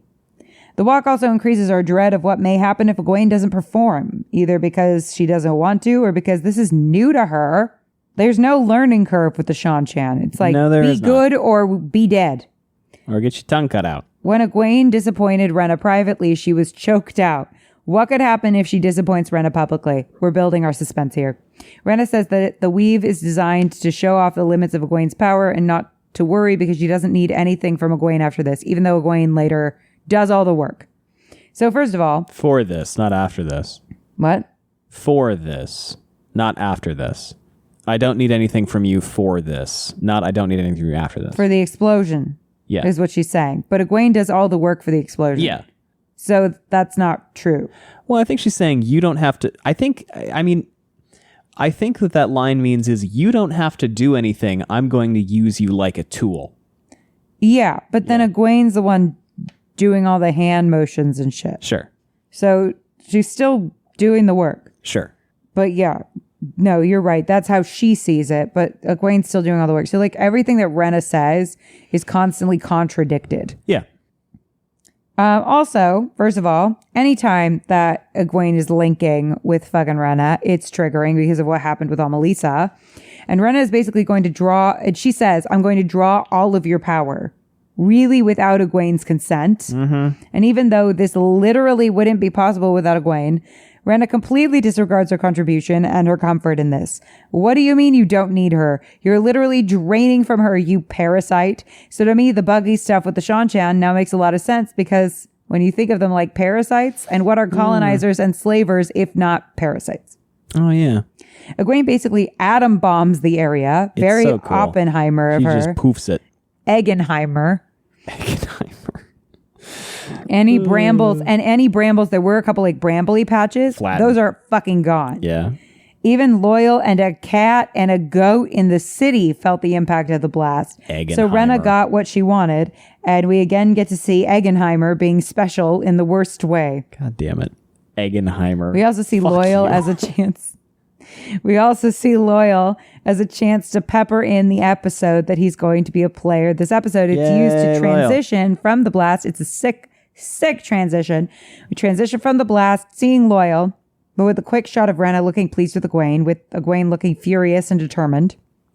Shout out to the multiple people, and I mean this in the nicest way, but it is 11 o'clock, so I'm tired. No, it's not. It's 12:15-ish. All right, it's 12:15-ish. Thank you guys for keeping me honest. Yeah, I got you, bud. Shout out to the multiple people that reached out to me and said, I don't think Egwene looked defeated at all at the end of episode 6. You're right. I just think I didn't really fully mention it because I was too busy writing and I didn't look up for the very last shot. You are correct. She was not defeated. What I mean by the fact that she submitted, she submitted in this moment, but submission doesn't mean broken. Yeah, it just means surviving to the next day. She capitulates. I mean, she's pretty deeply destroyed at the end of episode 6, but then out of that, I think she breaks. She's emotional. Yeah, she breaks, but that doesn't mean broken. Out of that, cracked. Out of that breaking, she finds new strength. Yes, a new resolve, and like she hits bottom and goes, "Well, yeah, I'm not staying here." I think it can be dangerous to say like just because someone breaks means that they're broken. Yeah, they're gone. Different things. Yeah, no, she I think she broke for sure because she touched the jug in this one moment. Yeah, and then she found new strength afterwards. Yeah, we transitioned from that blast and seeing Loyal. Oh, I already said that. To Loyal himself. As he walks down the street, we hear some racist ass children taunting him. Were the ones who were making fun of him for being an Ogier? Yes. I think it's interesting that one of the lines specifically references Loyal's hair. Oh, yeah. For yeah, you two talked reasons. about this. Yeah, I talked about this on our walk. Because it's funny, because this is like really almost a throwaway moment. But I think it's super important, though. But yes. But one, it's one of the most vocal complaints about his design. So it honestly might have been a bit of a dig, which I think would be funny. So. Which, if so, slay. Yeah. But probably not. But also, if so, slay. But two, as Hamad, who plays Loyal, is a black man, there have been historically and currently a lot of awful discourse and behavior surrounding black hair. I think that this can also be read as a commentary on how casual racism and cruelty gets perpetuated by parents to their children. While the children aren't old enough to know better, well, they kind of are. But it's concerning, beyond racism just being concerning in general, because it's unlikely that the Seanchan brought children on a conquering mission. These are very likely children who have grown up in Falme. So this showcases either that the treatment of Loyal that we saw with Surath is spreading to the point that it is passed to the children of Falme, meaning since children represent the future and the next turning of the wheel that we are fighting so hard for, the next generation will grow up to perpetuate this learned behavior, or it means that this level of bigotry has existed in Falme previously, and that means that once again the idea of who the bad guys are and who needs saving becomes very gray. If the people we're saving may be deeply flawed themselves. Making a united front against the dark very questionable if this is the way we're treating one another. And it's showing how quickly slavery has become normalized to these children. Again, going back to that scene in the inn between Perrin and the old man in which he says things were better with the Seanchan. But the question is, better for whom? Mm-hmm. Nynaeve pulls Loyal into the tent. He at first calls her Wisdom Almira. I love this part. And then Nynaeve. Oh, God, this is so fucking funny. And he looks at Elaine. He's like, oh, shit, it's you. And he gets down on his knees. And Nynaeve is just like, so get cute. Up. Stop it. And Elaine is like, I fucking... Thank you. See, I'm finally getting the respect I deserve. She kind of grins.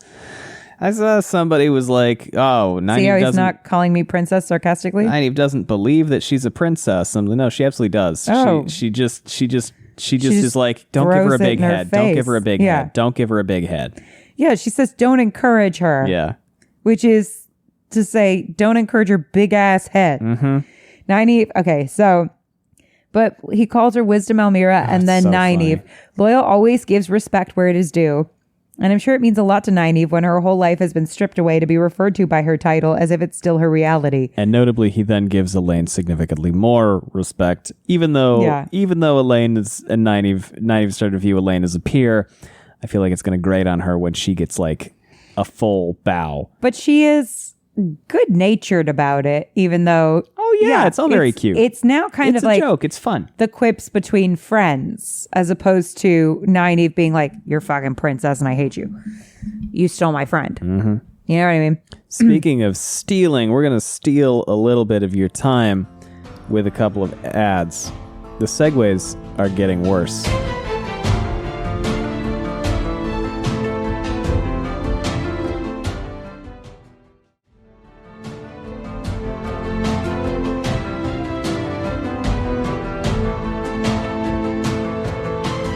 Yeah, so Loyal refers to her as Wisdom Almira. It must mean a lot to her because to be referred to her by her title as if it's still her reality when her whole life has been stripped away. I said that. We also saw this with Rima. But this becomes super funny when he tries to do the same reverence to Elaine, and Nynaeve says, don't encourage her. While Nynaeve is deferring to Elaine on the plan, we've reached an equal footing. There's still a lingering hint of Nynaeve's annoyance with the power imbalance between them. It's a fun dynamic, but it's also clear that it's become more of a lighthearted thing between them than the actual tension in previous episodes as Elaine shoots Nynaeve a wicked smile. There's a friendship budding between them, but it doesn't have to be all hunky-dory, but it's more like a sibling dynamic than dislike. We're having fun driving each other crazy. We love that kind of dynamic. Loyal fills him in on where Egwene is and that only the Suldam can get in. Elaine gives Loyal the respect of calling him Builder and treating him with kindness, and Nynaeve promises to get him out too. So all is not lost in terms of our treatment of one another. There's still kindness and care. We're stronger together. Elaine says they have everything they need, and there's a pan down to the pouch, implying that that's where the collar is being kept. Nynaeve looks at her nervously. The tension and stakes build. Then it's Egwene, Rena like trying to give her a pat on the back, and Egwene being like, "No, I'm gonna fucking kill you, dude." Yeah, the weird sponge bath. Egwene's second weird sponge bath. Yeah, hold on, I'm trying to find it. There's a lot of Rand. Yeah, Rand is king of the episode. This is the Rand episode. I mean, they all kind of are. Most of them have been, but Rand's been dominating the A plot recently. He's the real a-hole. So Perrin's good with the D, and Rand is the a-hole. Yeah, exactly. Ugh. Okay. Oh. Nope. First, it's Nynaeve holding the A-dom. Oh, yeah. Elaine asks Nynaeve what Nynaeve thinks it will do when they try to put it on. The dread here is that one of them will put it on until we see them put it on the Suldom. Yes. Nynaeve says she doesn't care, but she hopes it hurts, which is the line meant to make us realize the plan has gone in a different direction than one of them putting it on. It's also super Nynaeve. She's like, I don't know. I hope it hurts. So funny. This is also a moment of Elaine, even though she has insisted on trying things her way, leaning on Nynaeve for a last-minute support in the plan. We see a bit of a role reversal here between Nynaeve and Elaine. Nynaeve is usually the one... Elaine is usually the one... Nynaeve is the one that is doing the finessing here, while Elaine comes in and knocks the Suldom out. For Elaine, this shows us that she's not afraid to get a little dirty, something we tend to like in people. It's also showing that the two of them are learning from one another and letting the other try on a role that might be a little more outside of their comfort zone, even in a high-stakes time. It's also likely that they might have been forced to plan it this way because it was determined that Elaine's fair hair stood out too much. While Nynaeve blends in more with the general look of the Suldom we've seen so far. Yeah. But yeah, they did a little bit of a role reversal because usually Elaine would be the finesser and Nynaeve would be the pound him in the head. I might hit it. Yeah. I might hit it. So it's kind of fun that they did a little swapsy of expectation. Yeah. Then we get Elaine sitting, braiding her hair in the Two Rivers style. She's back in that look of home, likely seeking that comfort. You say Elaine or Egwene? Because Egwene, yeah. Arena enters, not giving Egwene the respect of privacy. Like, doesn't even knock. No. And still, like, does it's like, give her a weird sponge bath. And starts sponging her clean bath. in a way that feels weirdly maternal and also weirdly violating. It's exactly, we're back when the, God, and also I'm back in the white cloaks again. And yeah, re-triggering, considering the weird white cloak bath. Egwene doesn't get to have a bath here. She's bathed. Yeah. And we've seen a lot the, like, power of, like, the relaxing bath. Moiraine's, like, favorite thing. She and Lan famously in that bath together. Moiraine in the bathhouse. Moiraine seeking comfort in the bath at the beginning of the season. Baths are important, and the manner in which you receive one is also important. A lot of baths. A lot of baths. And we know it's not coming from a loving source, so it's dehumanizing. Also, seeing water used in this way again as a reward. Mm-hmm.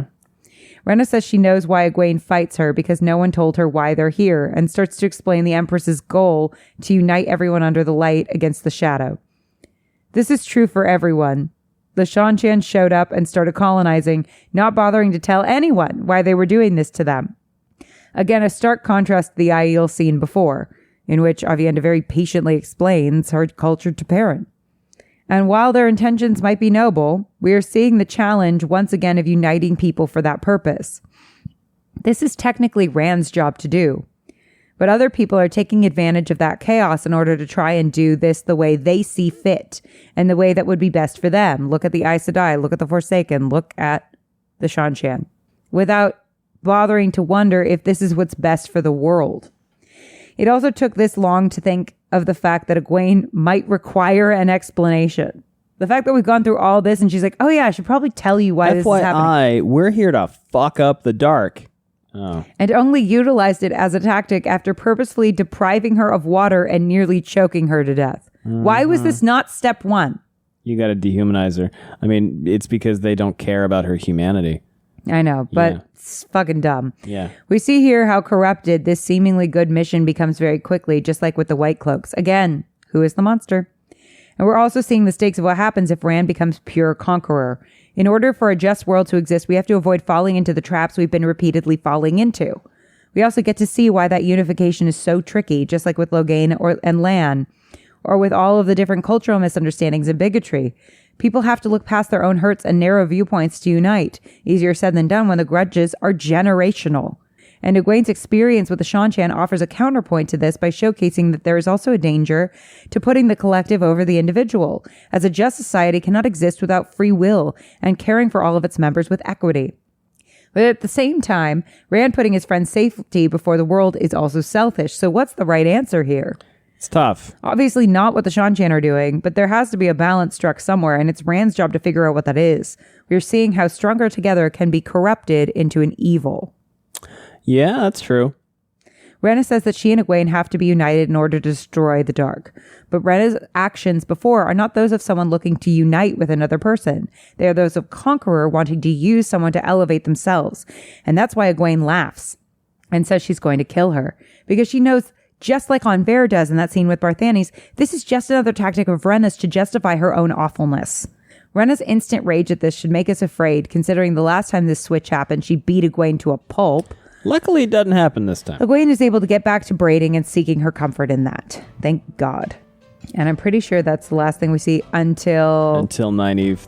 No, Nynaeve already did it. Oh, I guess that's it, isn't it? I told you these other ones would go fast. Wow, yeah, that is a lot faster.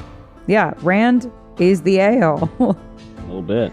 Yeah, I'm just double checking. Yeah, no more Egwene after that. All right, well now let's... or Elaine or Nynaeve. Let's pack it up and talk about Matt, and we're gonna do a little transition. And if I have to put an ad in here, I'll put an ad in here. I'm trying to take enough breaks that I don't have to. We'll find out, or you will.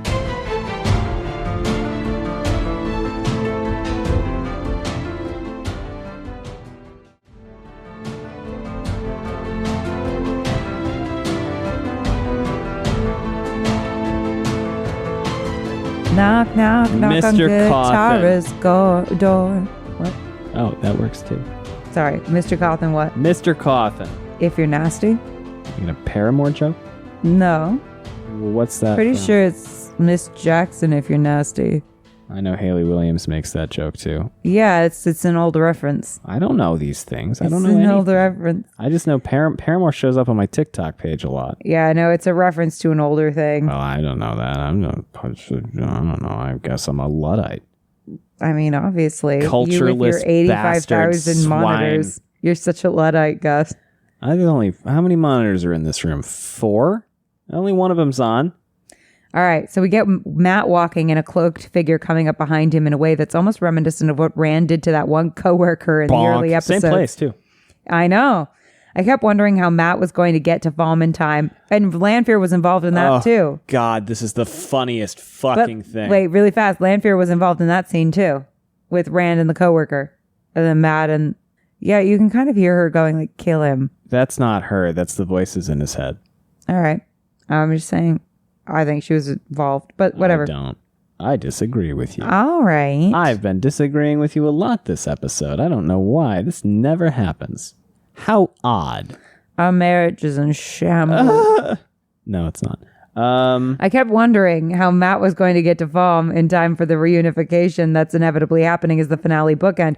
We both sat around staring into space going, how is it going to happen? How are you going to do it? How do you do it? And then she hits him on the head with a fucking sock full of batteries. And I got to say, one, I know that this is what also happened in the writer's room. They were all sitting around going like, fuck, how do we get Matt there? How do we get Matt? How do we?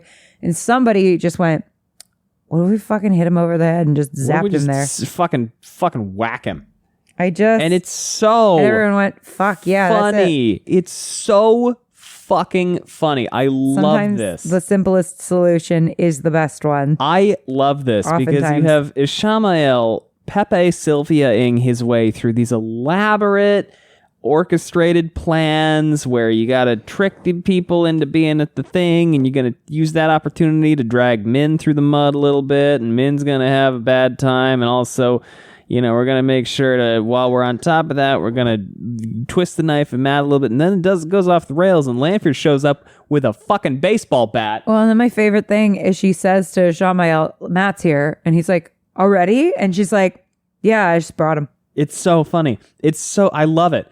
And he's like all freaked out because he's like, I'm not prepared. Yeah, it works so well for me. It's just like, yeah, okay, move it along, Mr. I'm just going to smack him in the head. Mr. Machinations. Come on. Because I was talking to somebody the other day and they were like, I did not like this moment because it just felt jarring and weird. And I was like, okay, and it's hilarious. no, think of it this way. Think of it this way. And we explained it to her this way. And she was like, I absolutely love that scene now. And I'm like, it's what happened. It's what happened. Because if you look at how Shamael reacts to this, and then Lanfear's like, yeah, I just brought him. And he's like, what? Already? Like, you could tell he's ruffled. Because he's like, but my carefully laid Legos. My dominoes. You just took the domino at the end and just brought it to me. And you just knocked over one domino. Yeah, but he looks up and he goes, how did I get here? And I think this also confirms it. And she says, I'm not going to lie. I expected you to be more impressive. Still, I love to be owed a favor. And the favor is that she got Matt here. Mm-hmm. I think the implication, is that she brought him for Shamael, which she expects to be repaid for, which may be interesting to track. I mean, she's really pushing all the timelines up, right? She brought Rand over. I mean, I think it's being set up that her personality is a little more like, just get the shit done. Yeah. Yeah. Move it along. And that's where it conflicts with the Shamael. I also love the transition between him passed out in the hay to him passed out on the carpet. Like, chef, kissing. Very, very good. I also want Lanfear's jumpsuit so badly. Yes. Amazon, please release our costumes. I will buy all of them. Please. Matt asks if it's a dream, and she says, oh no, you're very much awake. We're getting a lot of discussions, again, about dreams with Lanfear, even with people who don't know about her abilities. Something interesting to just kind of look at. Certainly. Matt walks out to the balcony to see he's in Falme, surrounded by Seanchan ships, and the sound of the street below transitions into Nynaeve and Elaine walking through crowded streets. Very cool. And Elaine, I forgot this part. Elaine remarks that people are acting like their city hasn't just been taken over and questioning why they don't fight back. And the painful truth is that it's likely that all the people who did fight back are dead. But they weren't there for that demonstration. Yeah, it's also this sort of thing of if you settle into a new regime, you may, if you are one of those people for whom it is not objectively worse, you may go, well, regime change sucks. Well, hopefully it's not the case that you would get into a situation in which a system benefits you, but really horribly oppresses other people. And you're like, well, that's fine. I'm not suggesting it's fine. I just, you know what I mean. What I'm saying is I think for a lot of people for whom they go, well, nothing I can do. I'd rather live scared, I guess, than get shot in the face by Miri, the 12-year-old Damani. Yeah. It does introduce a fear that if Rand comes to fight like the prophecy said, that the people won't stand with him. Mm-hmm. Nynaeve backs up that point when looking at Seanchan soldiers, she says against them in terms of resisting. All right. Now we're going to skip a bunch of Rand shit.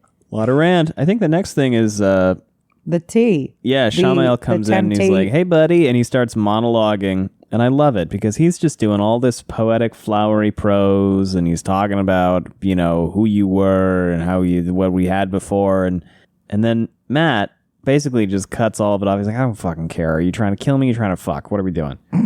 It's my favorite thing. Just tell me what we're doing so I can get along with it. Thing or a murder thing. Because either way, I'd rather you skip the talking. Mm-hmm. All right. Look at all this stuff. Rand really gets the lion's share of the episode. Oh, no. It went back to the top again. I think you should consider a different notes app. No. I'm loyal to my thing. I'm down too far. You could search Matt. How? I think you might want to consider a new notes app. Shh. Quiet. It's too late for us to talk about regime shifts. All right. We cut to a steaming pot of tea.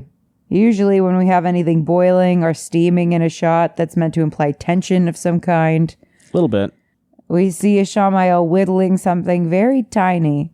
When we see a villain doing something delicate and precise, that implies they have a level of scary attention to detail, making them dangerously professional. We want complex villains that would be difficult to defeat, and moments like this give us a hint that he's a careful, patient planner, which Lanfear accused him of being to a fault in a previous episode. We are getting differences between the villains and the ways they work. Shamael is an overplanner.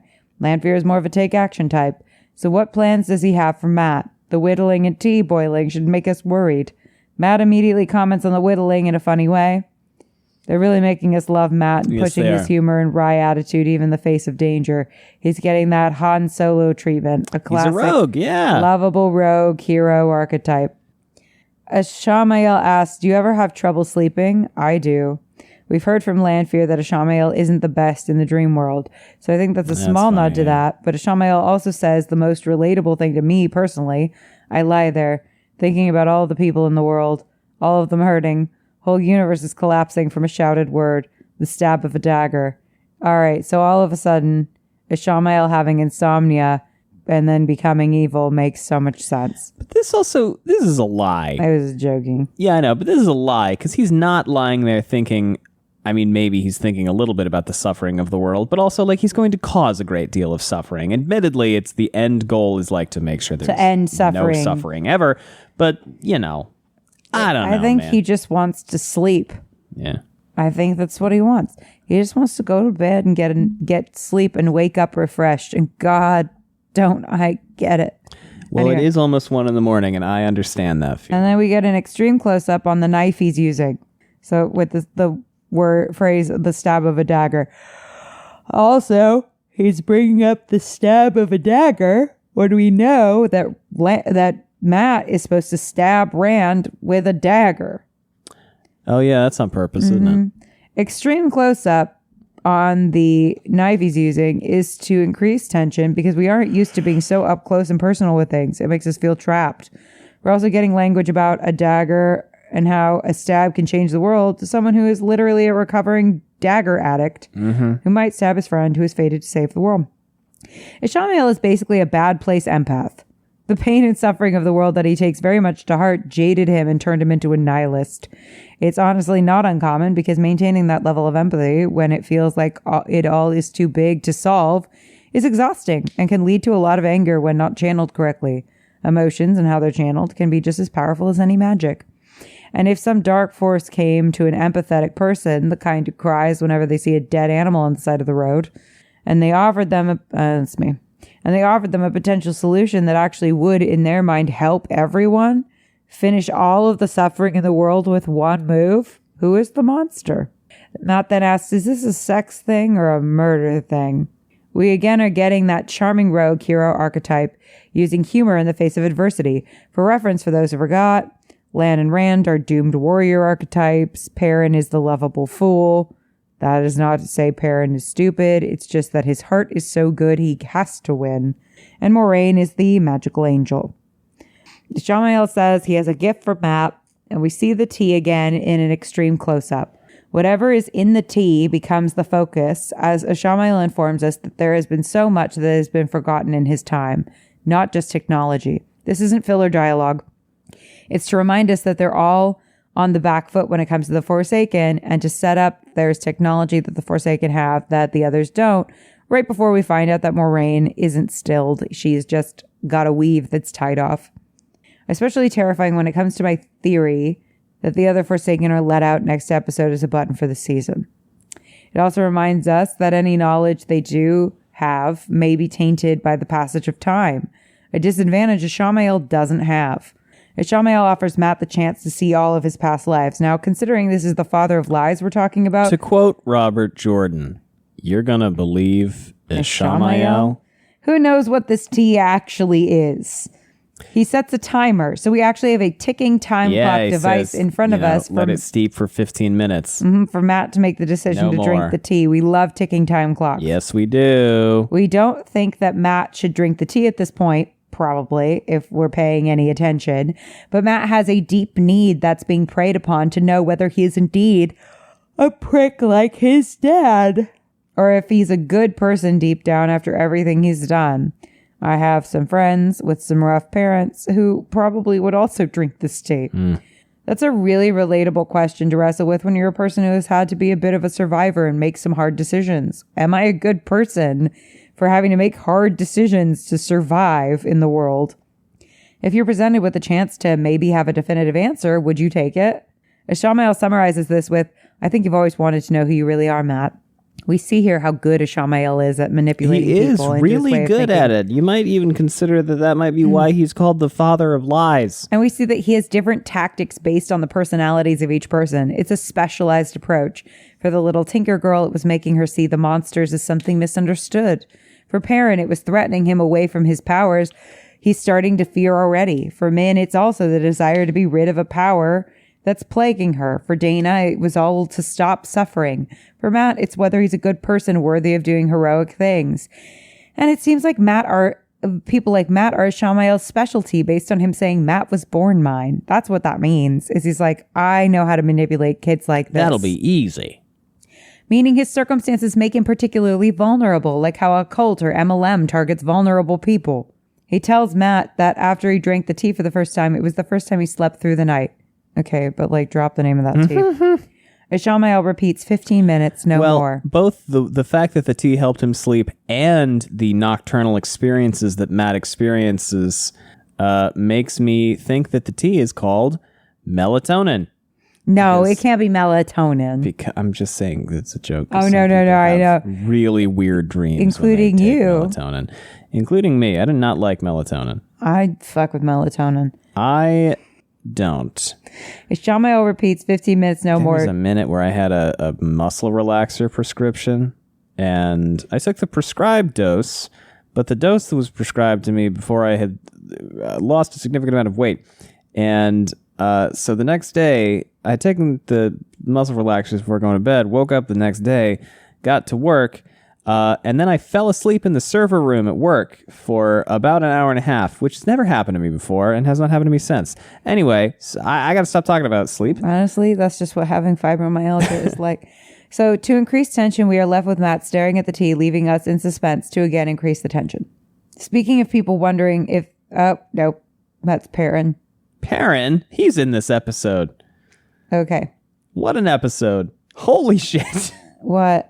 It's just a huge episode. So this is the midpoint. We cut to Mat pouring the tea, giving us that mini climax needed at the midpoint, and an answer to the question that the previous Mat scene left us with. Will he drink it? Yes. He has a classic when the edible hits moment when he says, what a load of shit. That immediately after he thinks it's not working, the world shifts. Ugh. For people worrying Mat will not be able to be funny after the backstory he's given, I do want to earnestly know if you've actually checked on your funny friends. Because most funny people I know have been through the real shit. That's why they're funny. We get a fractured mirror in the background during that shot, and then an emphasis on the Forsaken seals as well, reminding us of Mat's fractured identity and the looming threat of the Forsaken, both in this scene and the season as a whole. Again, another clue to me at the time that the Forsaken may be the season's hook at the end of 8. We get some classic body horror with the skin on Mat's hands undulating. Never what you want. Rafe said that horror elements were important in this show, and we're seeing an example of that here with the body horror. We then see Mat's mom once again saying the line that continuously plagues him, damn prick. That's a little nagging thing in the back of his mind when he's making mistakes. There's this woman on TikTok, and she was like, once when I was a little girl, I put blush on, and my mom came in and saw me with blush on, and she said, blush makes you look like a clown. Wow. And she's like, I'm 80 years old, and every time I put on blush, I still hear my mother saying that to me. Yeah, it sticks with you. Yeah. The things our parents say to us about us are so powerful. And Mat's mom saying this to him is living rent-free in his fucking head. Shout out to Juliet Howland. It's living rent-free in my fucking head. I feel like I'm a damn prick like my dad. My dad's not even that bad. And shout out to Natty Cawthon getting 2 fucking scenes in this season. It's because she's going to get a fucking redemption arc, guys. I think so. That's why. She's getting a redemption arc, and I'm going to sit here smug goating away. Anyway, we'll see. We'll see if I'm right. But that's what he's running from when he runs away with Min. We then see Mat going to that fractured mirror over, and somebody had a good question about this. Fractured does not mean broken. No, it just means fractured got means pieces. Segmented. Much like your personality, it's segmented. We don't have a clear picture of who we are. It's in little pieces. Yeah, it doesn't mean broken. Broken mirror is even more powerful, though, because there's the luck element, and there's like, then it's like shattered, not fragmented. Does that make sense? Yes. Cool. It's like an even worse situation. Over Natty saying, "You've always been rotten," obviously playing on the psychological damage Natty did with that line. She really suplexed his brain there. And what do we got him stabbing people? We got him hanging. Yeah, extrapolate. Well, it's crazy because, okay, so Matt's, it's also likely Matt's own internal monologue that he's like, "You've always been rotten," all that stuff. But in the mirror, Matt sees himself hanging first. In another, he sees someone being drowned, which then turns into him drowning someone. He sees a woman being stabbed by another woman, which turns into him stabbing that woman. We're supposed to extrapolate that these hideous actions are all being done by past versions of Matt. Like, I'm assuming. Yeah. That woman was him in a past life. That man drowning the man was him in a past life. That's what he's meant to believe anyway. Yeah. Again, we are seeing knives and stabbing in relation to Matt. Natty's voice says, "Just like her, so like him." This could be both in relation to the two people he has been in past lives, but also in relation to his parents. Some people I know who come from tough backgrounds live in fear of becoming their parents, and I think that's definitely true for Matt. Mm-hmm. We also see shots of Matt looking menacing, meant to indicate who he fears he is on the inside, someone cowardly and cruel. Matt collapses on the floor, screaming for it to stop, as he likely sees repeated horrors that feel reminiscent to the flicker world in the books. Yeah, I was going to say this feels to like me very strongly 1-to-1. There is a very beloved scene in The Great Hunt, which because of the way the plot shook out was impossible, and also because it makes use of a particular fast travel mechanism which appears twice and may or may not ever appear again in the books. Essentially, a bunch of people find themselves being teleported for a very, very long time. And while they're being teleported, they live out hundreds of past lifetimes. Right. And it's a great scene. And it really fucks Matt up.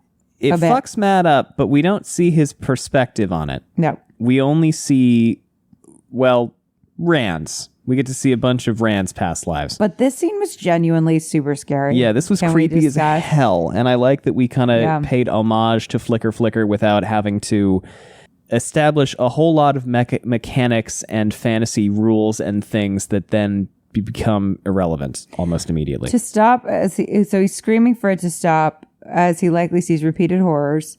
Matt then on the floor transforms into Natty, who is then held by Matt, who says, "Just like him." Natty screams and Matt laughs, and screaming Natty turns into screaming Matt. What that's meant to symbolize is both Matt's fear of himself, both for what he's been and what he has done, and his future self and what he's capable of. And also his fear of being like both of his parents and inheriting their misery. The Wheel of Time applies to our past lives, our past selves in the current life, our future self in this current life, and the generational trauma we inherit. How much is nature? How much is nurture? And can we overcome both of those things to become better than we are? Are we a monster? The screaming overlaps into a scene with Rand staring in shock on the floor as he's been shielded. Good segue. Speaking of good segues, I have no segue into these ads.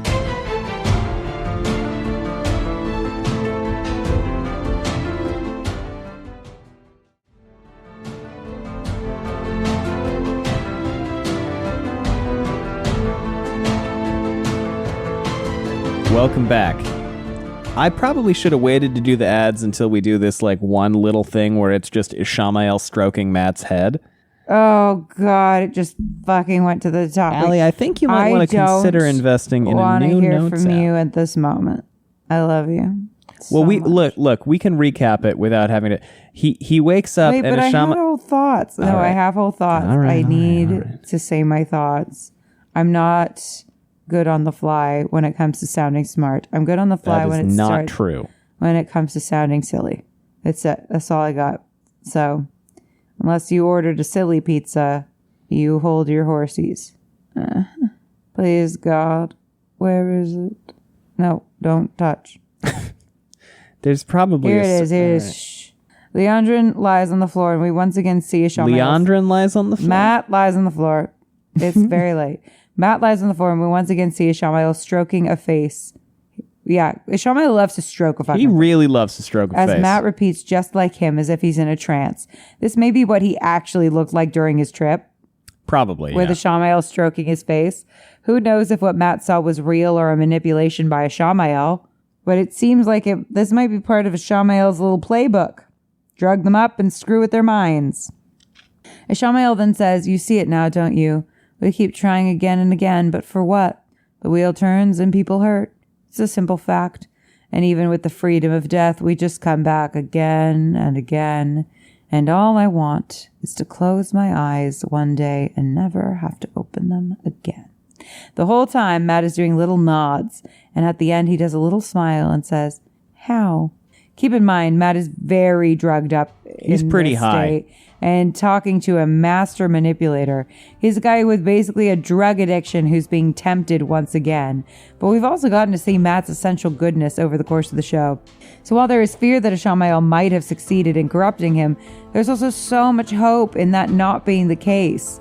We need that hope and fear to be present for the show to remain gripping. We end on knowing that whatever Ishamael is about to instruct Matt to do, it likely won't be good for Rand, especially keeping in mind that Rand is supposedly to be stabbed by Matt. So is that going to be the story? And that's the end of the C plot. Good C plot. There's not going to be any ads in this transition.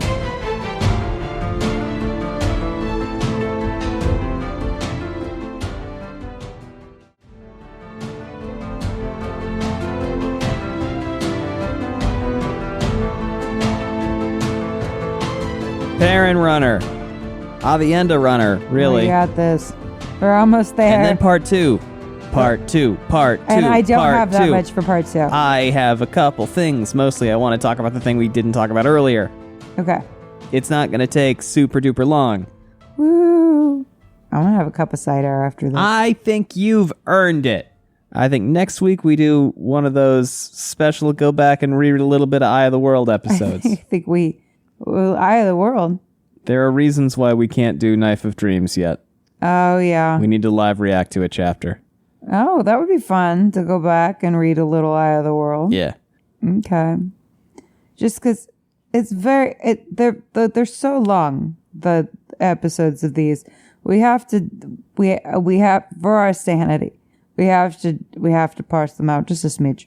Okay. Remember when we tried to do like 5 in a row? Speaking of people, oh my God, we almost died. Speaking of people wondering if they're good, Perrin, Avienda, and Hopper walk through a terrain meant to imply they're getting closer to Falme. Yay! The harshness of the landscape is also evoking the Aiel at a time we're really getting to know them. There's a cut to the landscape and a woman is hiding there. Bane and Chiad. This is basically exactly how Bane and Chiad are introduced in the books. Pretty much. It's less exciting in the books. They just sort of show up. To me, I love this. That's not a complaint. We all prefer dull drudgery in our entertainment, Gus. There's a cut to the landscape and a woman is hiding there, and I did not spot her when this first happened on first glance, but Perrin did. His wolf powers are showing themselves. Yeah, and Avienda's like, whether he wants them or not. Well, yeah, and sir. Avienda's like, you see well for a wetlander. We're still getting hints at Perrin's difference. Eyesight has come up several times. Several times. I think smell. Mm-hmm. Here we meet Bane and the two talk in sign language, but it's not ESL or ASL. Or ASL. Our first look at maiden hand talk. The show made up a new version of sign language. The dialect coach, shout out, Naomi Joy Todd, collaborated on the maiden hand talk with actor and creator Gavin Lilly, who is deaf. Very cool. Bane brings her to Chiad, who stands over the grave of their dead friend, Julian. This is similar but different to what happens in the books. In the books, Elaine and Nynaeve are the ones who encounter the Aiel, but since they're busy and Perrin isn't, it makes sense for Perrin to pick up this plot, since it streamlines actually better with him having met Avienda and traveled with her. While Nynaeve saved Julian from her wounds only for her to immediately die. Yes. This is a streamlined version of those events as well, necessary for television. For Perrin, him witnessing how another culture deals with guilt, especially surrounding the unintentional death of another person, is important for his development. I'd forgotten that Nynaeve heals Jolien and then she dies and in then Jolien dies like combat, the next scene. like the next page? Yes. Yeah. And then Nynaeve's like, why did I even the save fuck her was that? the point? Yeah. And they're like, Giotto. And then they keep going. While Aviendha gets beaten, so it's important for his development. While Aviendha gets beaten on the outside, Perrin is beating himself up on the inside. Which is better in the long run? Which heals quicker, physical or psychological wounds? Is the chance to be absolved worth taking a beating? Interesting questions come up. I want to also emphasize how much I appreciate that the show decided to have our first kind of inside baseball look at Aiel culture be so off-putting and so confusing and so unlike what what I'm going to call the Westlands culture tends to be. It is brutal. It is harsh.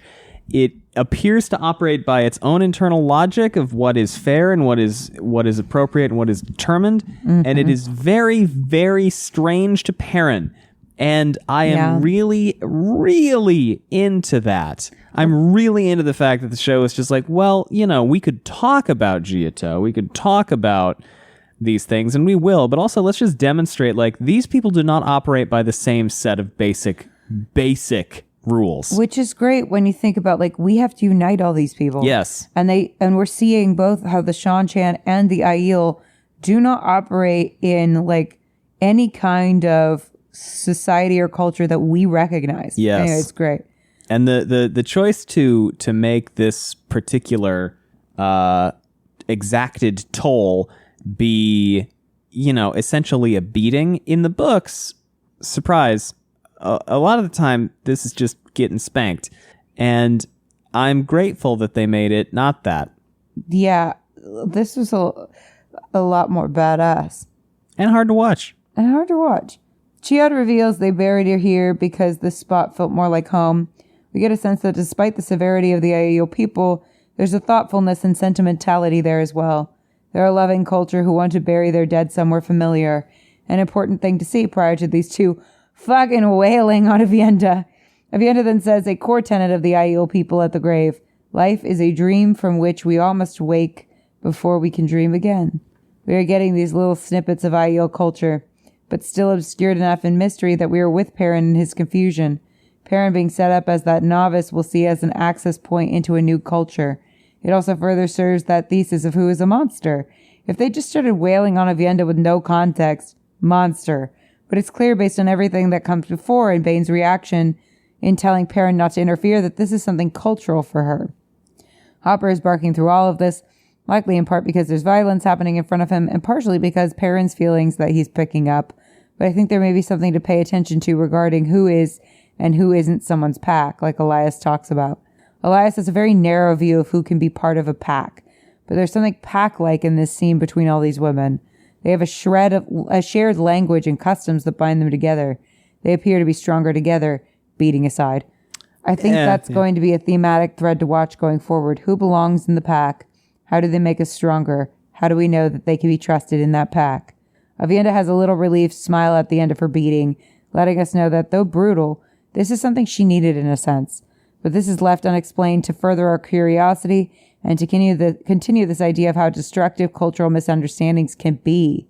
If Perrin had tried to interfere, which was his instinct and likely ours, she wouldn't have gotten what she needed in this moment, despite me having some feelings about violence in general. Matt, Rand. I'm looking over her shoulder while she scrolls.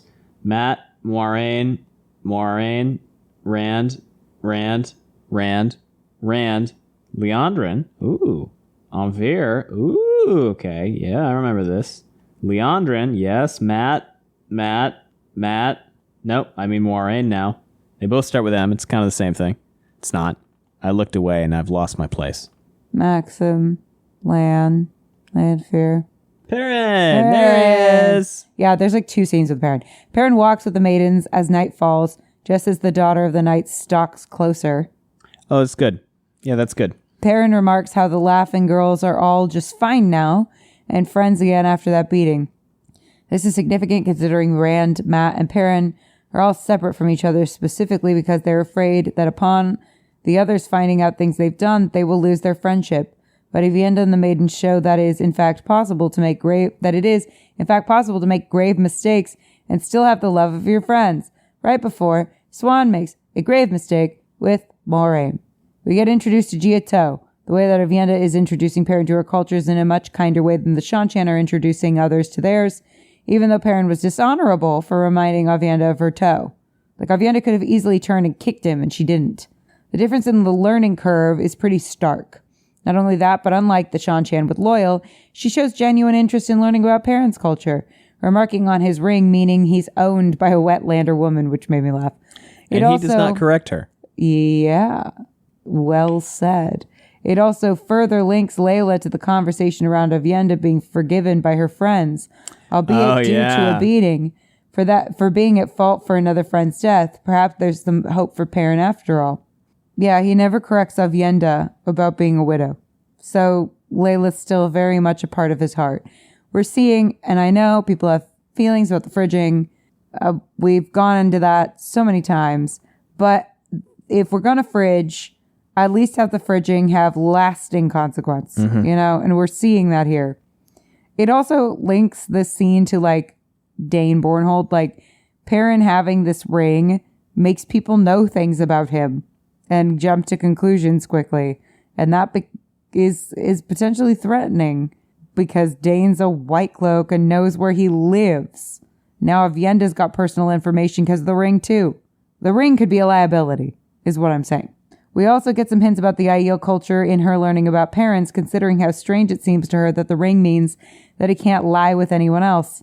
It's notable that Perrin doesn't let her know that his wife is dead. I said that.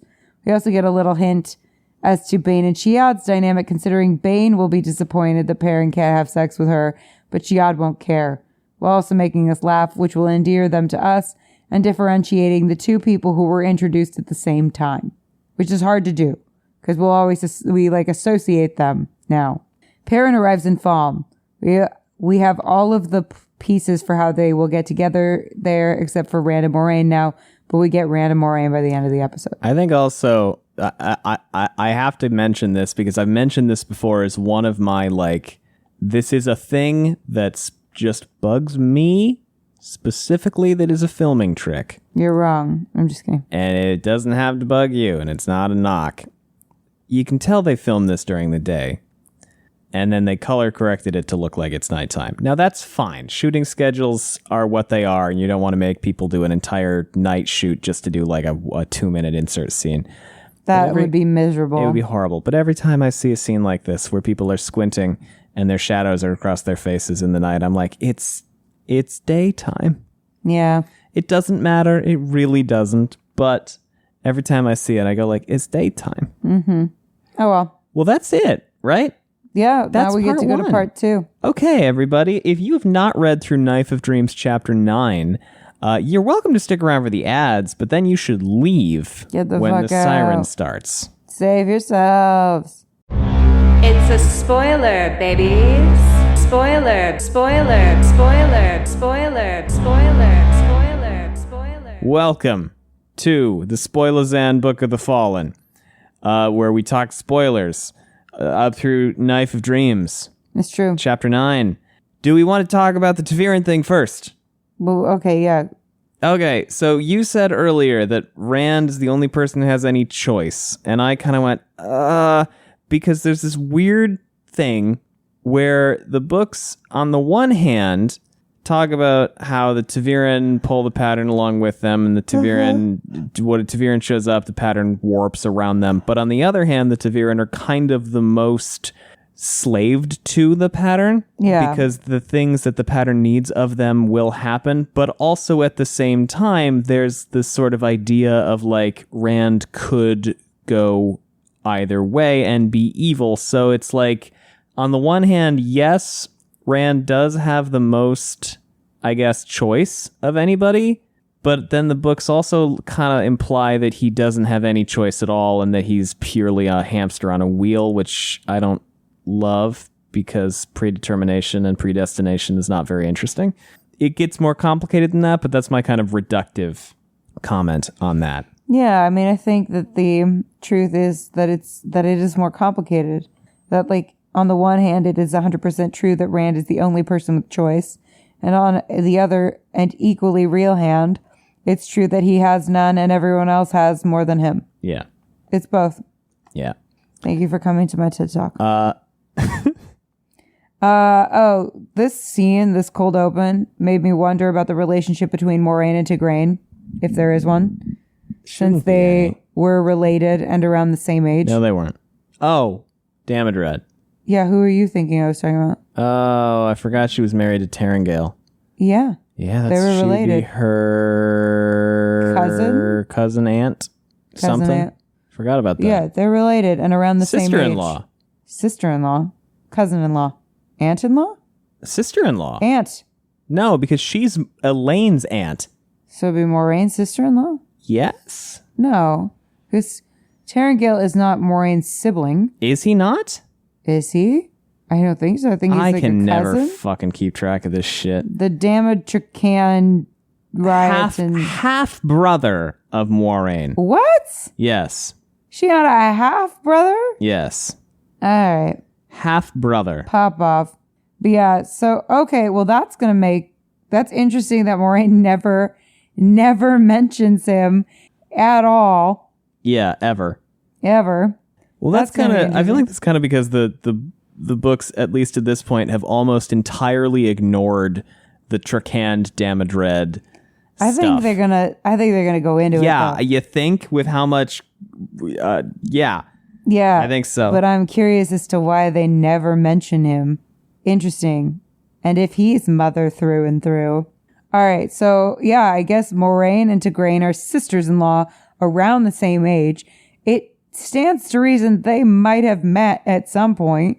It feels like there's some sort of irony to the fact that Moraine's future is changed irrevocably by Tigraine and Layman, her family members. I also perked up at her saying she would advise the daughter heir of Andor, and I wonder if they're going to expand her relationship to Elaine a little. And that's like a nod to that. What do you think? Yeah, it could be. Oh, I was thinking that the visual indicator where Rand like actually puts the nice clothes on himself might happen at the Stone of Tyr. Yeah. Seems like a fitting place for that. Yeah? Maybe? Yeah. Or Alcardal. But I feel like there he'd probably dress like a Aiel. Maybe. It's implied in my mind. Oh, well, yeah, maybe.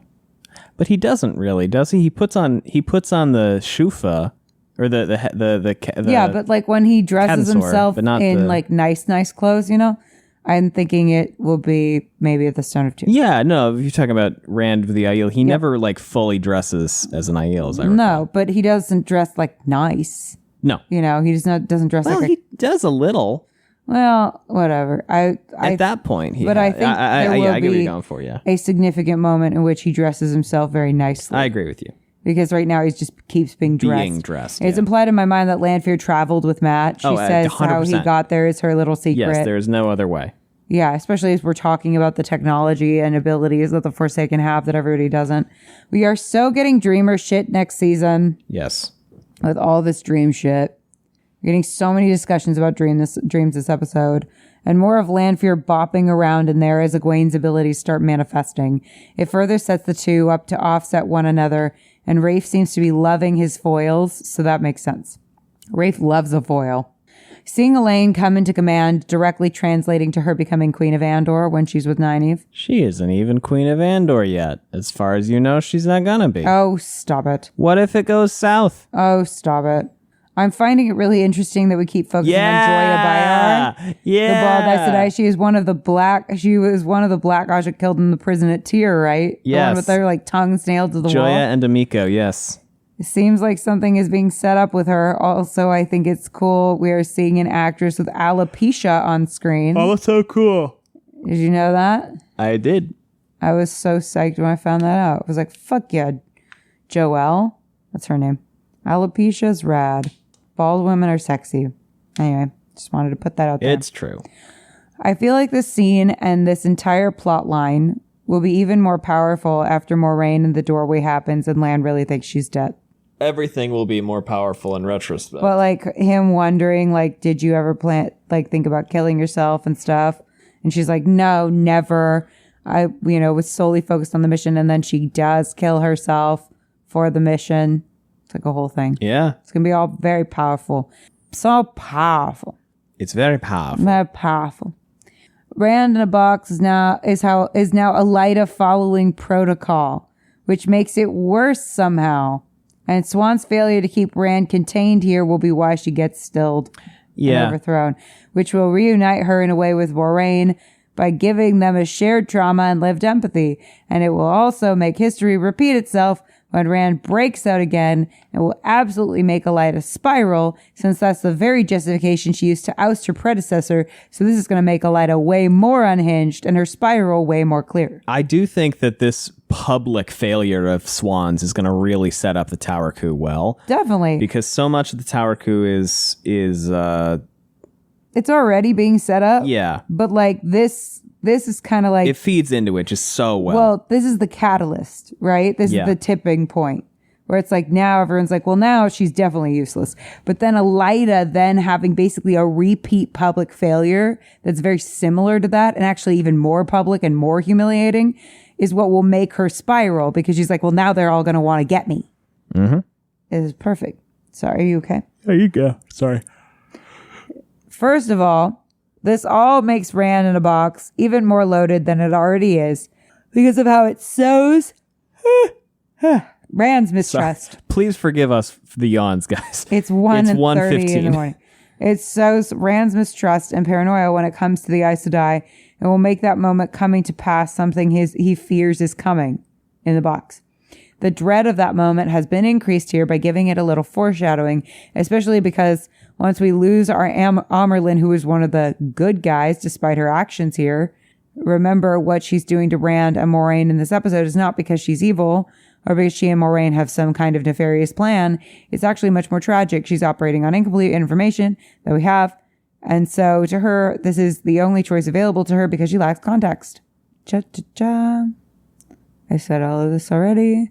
I'm fairly convinced that the Tower Coup may be pretty quick to happen. I'm still thinking episode 4 of next season. I buy that. But yeah, we need to get both of these characters to really get their arcs. We need to get them both to their deepest low points. And so to do that, they have to lose one another a bit, Because if Swan gets stilled, but she's still got a girlfriend, that's too much hope for Swan. Yes. At the lowest point in her life. Yes. I'm sorry. They have to have a brief breakup. Yes. They gotta. Otherwise, Swan can't have the arc she needs to have. This season being the overcoming obstacle season, we saw our kids getting some initial level ups. Rand with Lanfear and Logain, Egwene and Nynaeve and Elaine at the White Tower, and unfortunately with a Seanchan. Matt with his questioning his worth, leveling up in his emotional connection to Min, reconciling with Rand, reuniting with his friends, probably in Falme, and ultimately blowing the horn and being proven worthy. Perrin with the Shienarans and Elias and Hopper and Avienda finding different attitudes toward violence, monstrosity, and where he falls in that. Next season being the story turn season, I predict an even bigger level ups for all of them, especially when it comes to Egwene with her dreaming abilities with the Aiel, Rand likely getting training in combat with Lan and the Aiel, not to mention leadership from all of them and Moiraine, while likely still being tempted by Lanfear, and also getting magic level ups from Asmodean. Likely. Matt with his luck, and I think there will be some level of reckoning about blowing the horn and what that means for him. Perrin with defending the two rivers and figuring out where he somewhat definitively, we're still going to be only in season 3, where he falls on the line while working to reconcile his abilities, likely picking up some combat training from somewhere. And we'll have to see some kind of reckoning for Nynaeve and her block, though she's not going to break it anytime soon. All of this stuff is going to get a level up in skill and understanding. Everything in this episode is setting up Rand and Egwene's experience as being trapped again, and is setting up how traumatic that will really be for them. Mm-hmm. A lot of box. Swan will likely be getting a lot more empathetic after getting stilled herself. I kind of already said that. Mm-hmm. Oh my God, we're really going to do this. We're really going to finish this episode. I'm fucking proud of us. We're getting a lot about sleeping in dreams this season. Oh, we also have compulsion on the table, which I think sets us up for Grendel. Yeah, certainly. Yeah. Again, we're getting more about dreams, specifically in relation to the Aiel. Dreamer shit is happening. Yes, it is. They said it like 3 times this episode, not to mention all the others. Natty's presence in this episode makes me even more confident that she's getting a redemption arc. She's repeatedly brought up for a reason. Let's not even be silly. Moiraine responds, the tower is filled with your enemies. You're sure of your power? We're getting a tower coup foreshadowing for fucking sure. I think that this scene with Moiraine is really going to come back to bite Swan once she's stilled herself and is disregarded in the way she's disregarding Moiraine. Mm-hmm. Turnabout is fair play, Swanee. Swan Lake. Bum, ba, ba, ba, ba, ba, ba, ba. That's what they should play when she's getting stilled. Okay. Dramatic. That's the Swan Lake song. Oh, Maxim. This is a note about Maxim. Okay, we got to talk about this. Some people think that because he did the thumb between the finger and the middle finger, that it's a secret sign that he's a dark friend. I totally understand what you guys are saying, because that is a thing. In one scene in Crown of Swords, Halima shows up she's doing the figs with her hands. Yeah, but she's doing it at somebody. I totally understand where you're coming from. Yes, it is technically possible. It hasn't been introduced as a concept for that in the show yet. Yes, it could be something that they're looking back at. I'm not going to read into it too much. Well, I think they said that it's not that, right? I don't recall. No. I think you're right. But I do think Maxim examining himself in the knife could also be a bit of foreshadowing for his death. Yeah, he's going to die. But we'll see. Yeah, he's fucked. He's totally fucked. I think also, like, it is just a comfortable way to stand, especially if you're an actor. Like, I do this. I wiggle my digits sometimes when I'm acting. I'm so glad you said digits. What did you think I was going to say? It's 1:30 in the morning. I wiggle my fingers and toes sometimes when I'm acting because I'm nervous and I need somewhere to put my energy. So it makes sense I might do something like tuck my thumb in between my fingers so I can't rub my thumb along my knuckle. But baby, I mean, if you're right, you can be smug good about Absolutely, yeah. Go I off. know there are people who have issues with the Aiel culture and the violence they perpetuate. I think we will get more of an in-depth dive Mostly on the nuances of that going forward. I feel like we are quite famous for being very hard on the Aiel. We have issues with everything, but like mostly in a loving way, where we're like, fuck you, but also do go on. I think we will get more of an in-depth dive on the nuances of that going forward, because we're getting deep dives on the nuances of everything and whether their way is 100% awesome. But I think that's a season 3 exploration, because it seems like they're going to hang out with the Aiel a bunch next season. Yeah. Considering that all of the facets so far have received some level of nuance, it feels likely that that will be the case here too. I think we are potentially seeing the gentle way that Avienda is introducing Perrin to her culture in order to make a dramatic contrast with how mean she is to Rand about it. Sure. Because then we can be like, what the fuck? She was super nice to Perrin. I think this sedative and then murder thing could also be a potential setup for Adelius's eventual death. Perhaps. Could be. Alana gives this support to Moiraine at the end and does the stronger together thing. And we see her able to put aside her own needs and wants. But we will see how that shifts when even someone we like is hit hard. Like, we stan Alana at this point. She's doing everything right. We even see Maxim and Alana in this scene standing side by side as she evaluates Rand and what he's worth. Specifically, in part, whether he's worth losing Maxim, whether he's worth the risk of allowing him freedom. Mm-hmm. It's interesting to me because we continuously have Joya in the forefront or with significant presence in scenes, like we do in that Rain linked scene, which makes me feel like there's some payoff coming for that character. She's the only named one that's present in that scene, and she's right in front. They want us to keep seeing her, so it feels like there may be something coming there in relation to kindergarten classroom shenanigans. Which is what we call Liandrin's shenanigans. Black Odja group that runs. Regardless, I think we may want to expect some shit to go down there. Is Joya the one who tortures cats? No, that's Marilyn Gamalfin. Oh, yeah. Who's the one who loves cats? I don't know. It's Phalian. 1:30 in the morning. Phalian. It might be Phalian. Moiraine and Lanfear meeting one another. I might have them flipped, but whatever. Moiraine and Lanfear meeting one another at a doorway in this is interesting. I also think that the deeper relationship Rand and Moiraine are building here is going to make it even harder when the docks happen. Yes. I'm wondering again if Siuan is going to factor into that moment as well, since we will have to grapple with Min's warning that the Amyrlin will be Moraine's downfall. That could mean Egwene or Siuan, but Siuan's presence here makes me wonder if they're doing a bit of foreshadowing in some way. I have this theory that Moiraine may hear that the Tower coup happens and may consider going to Siuan, and that brief moment of selfishness may lead to the events of the docks, but we'll see. I've been wrong before. Siuan misreading this situation so badly, feels like it may parallel going forward to Gawain's bad misreads that lead to the Tower coup. It also gives further justification to the treatment of Lyanna, since her mistake in trusting Varen is part of why Rand got out. It's, why they, go so hard on Lyanna as well. Mm-hmm.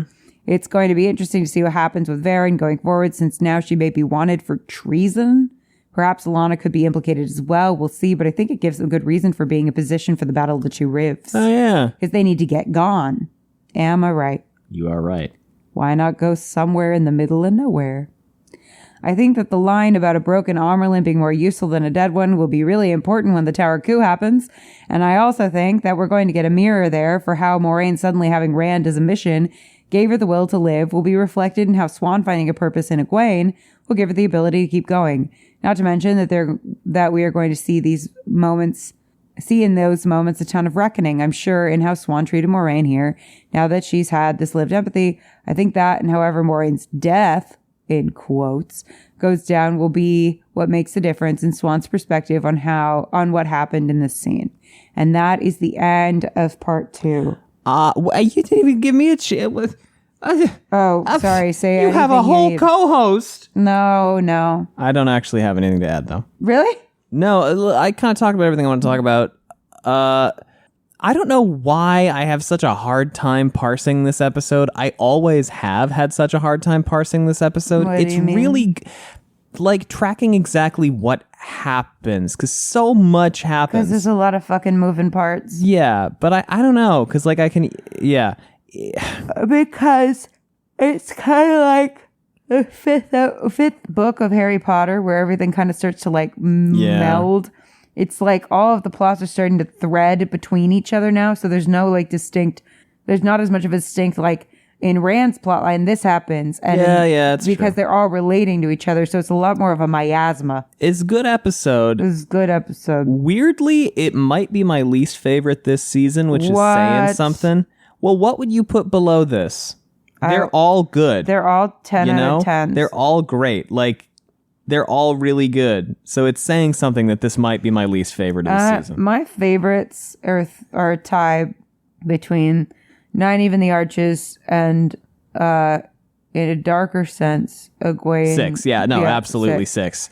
6, 4. What happened to 4? Lanfear reveal. Oh, yeah. That was a good one. Yeah. It's hard to find a 8. weak episode. I like all of them. I do too. Hot take, apparently to some people, but that's fine. Hey. You're all too picky. No, I'm just kidding. Nah, it's just late. We're messing. I'm just kidding. I'm just vibing. I'm always just vibing. This has been part 2. I'm so tired. Truly don't have anything to say in a part 3, not to mention that I could not get Bree on a Zoom at 1:30 in the morning with no notice. What? You can't? I doubt it. I could message her. Why not, Bree? But just kidding. We didn't even try. We did not. No. That's mean. I think we're gonna throw it to the outro here, everybody.